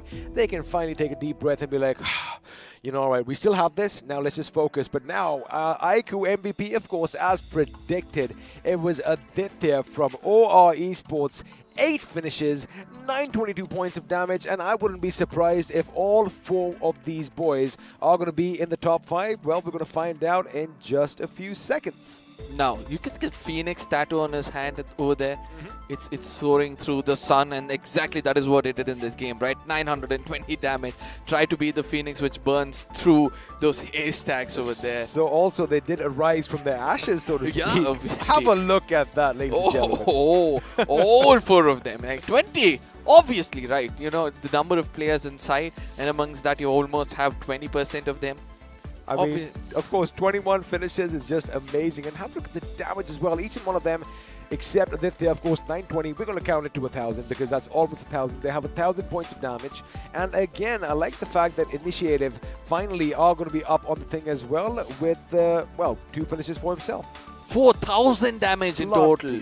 Wow. Just imagine FD graph, how was it going to look towards the side of OR at this point of time. I'm waiting to move over there, but longest finishes again coming in for OR Aditya, 316. I just hope it was the sniper, but I don't think so it was. You know what's going to happen now? So the FD performance graph is going to be coming up next. And, I've noticed one thing. We've only gone up till about 32, 33, 3,400 points of damage. So I guess it might take some time because they're going to have to add a few more numbers. But let's have a look and see as to how the finish to damage ratio is going to be like, because like we already predicted, they have got more than 4,000. Have a look at that. We only go up till 2,800, but these guys have gone up. There you have it. New records are being set. The highest damage, 4,016 points. 21 finishes, and I do believe if the information is right, because yes, we do have a few voices in our heads, but this is the highest in BMOC and BMPS so far. Yeah, absolutely. So it's good for us to say that OR has set a standard of being the most aggressive team in a single map, and at this point of time, the rest of them is not going to bother much, right? The limelight is taken away so much, it's going to be hard for them, but IE and W on the other side, 8 and 6 finishes are the only other team apart from Enigma to get 8 more. And look at this, 96 points, 43-45, a balance coming in. OR Esports, 1 good winner chicken dinner, and they place themselves in the 2nd position, where EXO was also competing for that position. Now, Autobotz on the other side, we expected this, right? So 1 good game they can play, somehow they can come up on the top. Big Brothers have also done a very good job, 7 games played. Team Soul has still got 1 more game to play, and EXO also have got 1 more game to play. So let's see who's going to be at the top of the end of the day. But the jump coming in from the side of OR, from which position they were before, I'm pretty impressed. Well, I'm pretty sure they're going to be happy as well. I'm just taking a moment because, boy, that was quite a jump. They were on 60 points before this, and 36, you add that, suddenly a massive jump, second position. Again, anything can happen now. Nigma Galaxy are going to be holding down the fort as far as the second page is concerned. 53 points for them. FS Esports, I wouldn't say they've fizzled out because, they have gone down quite a few positions. However, maybe it's not their day today, right? With one game remaining, let's see what they come up with. But again, Global Esports slowly but steadily inching their way up. Yeah, I love it when some squads tend to, do the best of what they can, but ultimately let's look at the bottoms. Nothing surprising for me. Initiative Academy slowly puts up some points. 18 points is exactly what they got in the previous round. So slowly they're going to be climbing up. I think it's the first step they're going to be taking, and from here on they can actually capitalize on it. The first gear is put, right? So it's not going to be hard for you to go to the second, third, fourth, or probably fifth if you have one for yourself. Well, just have a look at Initiative Academy right now, right? I mean, they were at the bottom. They only had 5 points before this game, all of which came via finishes, and now all of a sudden that 5 has become 13 and the 0 has become 10, which means that anything is possible. And again, these are just the early stages of the tournament, and we still have 3 weeks of a lot of fighting. It's going to get neck to neck at some point. I mean, of course, some hearts are going to be broken, but again, this just goes to show that everyone still has a chance. I applaud IE at this position. Hydra almost had it, but any last thoughts right now about this? Not much. I want to say this, that Hydra officials on the other side could have played much better. Well, they could have, but for now, let's have a word from the official sponsors. I'm, of course, talking about iQOO and Loco. This is BGMI, sponsored by Crofton. To make every day the best of my life. To strive for more, to beat my own score. To get that encore. I've got this. I've got the power to do more, see more, be more. I've got the power to win. I've got the power.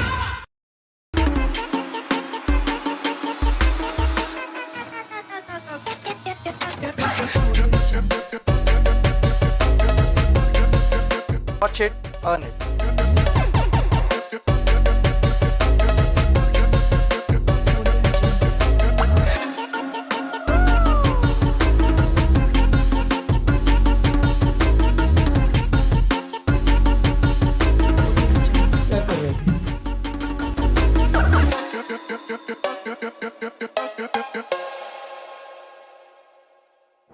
Well, I mean, I always love seeing the video, all the shenanigans all our favorite streamers get up to. And, Fixus, on the other hand, was just doing a little bit of dance motion over there. But again, Arca, we have these amazing devices in our hands. Let's just remind our viewers that they can win 1-2. Yes, absolutely. Today you're going to do is go to Amazon rather than Google, and you're going to search for this device there. You're going to be, playing few games rather, and you're going to make sure that you hit the notify button as well. And once you're one of those lucky winners, probably you do things at the right time, and then you might have your hands on this beauty.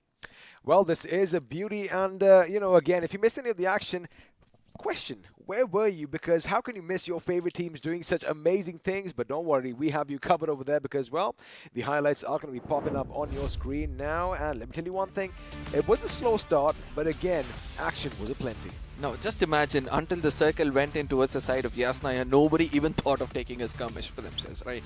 So it all started off in one corner, then Hydra official, holding that one good position, couldn't capitalize on it, but ultimately ACBC was holding a very good ground until GE came in, and then, they started to make things bad for them, but Capron held on for a really, really long time. Mane got taken out by OR Atanki somewhere far away. Even before he get revived, he got finished off. Well, he did get finished off. Of course, it is part and parcel of this game, but I love this. William, he jumps down, he gets one, he gets the second one, switches, he knows someone's rushing at him, he gets back in cover, switches to that M4, and now, well, gets a third as well. And, well, although he does run out of bullets, his teammates are going to be right there next to him, making sure they do the rest. In fact, an entire squad wipe almost coming out. from this man. Now this fight over here, GOG again, they already went past one member of BB, and Scream must have been shouting on top of his lungs that, hey, there's somebody coming towards you, and his team was ready. And of course, as you mentioned, Enigma were kind of helping them out as far as BB's concerned, because well, they were in a little bit of trouble, but looks like their trouble was short-lived, because in comes Enigma, takes their place. No, the dunes of death. And that is what exactly happened. And also then out of Enigma, then another team tries to come in. INS tried their best to come in and take their spot as well. Yeah, but Enigma actually knew it, right? They knew exactly how to execute things, and they did it to perfection. At this point of time, the other dudes of death is going to be the side of ABCs. I really don't know how Enigma was able to, actually point the grenades out perfectly. I know the first grenade connects, the second one you'll have a very less time, but ultimately they placed it so perfectly that they could pick up more finishes. And this was the last I saw Enigma picking up any kind of finishes for themselves. Well, of course, they did have a little heavy-hitting game over here, but now INS, they did come in from behind and, snuff their lives out. So again, a lot of give and take happening.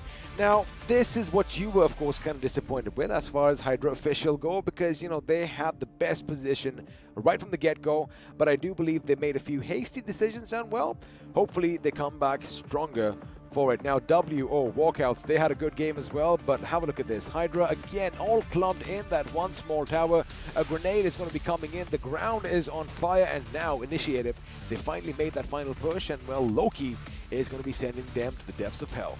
An unnecessary one yet again, leaving the compounds. But ultimately, let's come back and see what happened between OR and Blind, where OR, the way they converge, like two players from two different directions are going to be jiggling and spraying, and that is what you need, exactly. Enigma on the other side, they try to pick up some more finishes over here, from far away, but ultimately it's going to be hard for them as AJ got taken down by a very good grenade coming in from the side of OR. From here on, they're already rated up 10 finishes, and there were just hardly 10 more left on the field, and they were like, we're going to take all the rest of those 10 because we need to make history over here. Look at that, Abrar on the other side had started things off against the side of WSF. He almost got that finish. He did get that finish, to be specific, but ultimately one last man was slithering around, but until OR came in, INS also had a very good opportunity. Rather than going for a drop, or duck would have been much more better. Now, right now, as soon as Joker comes out of that little wizard tower, now he assumed that the entire team is going to be coming knocking at his doors. Aditya and one of his teammates was still at their original position, and that is something he never anticipated. So again, OR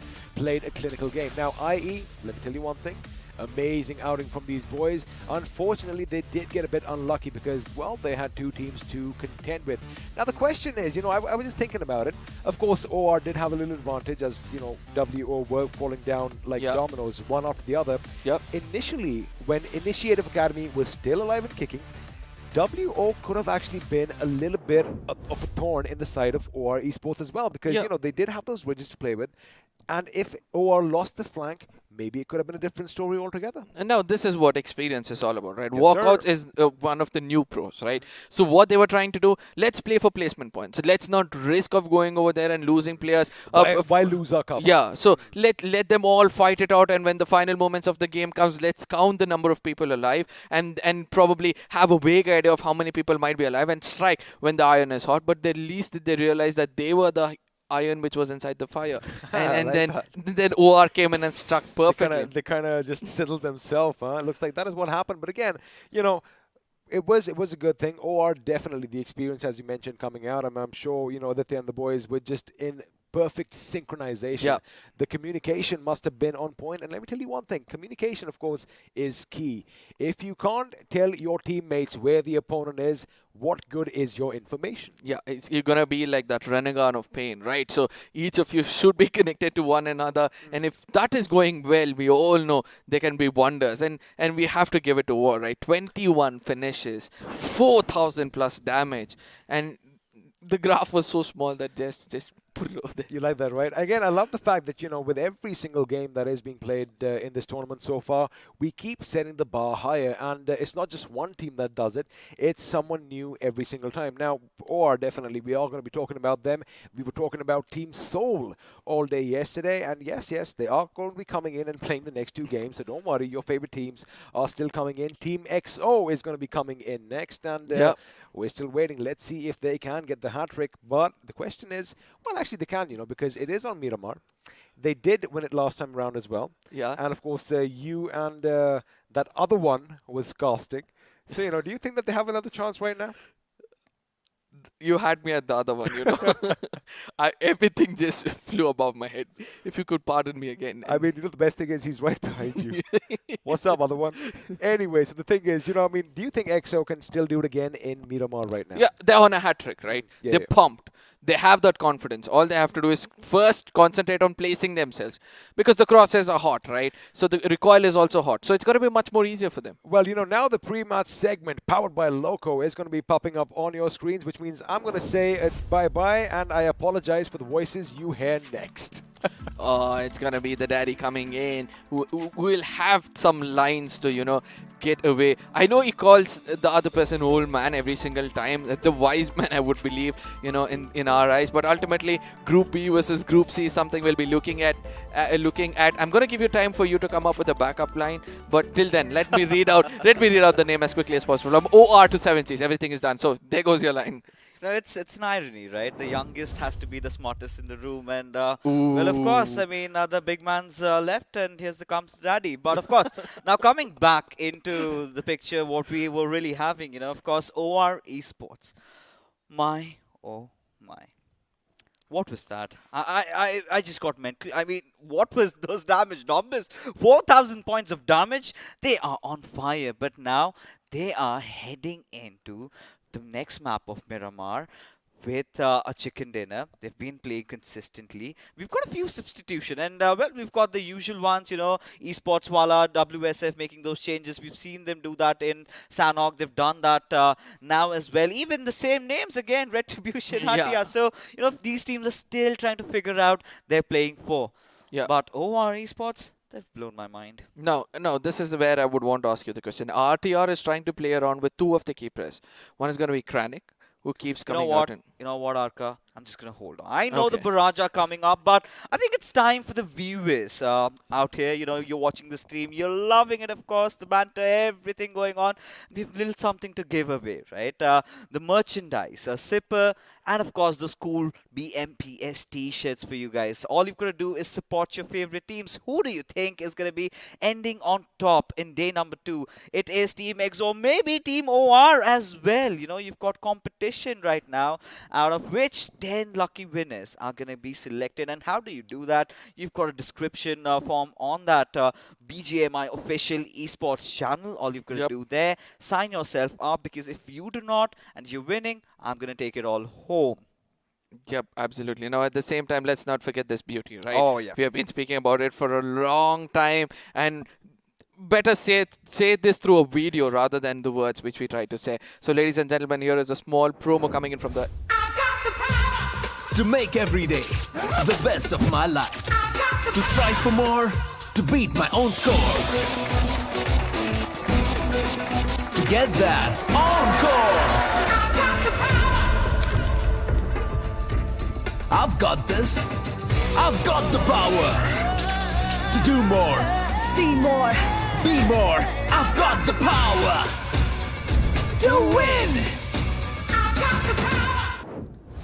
Well, I believe the message was duly delivered, right? iQOO, Loco, everyone just coming in. But this time, this beauty right in front of us, you know, makes things really cool down, right? Of course, that cascade cooling system that comes along with this. And of course, you know, all for the esports enthusiasts, especially when you play games like BGMI on your smartphone, you know things are going to get heated up, as OR did manage to, you know, bring all that inferno inside the game. So you've got to make sure that, you know, your device supports you while you're getting those 19, 20 frags to your names.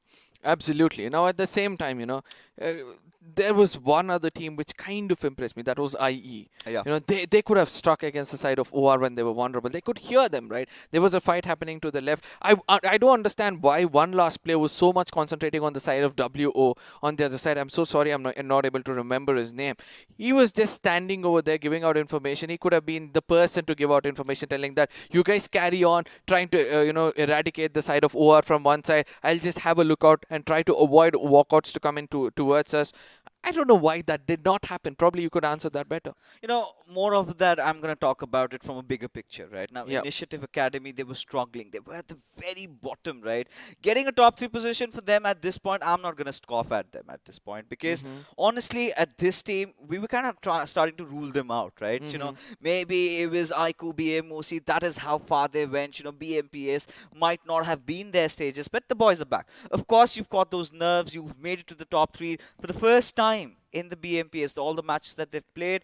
Yeah, of course, there were a few jitters. They could have certainly done better, but again, it is a Mexican standoff, right? It is. So what they were initially intending to do was let the fight between Walkouts and OR let happen, and then they were thinking to be the ones scavenging over the fight and go for the finishes. But that was not the case because OR already, they were on a high. They were getting, I think they were already sitting at 15 to 16 finishes already. They went in for that one wipe, eventually went in for the other. As, you know, both Walkouts and I felt like they were the sitting ducks over here, right? They was just waiting for what to come and abominish them from the lobby. But now things are getting so heated up, Arka. Yeah. It's going to be Miramar. We do have EXO. We do have OR Esports. We even have Team Soul, who apparently, after, you know, that very amazing first day haul, suddenly seem to have fizzled out. Not yet, because, you know, Goblin still nonetheless did manage to survive quite a long in Miramar. But that's not how Soul plays, right? That's not, they're not the ones trying to survive. They're the ones to go in, right up close and personal, face death, and then be the ones to be the Grim Reapers for all these teams as we venture into the deserts of Miramar. And, well, Arka, if you have to pick a name, who do you think is going to come out as a victor? This one question which keeps coming in my head. I really don't know whom to be looking out at, but somewhere I have to say it could be 7Cs. Again, again, I've been trying to think out of the box and see, because they have been performing well previously. They're on the path of redemption for what has happened, the betrayal from the first map itself. So let's see whether, you know, the spray comes in perfectly for them and it works them out. But for those teams, for those viewers who have just come in, why this map is going to be hyped up so much? It's going to be OR, who have made history in the previous round. They want to capitalize on it. Then we have Team EXO trying to go in for a hat-trick. 2 matches already gone in. The next game could be a hat-trick for them in case they perform well. Team Soul on the path of redemption, not had the best of the game, so they want one very badly in this game. And the rest, I don't have to walk through the rest of the teams. I mean, there's so many names, man. You talk about teams from Group C, you've got everyone who've had their fair share of good games except UP50, and again, they're having those hiccups. They're kind of starting to doubt their decisions. It's again them trying to settle into the tier 1 lobbies, and I'm pretty sure by day 3 and day 4 they're gonna stage a comeback, or maybe it could happen possibly today, as Arka, I believe it is time to take it up to the skies. You know, everything is set up. Team EXO or Team OR, or is it going to be someone completely out of the blue from the horizon coming in and bragging this chicken dinner? As ladies and gentlemen, we have taken it up to the skies. The flight path trajectory heading in all the way from Campo Militar towards Los Higos, something that I believe the players would not really mind. Now, I believe that, you know, regularly we have been seeing that the flight path tends to cover as much real estate as possible. Before we head over there, let's look at the overall standings at Miramar. Team Soul, EXO, MG, these are the teams to watch out for. But let's not forget, slowly OR is also creeping up. ACBC has also been performing better. But the teams who had to perform over here, or who have to perform over here, UP Esports, Blind, as well as, Esports Water, Blind, as well as Enigma. Now, the top finishers, yet again, it's going to be Goblin. The kind of game he has played so far, so he's still going to be holding the top position. Let's not forget the beast, which, you know, referred has Dionysus. Let's see whether he'll be able to, you know, perform better in this game. Exactly. Now you've hit the right chords, Arka, because Team MG, this is a team that we have to talk about, because considering the former stats, Miramar has been their strongest suit. Now we've got so many big Miramar contenders. We've got OR Esports, we've got Hyderabad Hydras, we've got Team MG, maybe Team Soul can get a chicken as well, or maybe it can be someone out of the blue, like we've been saying, right? You wanted 7C Esports, Nigma Galaxy, they've had a decent game as well, and even what Walkouts, as a matter of fact, because Walkouts, again, they're going to be happy about how they ended a top 2 finish in Erangel, would want to sort of reciprocate that sort of a form into the desert as well. Now, 3 straight matches is what Walkouts have played.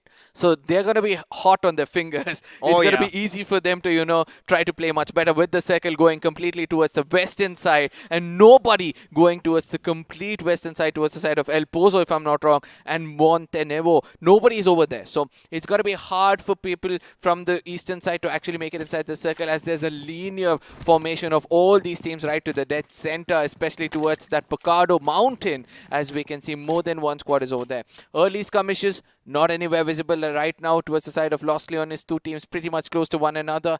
But I have to say this, that, you know, nobody's even dared to go to the southern side of the map. Minas,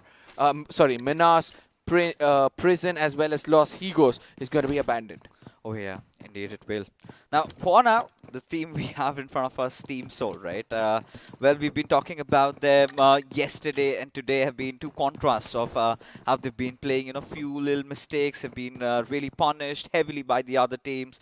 But Goblin, still one of the star performers for Team Soul, is delivered when it all matters. But this team in front of me, UP50 Arca, it's been a lot of games, and we're still waiting for them to, you know, get the big numbers. You know, IE has done it. 7C have staged a comeback. Global Esports is on a run and is on a roll. But when do you think they're going to come back? But for now, it is a fight right now. FS against ACBC.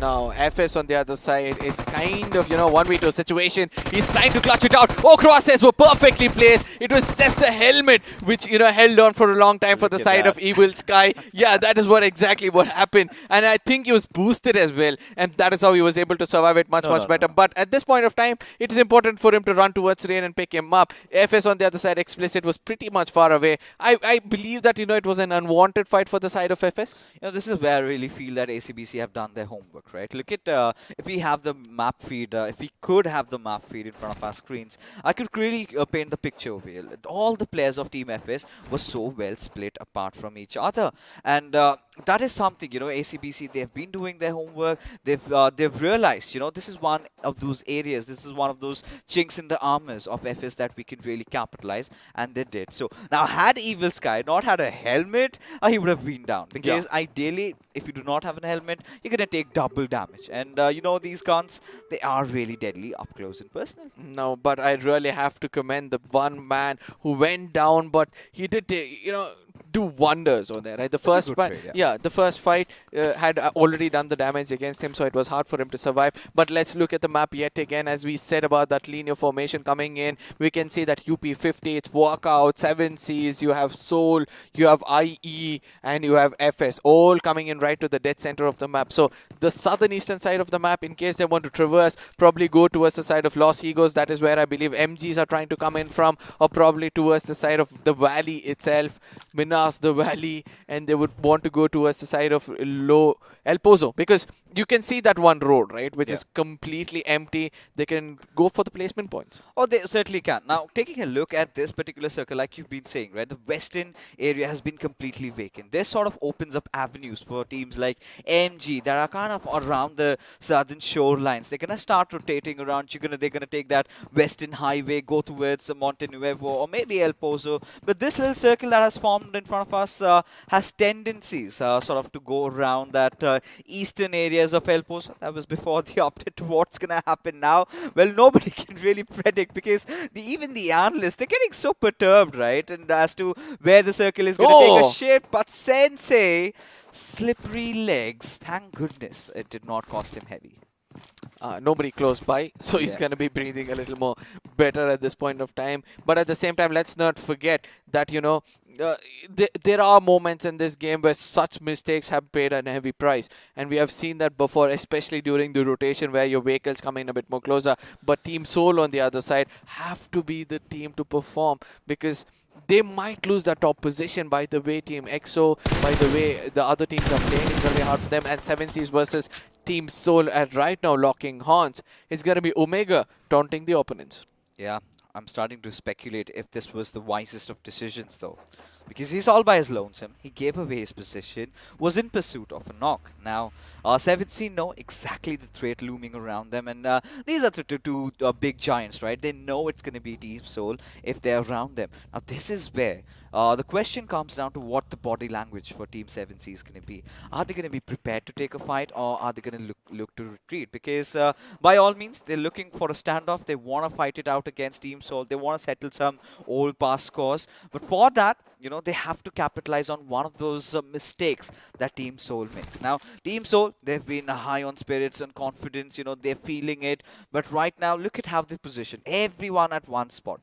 Now, this is the point where Team Soul have to make some hard decisions. They have to decide if they're gonna split out and create that little bit of a blockade for 7C and then strike. But like it seems, they've got a different target in the form of UP50. It's a cat and mouse chase going on in it. Yep. Oh, Hector. Yeah, Hector is trying to push his luck over there, and we have to see whether Hector would want to go behind and be persistent in picking that. Probably he did the job, right? Struck fear in the hearts of the opponent where they had to run away, and eventually that is a hard compound for them to hold out. But Carry on the other side is going to make mistakes of jumping off his vehicle when it was on traverse mode, or probably moving around. It's going to be hard for them, but Soul sticking on. I'm so sorry to the textbooks of removing the vehicle tires if it's visible in the crosses. I love them because of this. Now, you know, getting back to what you just said, Hyderabad, Hydras and ACBC might have gotten into a little bit of a collision course, you know, traversing around. You've got similar rotations. That is where, you know, shots are going to be fired, and you kind of tend to eject from your vehicle, and I think that is what would have happened with Hyderabad Hydras. I hope so. That was the case. But good, well pointed out that, you know, Soul always tends to capitalize on the weakness. First, they want to weaken the enemy. Yeah. And there are several ways in this Sadistic game. people. Yeah. I wouldn't say sadistic. I would say clinical, you know, because ultimately you need to understand how you weaken your opponents in a far distance. Remove the vehicle tires. Make sure that they have to use their legs rather than any other mode of transportation. Then when the time is right, allow them to walk into their crosses and then take them down. You cannot be more clinical in this game, and that is why I love, as you pointed out, I love Team Soul for this. Oh, we all do, right? Don't we? And they've been delivering. You know, this is a Team Soul that we've all been wanting to see. You know, the fans, the legends that go along. You know, big names also there. You know, you still have Mortal and Viper in the substitute list, though. Somewhere down the line, you know, if they build up a huge margin of a lead, we might get to see the OGs making a comeback. But for now, a circle has shifted somewhere around the Power Grid area. You've got those places around San Martin. I really believe Nigma Galaxy's position is a really good one. But at the same time, EXO, look at them. Again, a late entry inside the circle, and so have the players of MG yet to rotate. And this is exactly what I was telling about. You know, if we had the map feed, a little bit of a more clear picture, we could have given it to you guys, because they've taken the Western Highway. They've realized, you know, the Western areas were vacant, and they were going to capitalize on that. There you go. You know, MG realizing they can make that rotation through El Pozo, maybe through the Crater Fields area as well. But at the same time, they've got to keep a little distance from ACBC and Hyderabad Hydras. I think they can. This is too early for them, because in the map of Miramar, we have been saying this, that no matter how close you are, you're still far away. So that mountain is really, really huge. They can, you know, share that real estate within themselves. So let's see whether that's going to be the case, as we are able to see some more, you know, rotations coming in. Walkouts or also trying to walk in the same path as that of MGs. But something has stopped them. I think that's going to be helping them a little, as BBs are going to be coming in a bit more closer to them. Team Soul on the other side are trying to be the same, you know, I would say, I wouldn't call them hypocrites, but ultimately when I see them in a split gameplay like this, you know, in all four directions, so confident that, you know, they can take players down. And do you think cocky could be the right word? Probably cocky could be the right word, but I didn't want to sound harsh as well.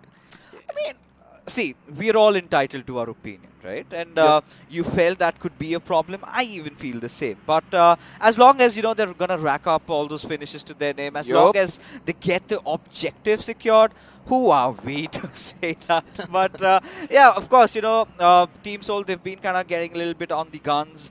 They've been the ones always itching for a fight. And I would urge all the teams, you know, even the underdogs, the new faces that made it to the big stages, you know, who are going to be considered our next professional players for the next couple couple of months, the tier 1 teams, everyone sort of to open up a little bit. You know, this is how you need to test the waters. That is how you do it. And that is something that I've been loving about this team. And talking about loving teams, yes, 7C Esports, they have made it. You know, this is the dream comeback that we were talking about. They've had their fair share of laughter. This time, having a little bit of a higher ground. You know, all that information being relayed to them. All they have to do is find finishes. The only fallacy that I can see is they do not have any optical scopes.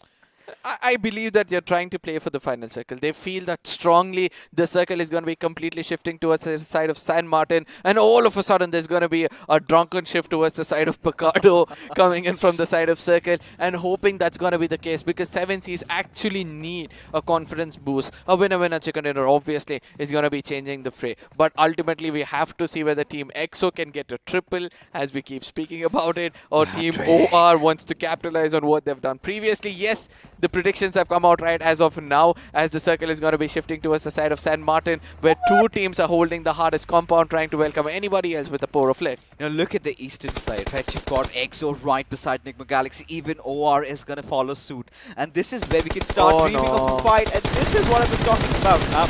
Team EXO, they have that little bit of a high ground advantage. They're definitely going to do everything it takes to shut OR down.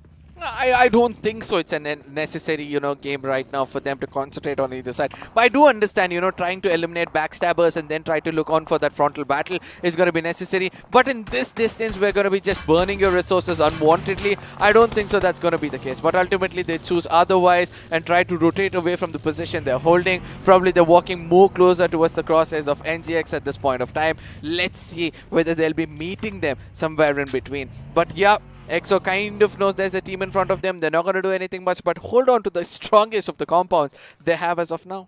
You know, for now, you know, EXO could really be in a very bad situation if they do not address OR, because they're going to be caught from behind as 7C Esports. A little oblivious, a little complacent about Soul's whereabouts, are now in a whole world of trouble as Omega is on a collision course against Arek, would eventually secure the knock, but he's getting shot from elsewhere as the numbers from 7C, they're dwindling, Arka.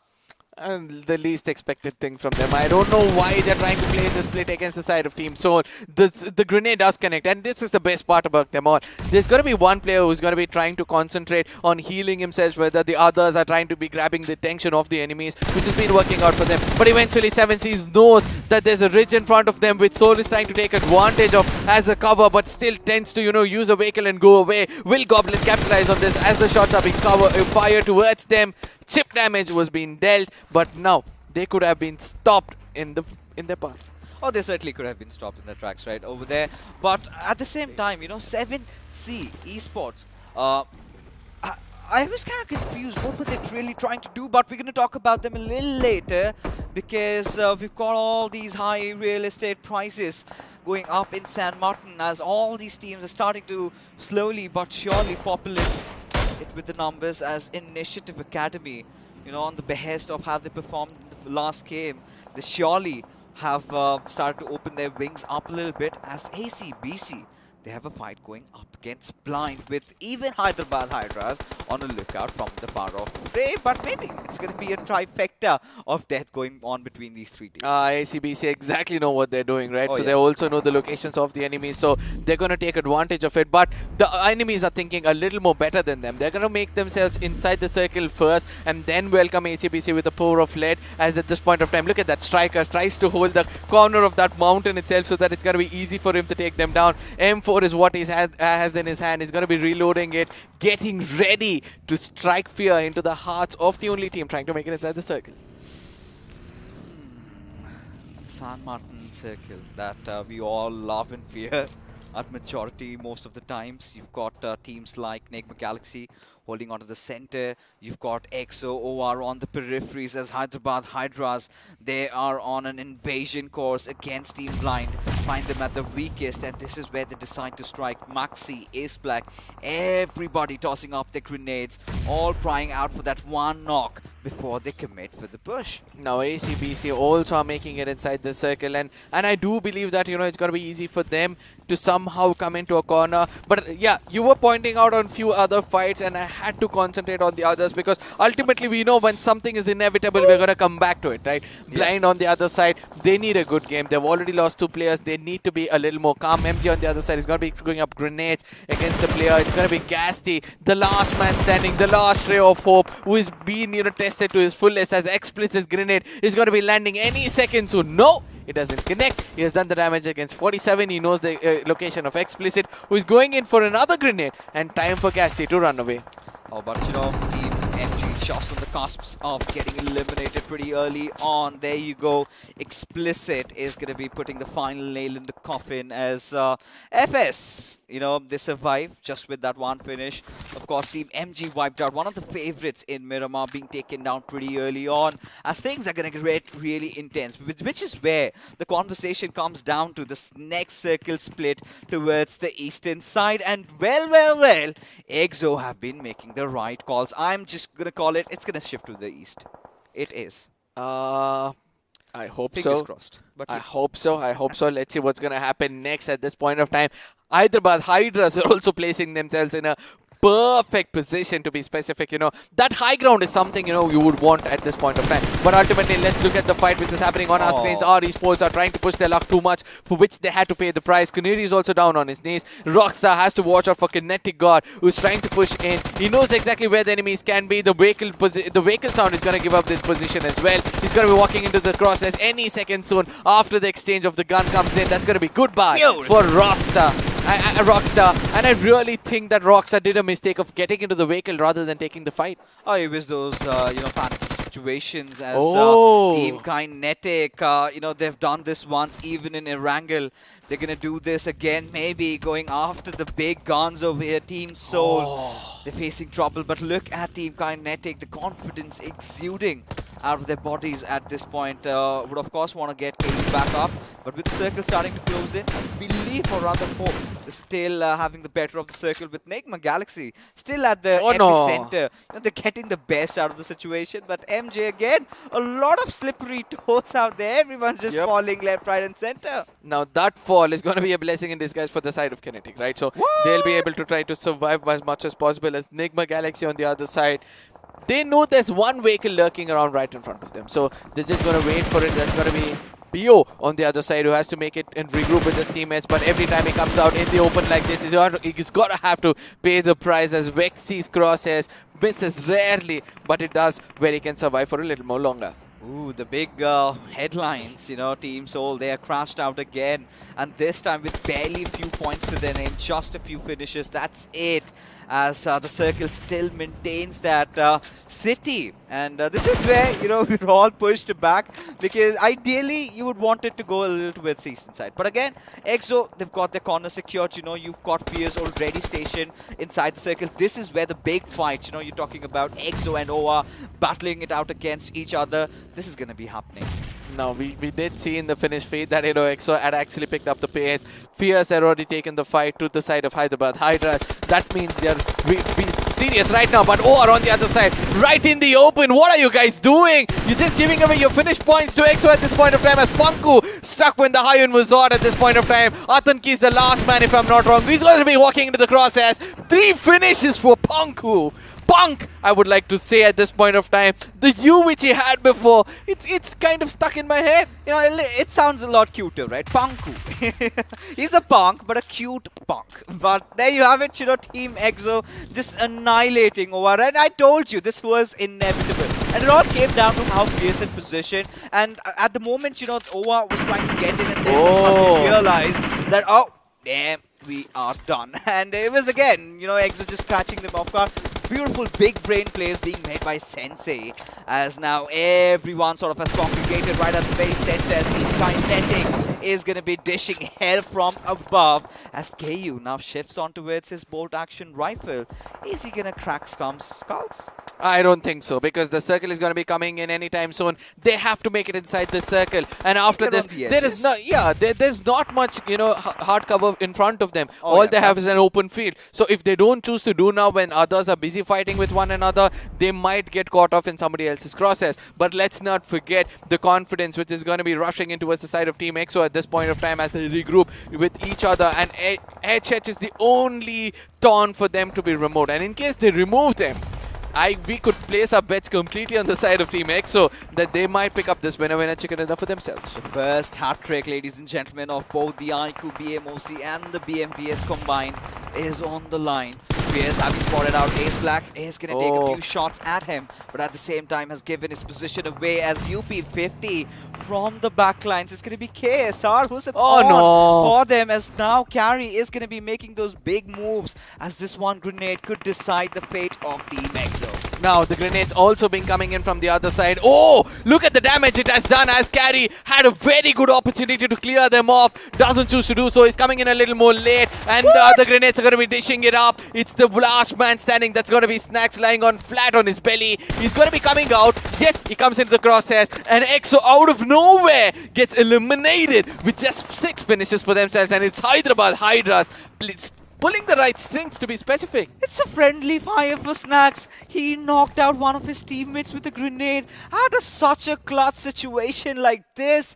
Sensei is going to be furious about it, or maybe not. But for now, Team Kinetic finding all that chaotic situation at right time to finally get inside the circle. But the big question is, are they going to be having that privilege to luxury as MJ instantly takes one down over there, as Dreams has already made his way. Now Enigma Galaxy is starting to dream big. Now in a 1v1 situation, Dreams is being pushed at by the players of Kinetic. Of course, BO doing it out with his arm, getting on board, but the trades are going to come in as Apollo is going to respond in fashion. No, I really don't know whether Enigma Galaxy are concentrating on that one lurking rat right behind them, right? So he could be that, you know, lion turning out to be a lion as he picks up more finishes. It's going to be blind versus the side of BB at this point of time. It's going to be AK versus M4, and that's something good to see at this point, at this moment. But BBs on the other side have the divided attention towards the side of ACBC as well. So let's see how long they can survive as Big Brothers are taking more fight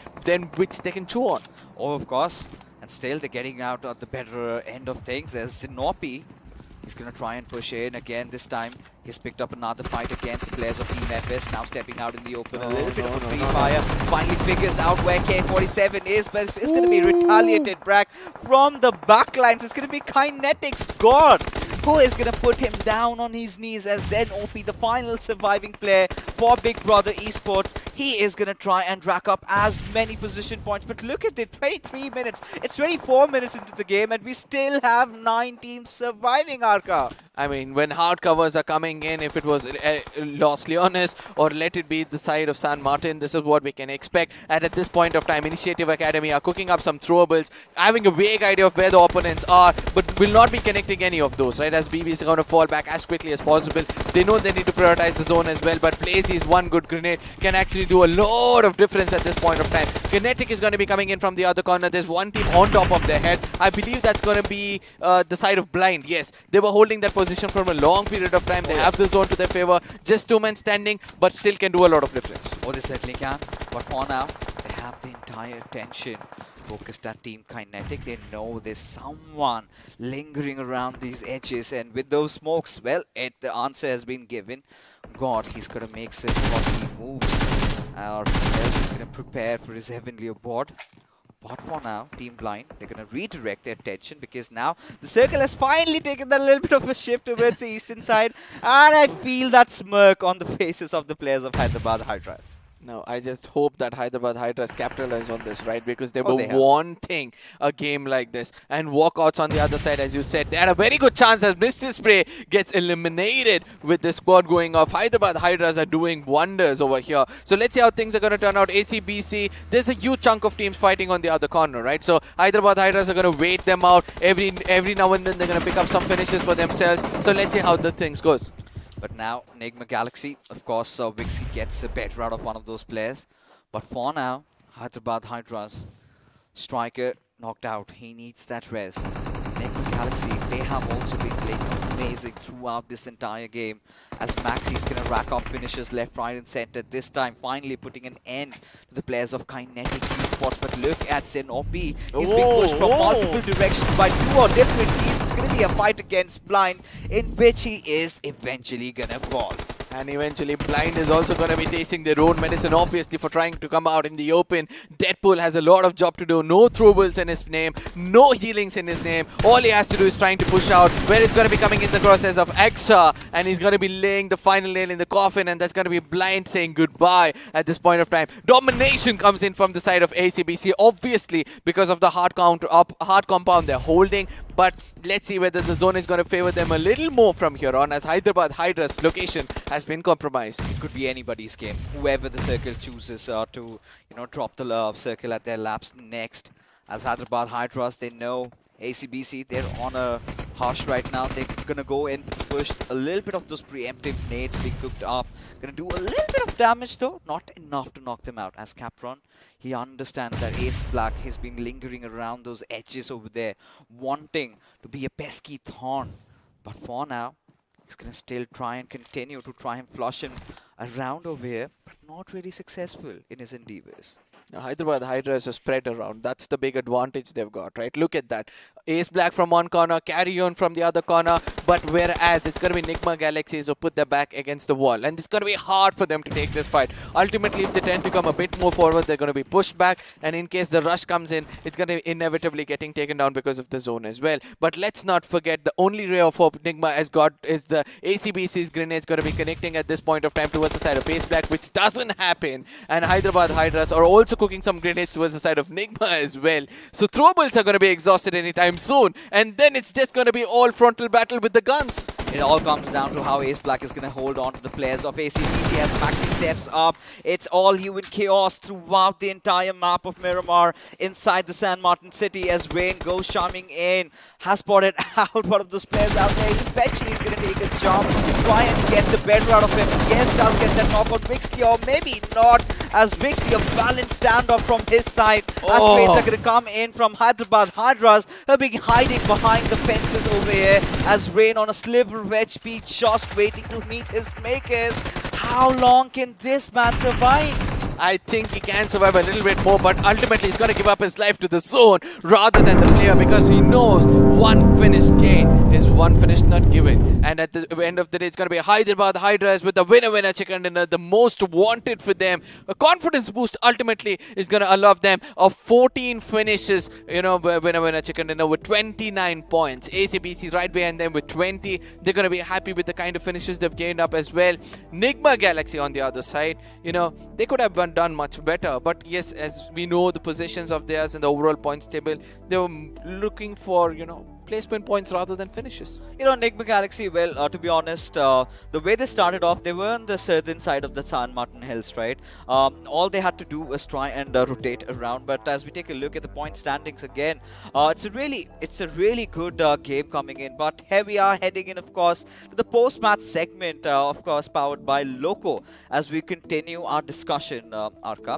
As you do have to talk about Nigma Galaxy, right? They were the ones who were in the dead center right from the very start. They've been respecting the circle, but I think the tipping point was that one fight where Team EXO was wiped out, right, by the players of Hyderabad Hydra. Some big mistakes being made, and all came down to the timings of the rotations, right? Had Team EXO been a little faster in that situation against Hyderabad Hydras, had they, won that battle, this could have been the hat trick. Absolutely, but at the same time we need to concentrate on one other thing. There's a small format which has been formed up over here. Nigma Galaxy, Initiative Academy, Blind, always concentrating on the position points, 10, 8 and 6 yet again, but this time they all have a little bit of finishes to be supporting it as well. But Team Kinetic out of nowhere and Team EXO always sticking on to their finish points, and ACBC as well sticking on to their finish points will somehow make it up. But the point of concern yet again is going to be FS, 7Cs, UP 50, OR Esports.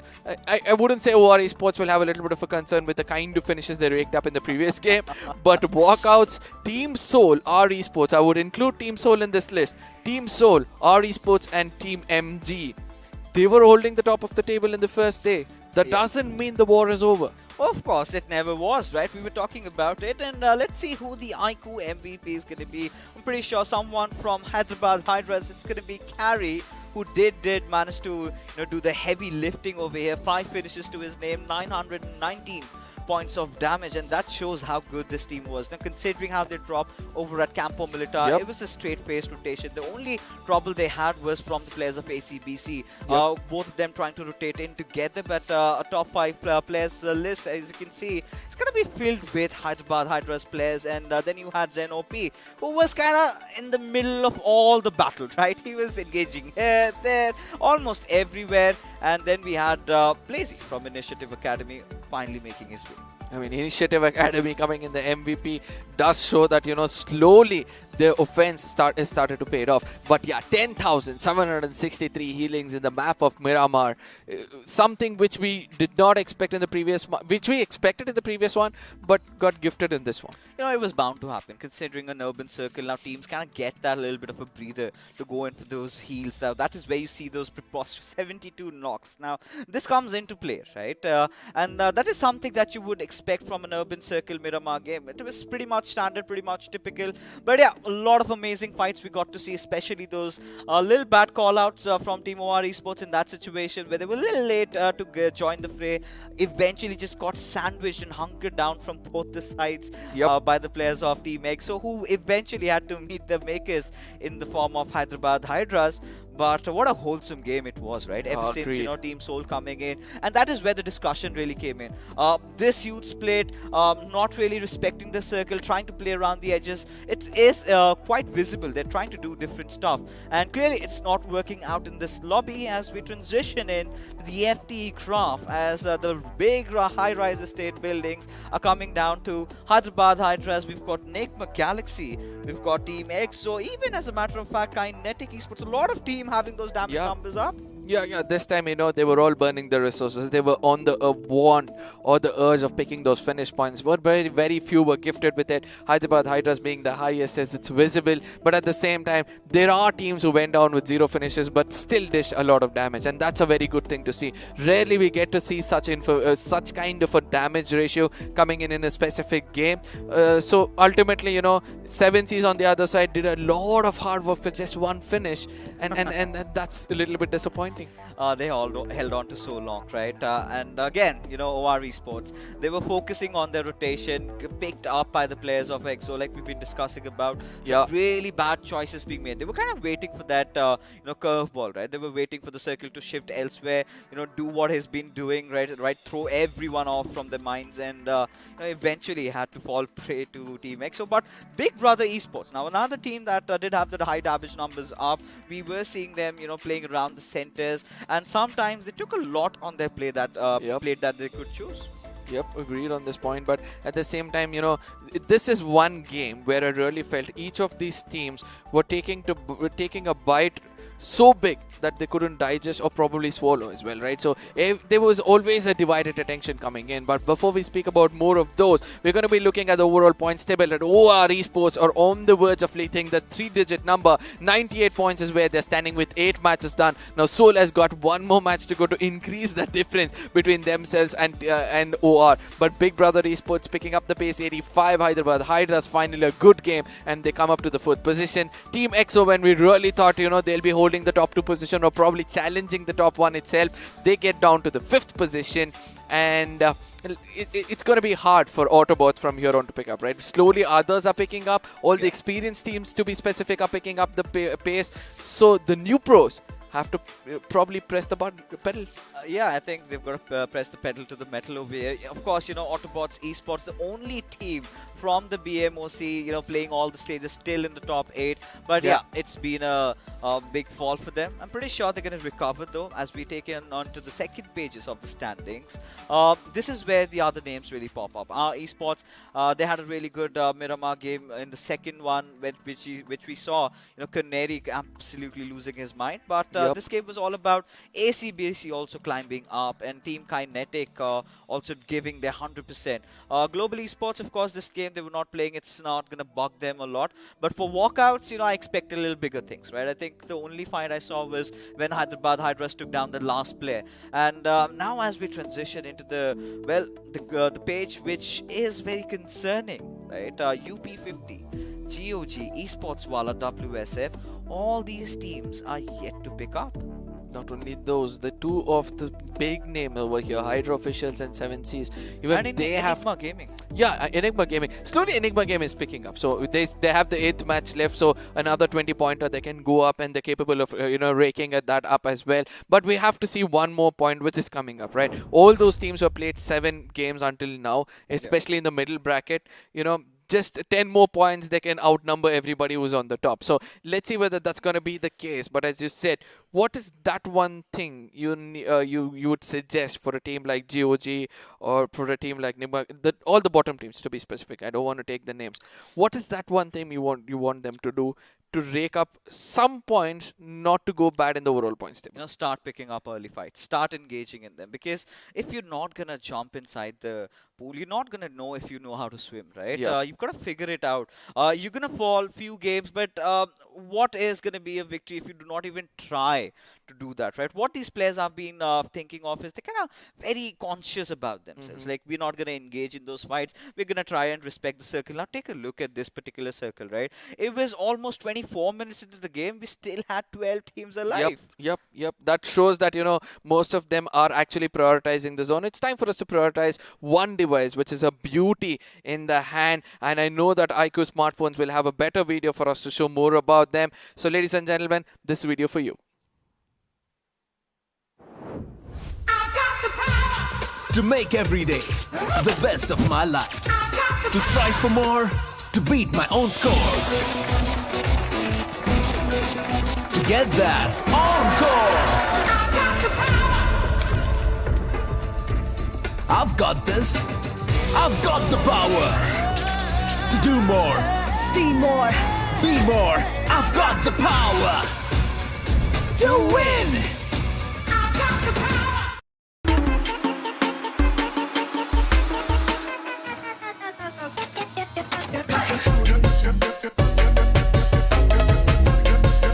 Watch it, earn it.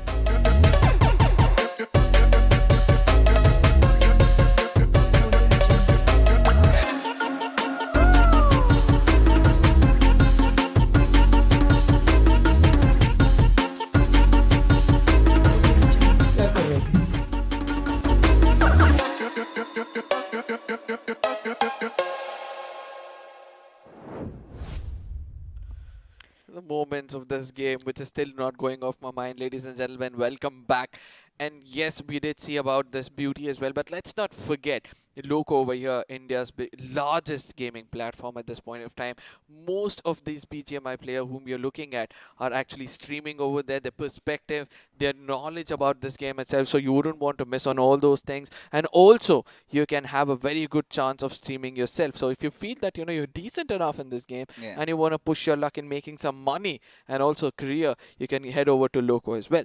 The moment I heard money, I was sold there itself. But again, right now, let's take a look at the highlights as all the action did unfold in Miramar. Yep. We've got a lot to talk about, right? Especially all these fights starting off. FS Esports, well, they were caught blindsided. This is where ACBC really said, they did their homeworks. They realized, they're going on for big splits, and that is where they could have capitalized. But Team MG, as a matter of fact, this has been one of those teams, Arka, who's only been performing in Miramar. Yep. And having a bad Miramar game, I do not know how they're going to start to lift up their scores.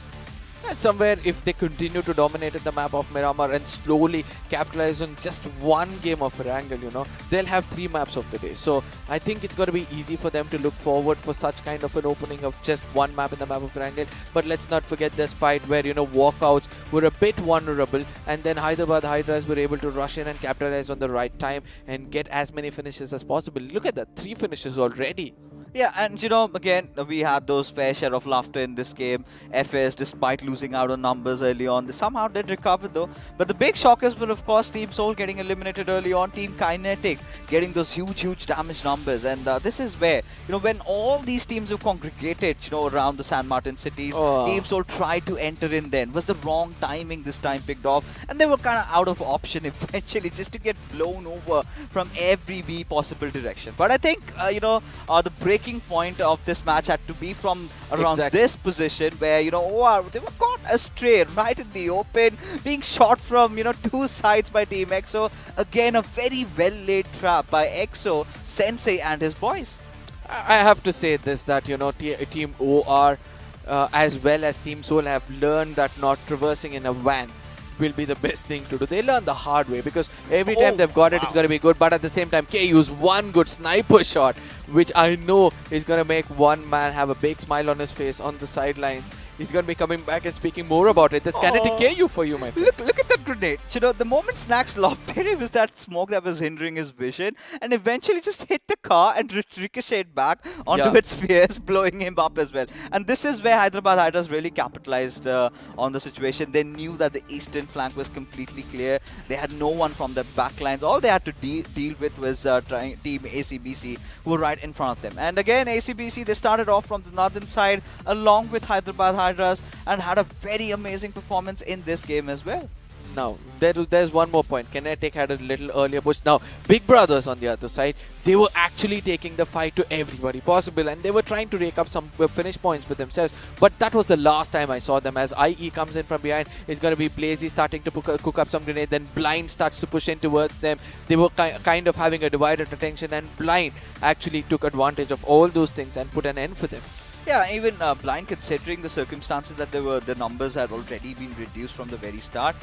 Well, that is where things started falling down, but despite that, they did manage to hold on pretty long, right? And this is where the fight did happen. ZenOP from the backlines tried to get the better out of Shadow, but certainly could not. But Initiative Academy, they have picked up the pace. Two really back-to-back good games for them, and this is where they're gonna have a good night's sleep. But for ACBC, this was the fight that I was talking about. Look at Ace Black's position, right?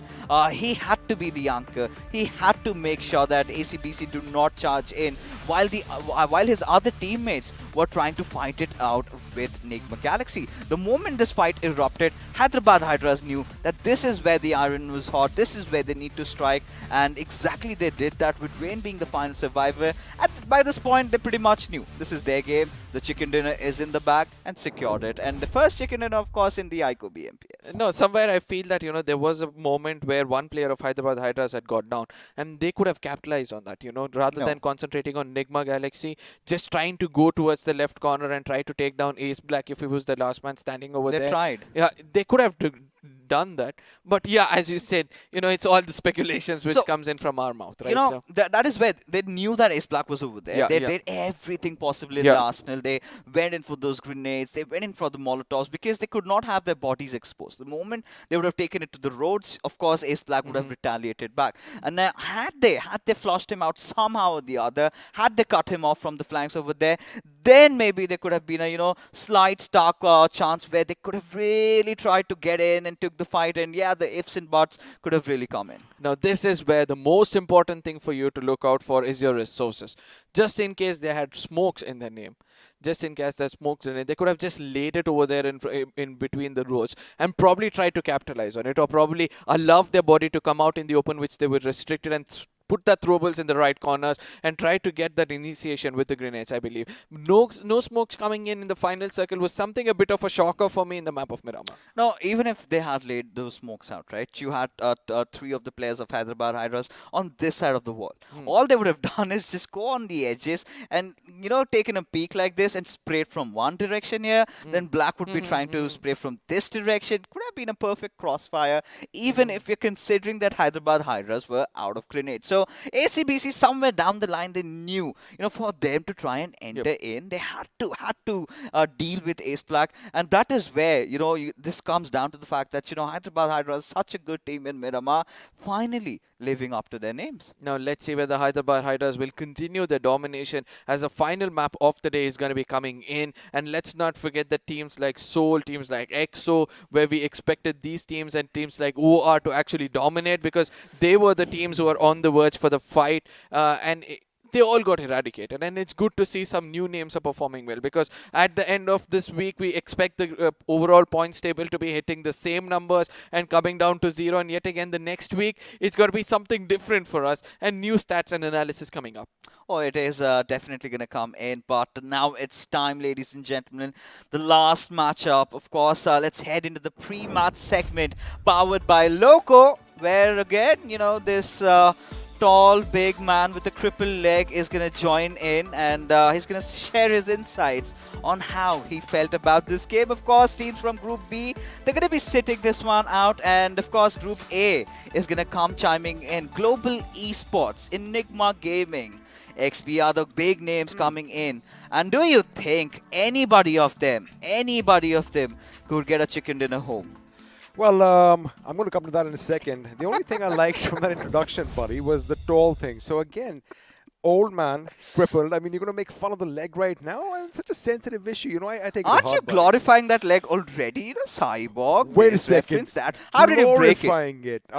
We're not going to talk about how I broke my knee. But again, I do kind of like that cyborg feel. But anyway, God, you're going to come up with something different. But, again, the last match was amazing. Hyderabad Hydras definitely coming in, finally getting that chicken dinner, which, again, they fell short once before in Erangel, where RTR got the better of them. But, again, it was brilliant, mate.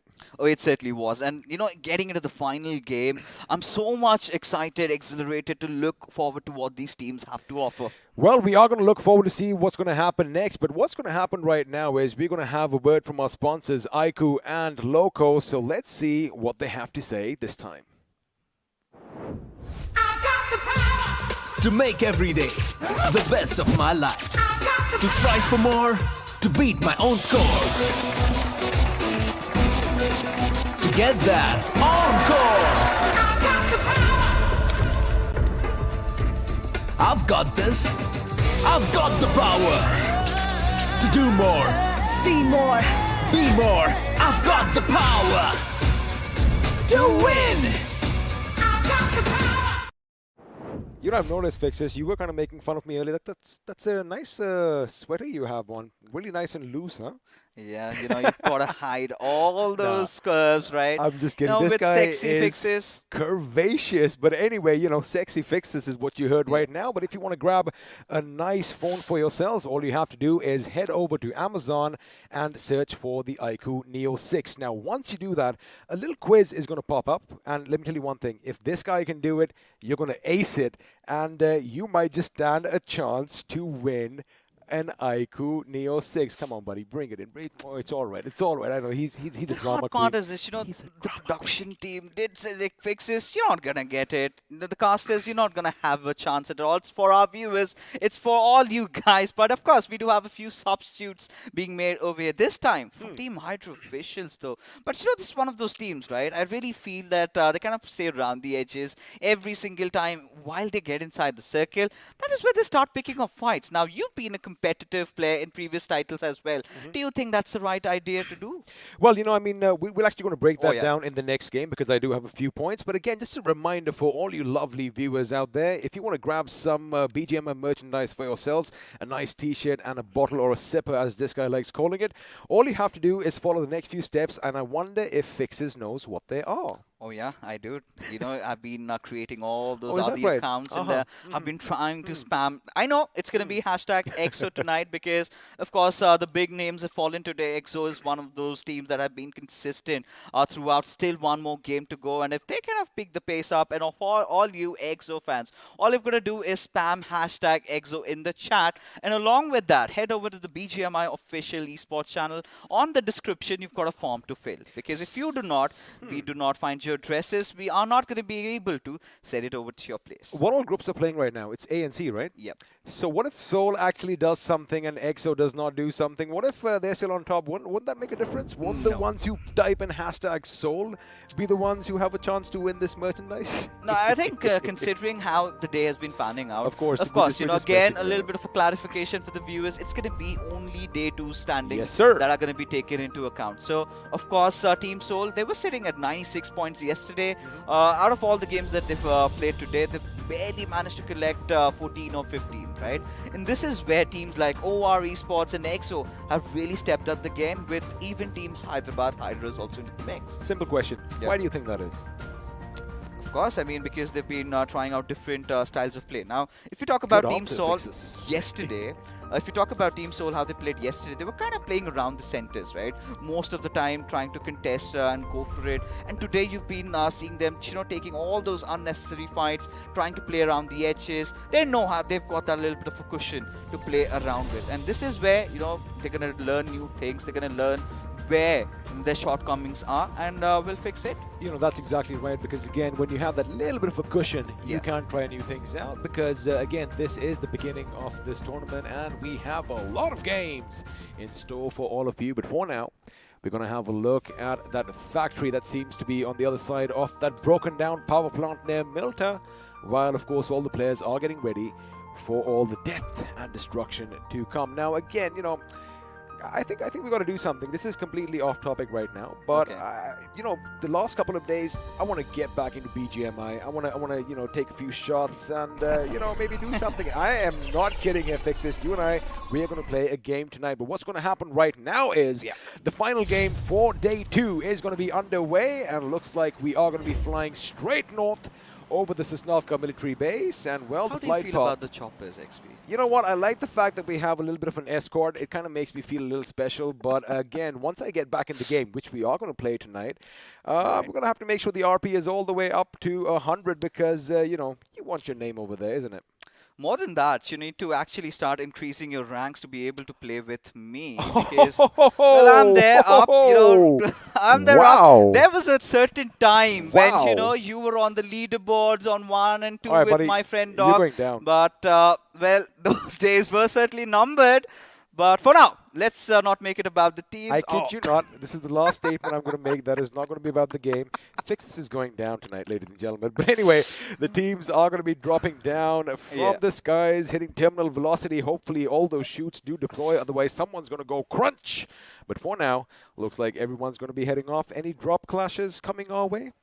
I do not think so. I do not think so. We are yet to enter the phase where, you know, teams take it really personally. Just go on, you know, target and pick a few teams here and there. But we would love to see that little masala, right? That's something I've been looking out for so long. But again, a hybrid Erangel's Rozok circle.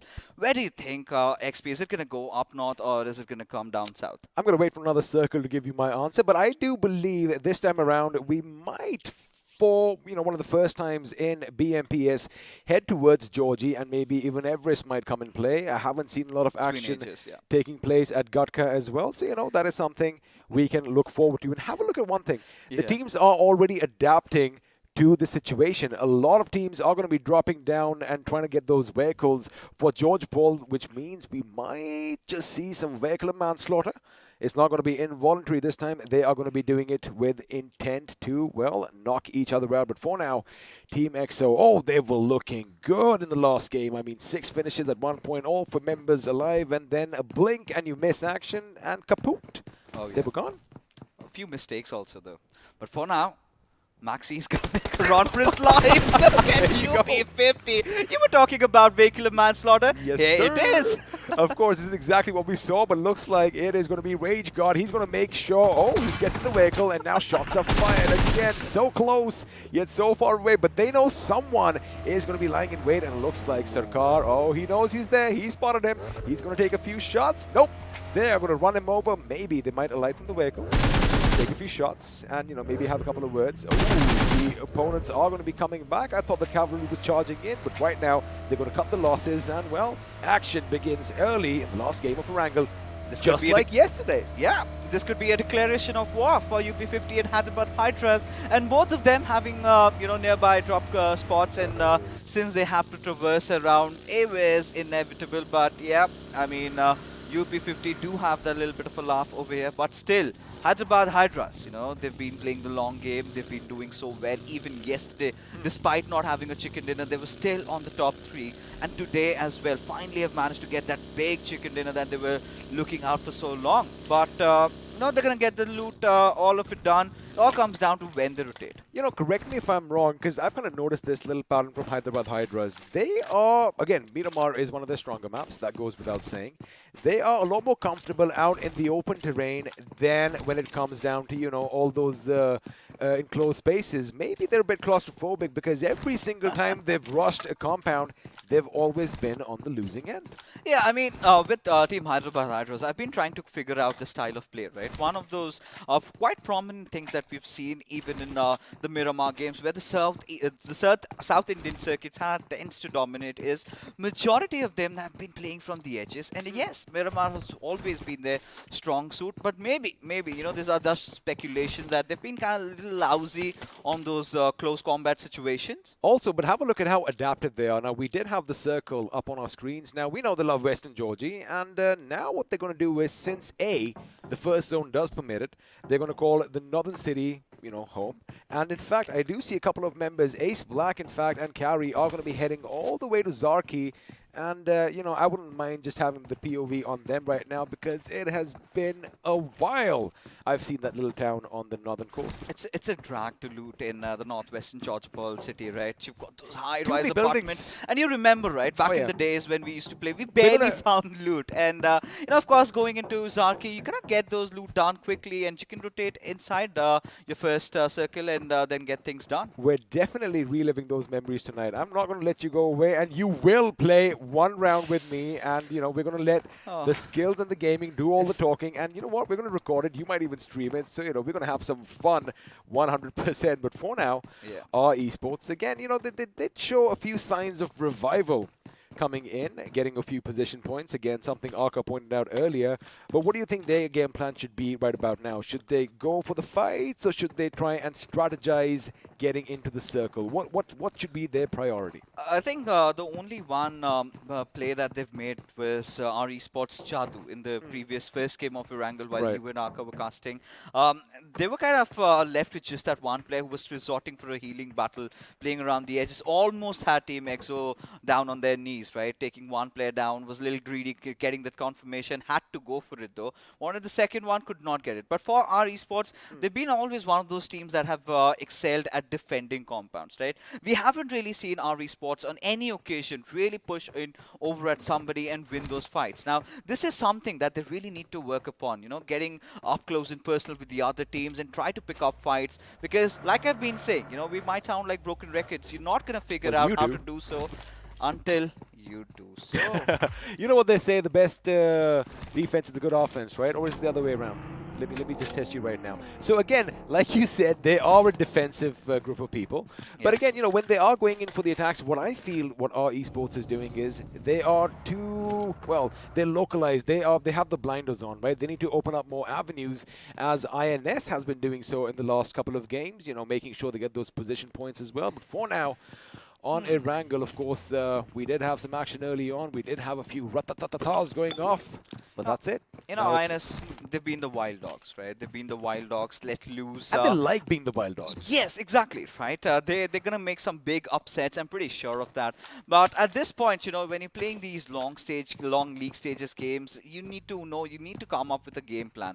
And what the game plan has so far been, we've seen them, trying to instantly go in, take the circle, and try to defend it with all their might. Now, what they have not really succeeded at is defending, right? They've been pushed over, they've been thwarted off from their territory, and that is something that, they need to do their homeworks with part of the Urus. Looks like something might be happening just west of Yasnaya, as I do see a couple of teams heading on a little bit of a collision course, and sooner or later, it looks like Enigma, or Entity, I beg your pardon, might just get their hands a bit dirty, because Hydra officials are going to be heading straight towards them. But looks like they've converged away, and Eggy is going to be the last man from Enigma I wonder if they are going to spot each other out, and well, looks like shots are going to be fired, but this time it's going to be north of Rozhok, as FS Esports are going to be taking on Enigma once again. And for now, it does seem like Clutch is trying to get as much information as he can, because his teammates seem to be a little far away from his position.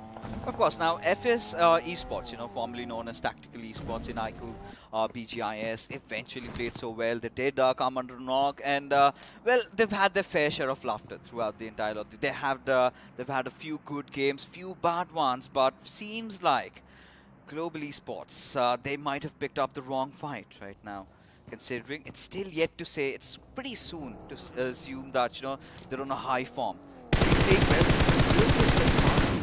By K47, AJ, he's lost. He doesn't know where the shots are coming from. You see, that is what practice makes perfect, right? And of course, the more you do something, the better you're going to be at. So FS Esports, they definitely have dropped in and around Rozhok a couple of times, as long as it has been uncontested. That is something I have noticed. But again, you need to know the lay of the land, right? And well, that is how you get all those crazy, amazing angles. And speaking of angles, looks like the zone is going to be angling away from Gutka. So our prediction is out of the window, and I say our because Fixes and I, we are a team. Oh, no, at least not when it comes to drop predictions. I love you, man. Wow, I thought he'd have that back there. I mean, I would have loved to, but I'm not gonna steal my thunder, right? I'm gonna be a little selfish about that. Alrighty, have to be. I was sort of anticipating that, right? Now, I think the analyst of Skylets Gaming did mention it out. The circles have been taking those eastward shifts, and that was also the case now as well.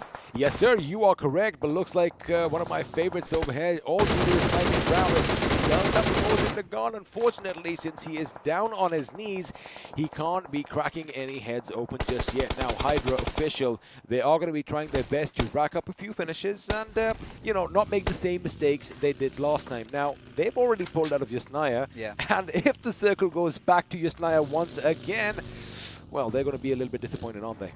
At this point, our conversation raises the Sniper King title. Well, with the inception of the previous titles, there was a player called Experiment who was known as the best sniper. Oh my goodness. Eventually, his title was contested. Why are you trying to throw me under the bus? Because I know there's going to be a butt. His title was contested by Diljit. But what do you feel about Eggy, the new guns coming in, displaying the skills? Oh, absolutely brilliant, because I did see some amazing shots in Miramar last time, and let me tell you one thing, it was beautiful. It was something that I liked, that little flickety flick, and oof, I can just imagine, the way his fingers must have been moving on the screen. Of course, when you have some amazing refresh rates, it is going to be even easier. Well, actually, yeah. It is. That is where, you got to get yourselves one of these iQOO Neo 6s. But now, coming back to the game.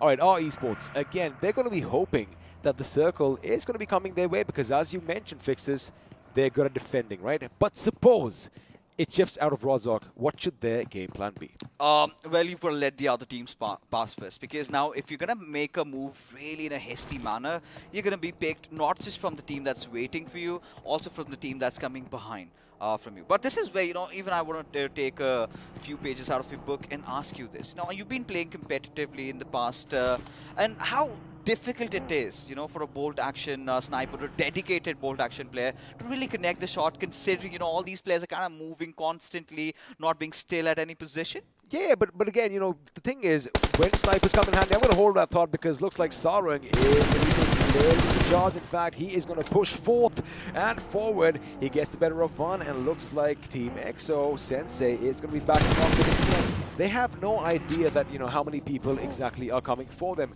And what they are going to try and do is hold on to a compound and let 7C push in on their position. For now, they are going to be happy with what they have as of right now. The circle should be shifting a bit towards just Naya. No, it isn't. It is going to be at Rozhok. Oh my goodness. Well, you better sit down right now, otherwise you're going to fall over. You are laughing that hard. But now, all right, coming back to... All right, let's just give him a second. Well done, Fixes. You feeling good about yourself? Well, the circle is absurd, but the thing is, I like it. I've always been a fan of Rozhok and the surrounding areas, because, it has everything. You have buildings. Speaking of buildings, looks like we are going to be heading back to school, ladies and gentlemen, but this time it is not the situation you want it to be. EXO going up against WSF. team that hasn't been having the best of the days even today, right? We haven't seen that performance we were expecting from their side. Goes a nade in. Go from Punk, does some decent amount of damage though, but not enough to knock him out. But at this particular situation, of course, Team EXO do realize that the school area is going to be objectively important for them, as a result of which they are showing their intentions of this fight. You know, I have a little bit of another opinion because of exactly this reason. Now, all right, WSF, they do have a knock, and one of the members from EXO is going down. The thing about the school is, yes, it is going to be a good position. Oh my goodness, grenades flying right in front of me. I'm going to hold on to my thought because Invader is trying to make sure he gets the better of the enemy. He switches to the M4, and now backup is coming in. And of course, when we have UMPs, it's going to be a bit better close range, but it looks like Hydra goes down, and well, Tango better hustle quick because EXO are making quick work of the opposition so far. Punk is going to be asking the question, do you feel lucky, Punk, right now? Because it looks like Invader is on the back foot, and keep in mind, the remaining members of EXO, there you have it, Sensei's passed himself up, and now they are going to be surrounding WSF. One is going to be coming up from top, and it looks like Snacks is going to be heading in as well, but they got to be careful because people hear the commotion. Shots can come in from any direction. We've seen so many different variations in this fight, right? We had WSF holding on, EXO just charging in, eventually Punk going in, getting that one knock. And what I loved about Punk in that was one fight was he did not overextend, right? The moment had he stepped out of the door, he would have been traded off instantly. And this is where EXO started to fought them off from the main building, right? Now the next area where they're going to resort to is going to be the pool area. But look at Invader. If he also gets picked up, oh, they're going to be in deep waters. Now, this is the point that I was trying to make, right? Yes, the school is going to be a good strategic position right now, as Orva is going to be popping off a few hits with his Car 98. We might see that in the replays coming up, but now what I was trying to say is, you know, the school, you hear the commotion, you can get shot at from the apartments, you can get shot at from the hills down south, you can get shot at from the Milta Hill over there, and the thing is, there are so many windows, so you got to be constantly on the move, or, you know, you're just going to get peppered off from every direction. But again, the circle is going to be shifting. We are going to be going down south. Come on, buddy. Give me a win over here because I do believe, you know what, I'm done. Alrighty. Cool. You know, I was just going to say that, you know, XP, watch out for the next circle shift. It's going to go down south. And the next moment, the gods are like, nah, I should keep my mouth shut at sometimes. And, you know, maybe you should take a fall every now and then. And speaking of taking a fall, Kinetic, you better not drop down for there because it is going to be a big way down. And it is going to go crunch. But now, Team Soul, they've been quiet so far. Again, like I said, you know, this is something that they did on day one. They're going to make sure they don't make too much noise.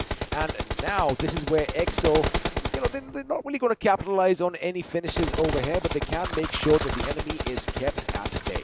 You know, at this point, I'm starting to wonder where the next circle shift is going to be. Now, EXO, they had their money on the fact that the circle is going to go down south. This is where they've got to make their movement, but now Team Soul, Hector in a very precarious position as he's been barraged with all those grenades from Joker as he goes falling down. But look at that spread. That certainly means that Team Soul, they are in scatters out here as Akshat, he's also been spotted out.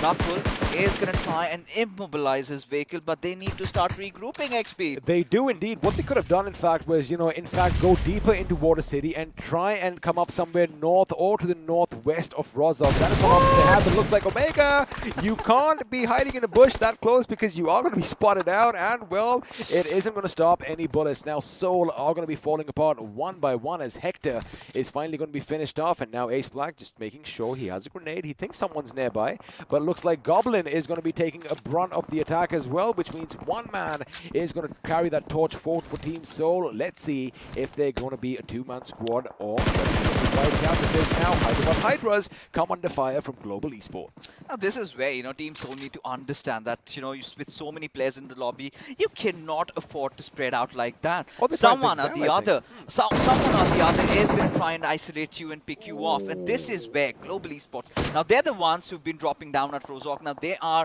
well aware of all the nooks and crannies, so you could ideally think that this is their game, but will it eventually be them turning out as the victors?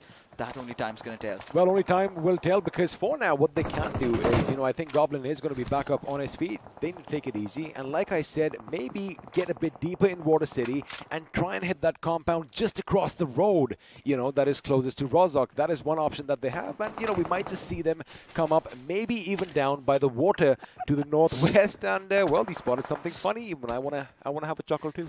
I am starting to speculate what if the circle again shifts. We are not talking about that right now. Especially me, I'm not going to say anything. I'm going to focus on the action, because what's happening right now is AJ is going to be getting ready. And Hyderabad Hydras, again, they did lose one man pretty early on. Well, that was the first casualty of this game.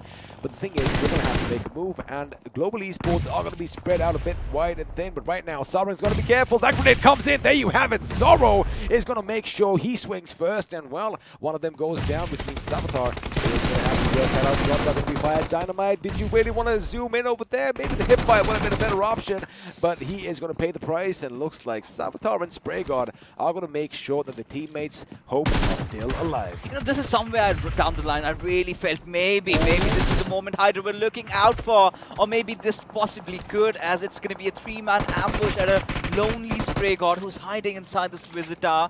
Just has the box to cover him up, but Zorro, he looks lost, gets one. Can he get the second though? His teammates are definitely going to be on hand right now to make sure that he is going to be well taken care of. And there you have it, 7C Esports, ladies and gentlemen, all looking good. And, well, Hydra again making a few mistakes. And, well, they better learn from that sooner rather than later. Elsewhere, again, Fixes, you got to take it easy. Finally, the circle has shifted down south. And now, the school is still going to be in contention, which means Team EXO and WSF still have their work cut out. So and, do we still believe in Sensei's supremacy? I do not know about that right now, but I guess we are going to say yes right now. But, elsewhere, again, now our esports, they are still in the circle, right? Again, let's see if their defensive prowess is going to be coming to their advantage, because, well, all they have to do now, Fixes, is keep the enemies at bay. There is going to be a horde heading towards them, and, well, sooner or later, they are going to be overwhelmed. Oh, my goodness, have a look at this. GE is coming in strong. Striker is going to be down. Ace Black has no idea where to look, although Joker does go down, but Carry can't really carry his team anymore on his shoulders. All that weight is going to make sure he crumbles down. In Global Esports, that was a quick blink, and you missed attack. I mean, I was kind of taken aback a little bit, but at this point, they did not have enough time to recover, right? Because, of course, Team EXO and Team Esports, while WSF have been watching out those exact areas. Now, the big question is, how long can Global Esports survive as FS decide to take it over on towards the players of Team Enigma, as he was already being knocked out with Rex just going in, getting that trade, getting the finish done, instantly secured. But now the ambush is going to come in from elsewhere. So many teams, XP. It is going to be so chaotic. Who do you think is going to come out as the victors? Well, let's have a look and see, because I do have a couple of names, but my predictions are not in my favor right now. Elsewhere, 7C Esports, now they're going to be taking the charge to RE. We were talking about the defensive prowess. Hero is going to be making sure he rattles up a few shots. Unfortunately, he gets taken down. Now, Jado is going to have to skedaddle, because although Sarang has a little bit of fire in front of him, it gives him enough time to patch himself up, as does SprayGod. They are down 2 members now. The Canary is going to be saying no, but it's going to be Jadu who goes down first. Rockstar is going to be looking on helplessly from behind. Now, he might throw a grenade in, and if it was thrown at the right time, probably Sarang would have been blown to smithereens. But for now, Rockstar's found himself in a little bit of a precarious situation, because the moment he comes out, looks like shots are going to be fired. Oh, the position has been given away, and I think SprayGod is going to be using some utilities right about now. This is the moment of truth, right? Finally, with the next circle starting to shrink, this is where now we're going to see majority of the fights break out. Now, Rockstar, he is at a very bad spot, finally coming out, stepping out from shadows, but somehow still surviving. With GE just taking this push right at the players of Autobotz. This is what we were expecting from their side, right? They are a whole net unit, pushing in like a pack of hyenas, everybody prowling in for those finishes. There you go, 8 finishes secured already, have secured the best spot inside the circle. Now they need the chicken dinner. Oh, the best spot indeed. And Global Esports, they are going to be on a high. All 4 members still alive, 8 finishes to their name, and have a look at that. They have the lay of the land. It's like they got the blueprints out from Rozhok, and they know exactly where everyone is. And speaking of the fuel. You are going to have to come out eventually, but that is when Joker and the boys are going to be lying in wait. There you have it. Invader is going to be the first one who's going to be brought down, and well, all they have to do is bide their time, reload their weapons, and do it all over again, because they really don't have a lot of options. Maybe you could have gone, oh my goodness, you got to make sure you don't get that vehicle stuck, but again, the DP28 not as stable as we expected, because looks like our Esports are also in trouble elsewhere, as Kinetic was brought down and cover and make it. He does make it to the wall, but it's still a long, long jog ahead for him. Oh, indeed it is. And of course, with all those patch updates that we had, Goblin still surviving for Team Soldier along with Akshat. Who's going to make a move out of nowhere when we were least expecting them, getting the better out of the Kinetic, OBM, Onyx. They have a score to settle. Indeed, they have in style, but it's going to be someone from INS who does the stealing here, XP. I like that. Goblin knew that he doesn't really have to move right now because there are going to be a few more weapons trained on his position, and now Crazy Soul. He does have a soul in his name, but let me tell you one thing. These guys are not friends. They are foes out on the battlegrounds right now, and Goblin is definitely someone he wants to take care of as soon as possible. Akshat with a grenade. In fact, I think Enigma might just walk into that nade. Fortunately for them, it wasn't the case, but there you have it. It's going to be Joker from the heavens above who's going to be raining down lead, and well, looks like Goblin's days are definitely numbered. Now, as far as Soul Akshat is concerned, he does have the circle for himself right now. All he's got to do is bide his time and pray to the BGMI gods that, well, the circle kind of shifts his way. Now, for Global Esports, I wonder what's going to happen, because the circle is going to probably head a bit to the north. They are going to have to come down, and that is when INS and even Enigma will be upon in their sides elsewhere. GOG out to the 7th position. A beautiful spread coming in from the boys of Global Esports, right? Look at how, you've got two players on the very top, two players got the circle. got the flank, and now the circle is directly falling into their laps as Joker. He is going to be raining hell from above, but still, at the same time, I love these fast reflexes. Understands the gravity of the situation, understands he's got multiple eyes on him, instantly crouches back as Manya. He's now going to be picking up pieces as GE 15 finished from already. And have a look at how they are making sure that they have the entire hill to the taking. Joker, oh my goodness, he does the same thing once again. A little deja vu moment for him right over there, but now they have all their flanks secure, and sooner or later, Enigma, buddies, you guys are going to have to come out. Rockstar is going to be still carrying that torch forward for his team, our Esports, but the question is for how much longer. Can he get himself a couple of extra points? Now, I like the winner-winner chicken in the forecast because, all right, let me be honest with you.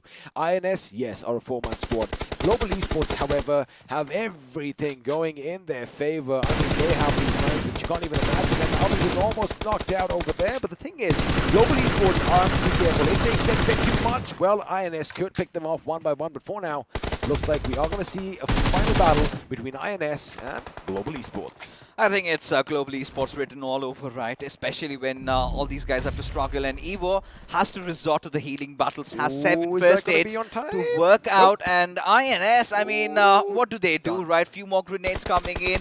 They're just going to blow kaboom as the smokes have been laid out. They're still going to fight it out till the very end, aren't they? As now Joker still on that high ground situation. Well, he is going to have a Joker in INS who's trying to stop him. But I don't think that's going to happen anytime soon, at least. It's not going to happen anytime soon, and I was just trying to catch your attention over there because I got to notice something right now. Have a look at how they're going to go on the right rotation. There you have it. INS only have that garage to basically have any sort of a semblance of cover behind, and now, of course, as you mentioned, the grenades are going to be raining down because till now, there you have it. One big boom. Down goes Crazy Soul. Down goes Billion, and now the push could be coming in. Knuckle is going to be the Daredevil. He jumps down. He gets taken down. Joker is still alive, and Shane is still alive. They're making quick work. AJ, he knows exactly where they are. Molotovs are going to go in. That's it. One man standing. He hits the deck. Can they do something different over here? No, they can't, because there you have it. Joker is not going to have the last laugh this time around. It's going to be Global Esports that get that winner-winner chicken dinner. Wow, just one word, wow. Ladies and gentlemen, of course, as we transition in to the post-match segment powered by Loco. 35 points? 35 points. What did we sign in here for XP today? It's been a day. where we've seen some really not so, same things that happened in day number 1. It was not a sole domination. It's been the other teams, the other invited teams in the round 4 who've made their way in, the big names finally going big, and Global Esports at the top of it all now. Let me tell you something. Someone definitely cracked the whip over at Global Esports' bootcamp, because again, and Was it Mayadi? They might, it could be, but the thing is, I'm pretty sure they're still disappointed. They're like, oh my goodness, we are 1 finish point short of 36 that OR did earlier. Maybe a couple more, we could have set the records, because that's what Global Esports does, and they love setting records. But again, let's have a look at how the other teams have fared. Team INS in the 2nd position. Again, precedence to the position points over finishes, 15 for them. Enigma Gaming, you kind of called it, that slowly and steadily they are on the rise. They are on the rise, and this is something that is acceptable, right? As we take a look at the iQOO MVP, definitely someone from Global Esports has to be the man. Oh, he's been doing it all right. Joker, one of the prime faces of this particular team, has been the major salter. Always goes in, gets that free hand. 1,382 points of damage XP. I mean, how do you describe that? He must have knocked out at least 20 people in this game. But let's have a look at the top 5 leaders from this last game, because, well, the first 3 are going to be Global Esports. Of course, we have Joker leading the charge, followed by Manya, and Knuckle is going to be there in 3rd position. And our Esports are finally going to have one of their Rockstars up on the stage. It is going to be Rockstar, followed by 7C's Spray God. Now, the thing is, 7C, again, we kind of saw a little glimmer of hope in the initial games, kind of fizzled out. And now, again, they've kind of come up with a little bit of a bang. But let's have a look at some more facts and figures. And, well, 10 grenade finishes, not a bad outing in Erangel. Yeah, of course. I mean, considering how the zone was really panning out, where we were all thrown Can we not out. say the word zone or circle, please? I mean, I would really not want to, because even at moments I had to question myself. And the same happened with even Team EXO, right? They were kind of banking up, yeah, it's going to go down to circle, shifted up north, quite an uncommon rare circle shift we had to witness.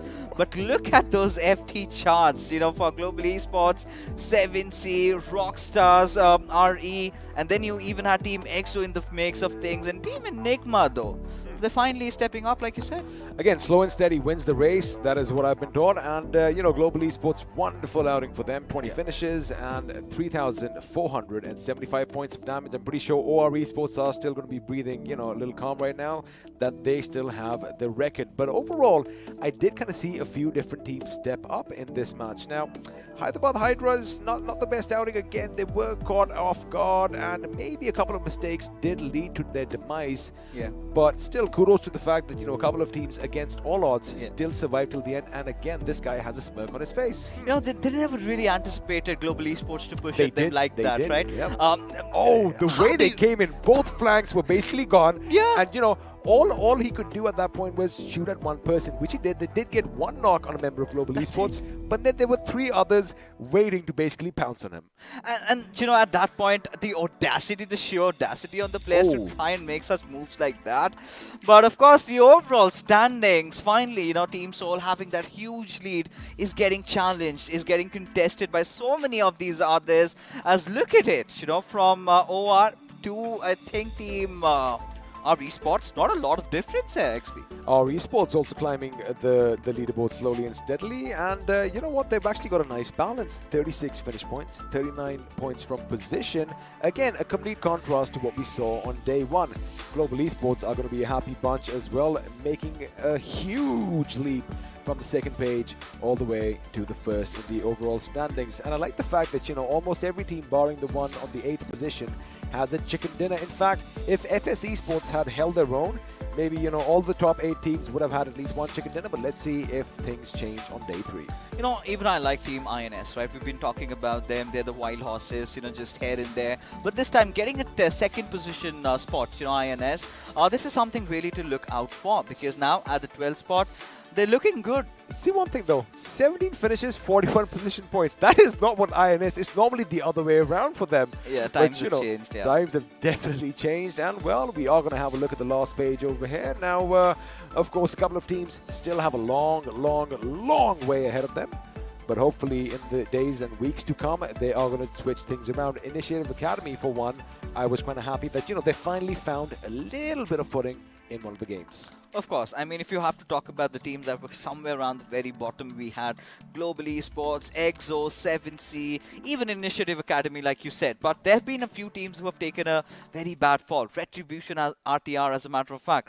Walkouts, Team MG, even Hydra Official, considering where they were yesterday, was sort of not reciprocated in the same manner today. And this is why I love this game, right? Every single day, you have the map feed out, everyone just goes home, does their homework, and the next day they start performing. So you're not going to see the same old strats. You're not going to see the same old rotations. Now, one of the bigger examples has to be Team Soul, right? Oh, yeah. Now, they've been such a huge name. Everyone spotted out what they were trying to do, and there you are.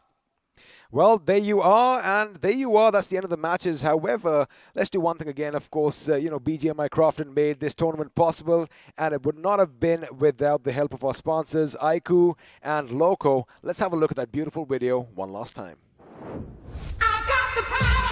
To make every day the best of my life. To strive for more, to beat my own score. To get that encore. I've got this. I've got the power. To do more. See more. Be more. I've got the power. To win. I've got the power.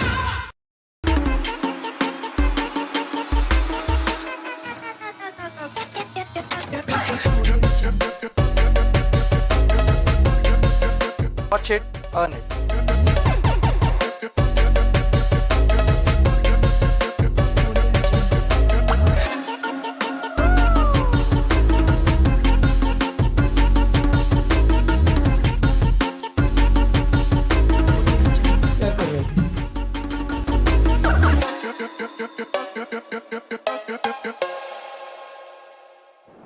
I love that. Watch, play, stream, repeat, because that is basically, we can actually make livelihoods out of that right now. And if you want to do so, well, Loco is the perfect platform. And again, you got to stop taking jabs at me. But what we can do is I will let you tell our lovely viewers how they can get their hands on one of these. Now, if you are new to the stream, of course, all you've got to do is head over to its Amazon app. You have it downloaded on your phones, of course. Search for iQOO Neo 6 over there, and there's going to be a little bit of a raffle, a little bit of a quizzes that you can partake in. And, well, if you're lucky, 3 lucky winners today are going to have this one beautiful phone in their pockets. And of course, as he's mentioned it plenty of times, we are not going to be tampering with anything because A, we're not even allowed to do so. But again, it's going to be an easy little quiz, and good luck and congratulations in advance to all of you who do win it. But anyway, coming back to the thing, Erangel, we were just discussing it during the promo that, it was a little unpredictable. The zone, in fact, was such a spoil sport this time around because it just, whatever people thought that they'd do, right, if the zone shifts over here, it just was, there was a wrench thrown in their plans. Forget going out the window. Somebody looked at the gears, the machines, right? They got a wrench out from the toolkit, chucked it in. That's what the zone was doing. I could not process what was really going on, especially. I'm going to call you Giggles from now on. I mean, at least for the last game, I know where that's coming from. But what was that series name? I really forget. It was, I think, the old Who Trailer Park or something like that. The old American sitcom we had. But we're not going to talk about that. Okay, now my mind is going to be racing. Yeah, but it's all right. It's all right. But again, coming down to how this game panned out, it was all about how the circle formed. It was initially a hybrid zone. We had the circle taking a shift a little towards the northern side. When we were thinking, all these teams are starting to rotate, and that is where it went all the way down south. And then we thought maybe around the school area, went a little west, then towards the high grounds over the Roselock Hills. It was mental. It was like, one of those ping pong slot machines. Ding, ding, ding, ding, ding, ding, ding, ding, ding. That was the way the circle was, basically all over the place. But again, one thing that does stick out in my mind right now, just thinking about the game, there was a point when Global Esports did wipe out a squad, right? And at the school, EXO and WSF both had their eyes. Now, credit where credit is due.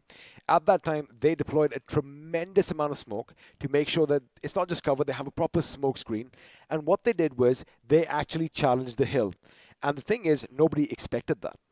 You know, at that point, somewhere down the line, Global Esports had been hearing all the commotion, right? They'd been knowing that there are two teams fighting it out, and once you get the finishes secured, you exactly come to know who it is. Now they understand that it is Team EXO, it is WSF inside the school compounds, and it was inevitable to come. The moment they wiped out Hyderabad Hydras out there, they knew they had to, kind of lay down all that smoke in order to survive and be on a lookout for the next circle. But what I loved more about Global Esports there was it was just not the school areas. It was even the backlines. You had a lot of teams, even Team Seoul was present, even a few of the others who were on the western side, around the Water City areas, a little bit on towards the backside Water City compounds. A lot of teams were present, and they still managed to survive. They were the teams that instantly came up to the Rozhok Hills and managed to get the job done. They did indeed, and of course, I'll just tell you guys one thing. A big shout out to Loco, because none of this would have happened without them, right? And if you want to join India's biggest gaming and esports platform, well, you can, or you can also go ahead and have a look at your favorite streamers. We all know the shenanigans they get up to, and we can always learn a couple of things as well. And if you want to start your esports journey as well, all you have to do is sign up and start streaming, and who knows, maybe you are going to be the next big star we are going to be talking about. Oh yeah. Of course, we've got few of those teams not even qualifying this time around. They're also there on Loco. You can check them out. And yeah, like we've been talking about, making gaming, making esports as a sustainable source of income. Of course, Loco has some juicy deals coming out. If you are the ones who are really, really striking out from the rest, right? Come up with some unique ideas. Because what does Loco stand for? Crazy, right? Some crazy ideas. We were watching out a guy who was dancing like this, with that goggles on. Can we see that again, please? Can we see that again, that's please? for special occasions. That was actually pretty good. But anyway, again, your dreams could come true. But let me tell you one thing. There's a lot of hard work behind it as well. It's not all ha ha he he. And you got to put in the effort. You got to put in the time. You got to grind. And you could be at this stage, or you could also just have some fun and let us see what you're all about. But was it motivation words to yourself? Because you've been trying for the past 2 years. Get on the streaming board. Maybe we could talk to Loco and have XP a really, really good deal. And maybe we get to see more out of this big man. Alrighty, but now let's just have a look at the polls that you all have been participating in. We're going to have words later, mate. And of course, the fan favorite teams, it goes without saying. I mean, like I said, this particular team is etched in history right from the inception of BGMI in our country. And of course, Seoul is running away with the poll with 81%. Well, they certainly are. But I think if you have to talk about the most consistent team for the evening, there's so many pickers, right? You've got EXO, you've got GE, you even have OR. So who do you think could have topped today's charts? Ooh, it's going to be a bit difficult, but I definitely kind of feel EXO might have just edged past them. Just by maybe two chicken dinners and, a few points. But again, you got to keep one thing in mind. Global Esports, good games, average games, of course, then one massive game. OR Esports, good games, mid-table, then one massive game. Well, the biggest game so far. So again, we're going to have to wait and find out who is going to be lucky as far as the giveaways go, because that is going to be popping up on our screens in due time. And let's see which hashtag did all the, basically is going to grab you all these merchandises, because who do you think it's going to be? I think let's check it out. Let's see. I wonder if we could, actually see who they've actually voted for, because for now, the giveaway winners are popping up on our screen. So, well, congratulations, Sagar Patel and Sumit Suresh Patel. So are they brothers already? I think it's Patel or Patel. Again, it's Patel and there's a Patel, right? Oh, I thought they were kind of similar. They were, but again, we're Indians, we're all brothers and sisters. We've taken the pledge quite too seriously. Not this man, though, hailing from UK. But, of course, two more winners. XP. Alrighty, let's have a look. I'll take it. Right. It's going to be Abhishek C, congratulations, and Utkarsh Kumar. I mean, I'm going to be a bit jealous, and you better rock all these, all these goodies that you have. Rock your shirt and show us your bottles. Maybe take it to the gym next time and support your favorite game. But of course, we're going to have a few more winners coming in, and I'll let you take this one. So we've got Rahul Chavra and Vipul Soro. So pretty interesting names over here. Of course, they're going to be the winners. I pretty much think, it had to be Team EXO, right? It had to be Team EXO, one of the most consistent teams throughout the evening. And it's time for two more And who could they be? I wish a voice was, could tell me something as to which hashtag won. But of course, congratulations, Dhumil Patel and Sangle Vaishali. Again, make sure that you wear them with pride, because again, this is our life. This is our favorite thing. BGMI by Crofton is again, it's giving a lot of people so many opportunities. But of course, we have a couple of more winners in store. And who's winning all this stuff right now?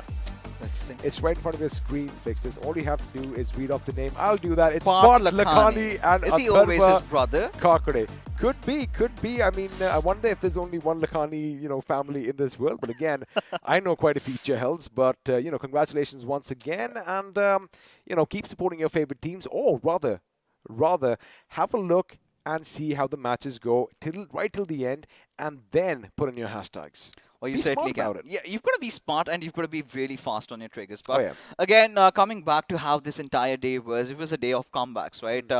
All these other teams finally making it into the mix. Team EXO, OR, Esports, everyone bagging up their chickens, even GE, as a matter of fact. But tomorrow's day, this is where we're still in pursuit for the new teams, the new rising stars to make a comeback. And I am thinking that's going to be it. The question is, for day 3, is Team Seoul finally going to be toppled? Is GE going to be on the top? Is EXO going to be on the top? Well, you're going to have to come back for that tomorrow. But for now, Fixes and I are going to bid you adieu. It has been a pleasure and a privilege. Stay tuned. We start punctually. We will see you all tomorrow.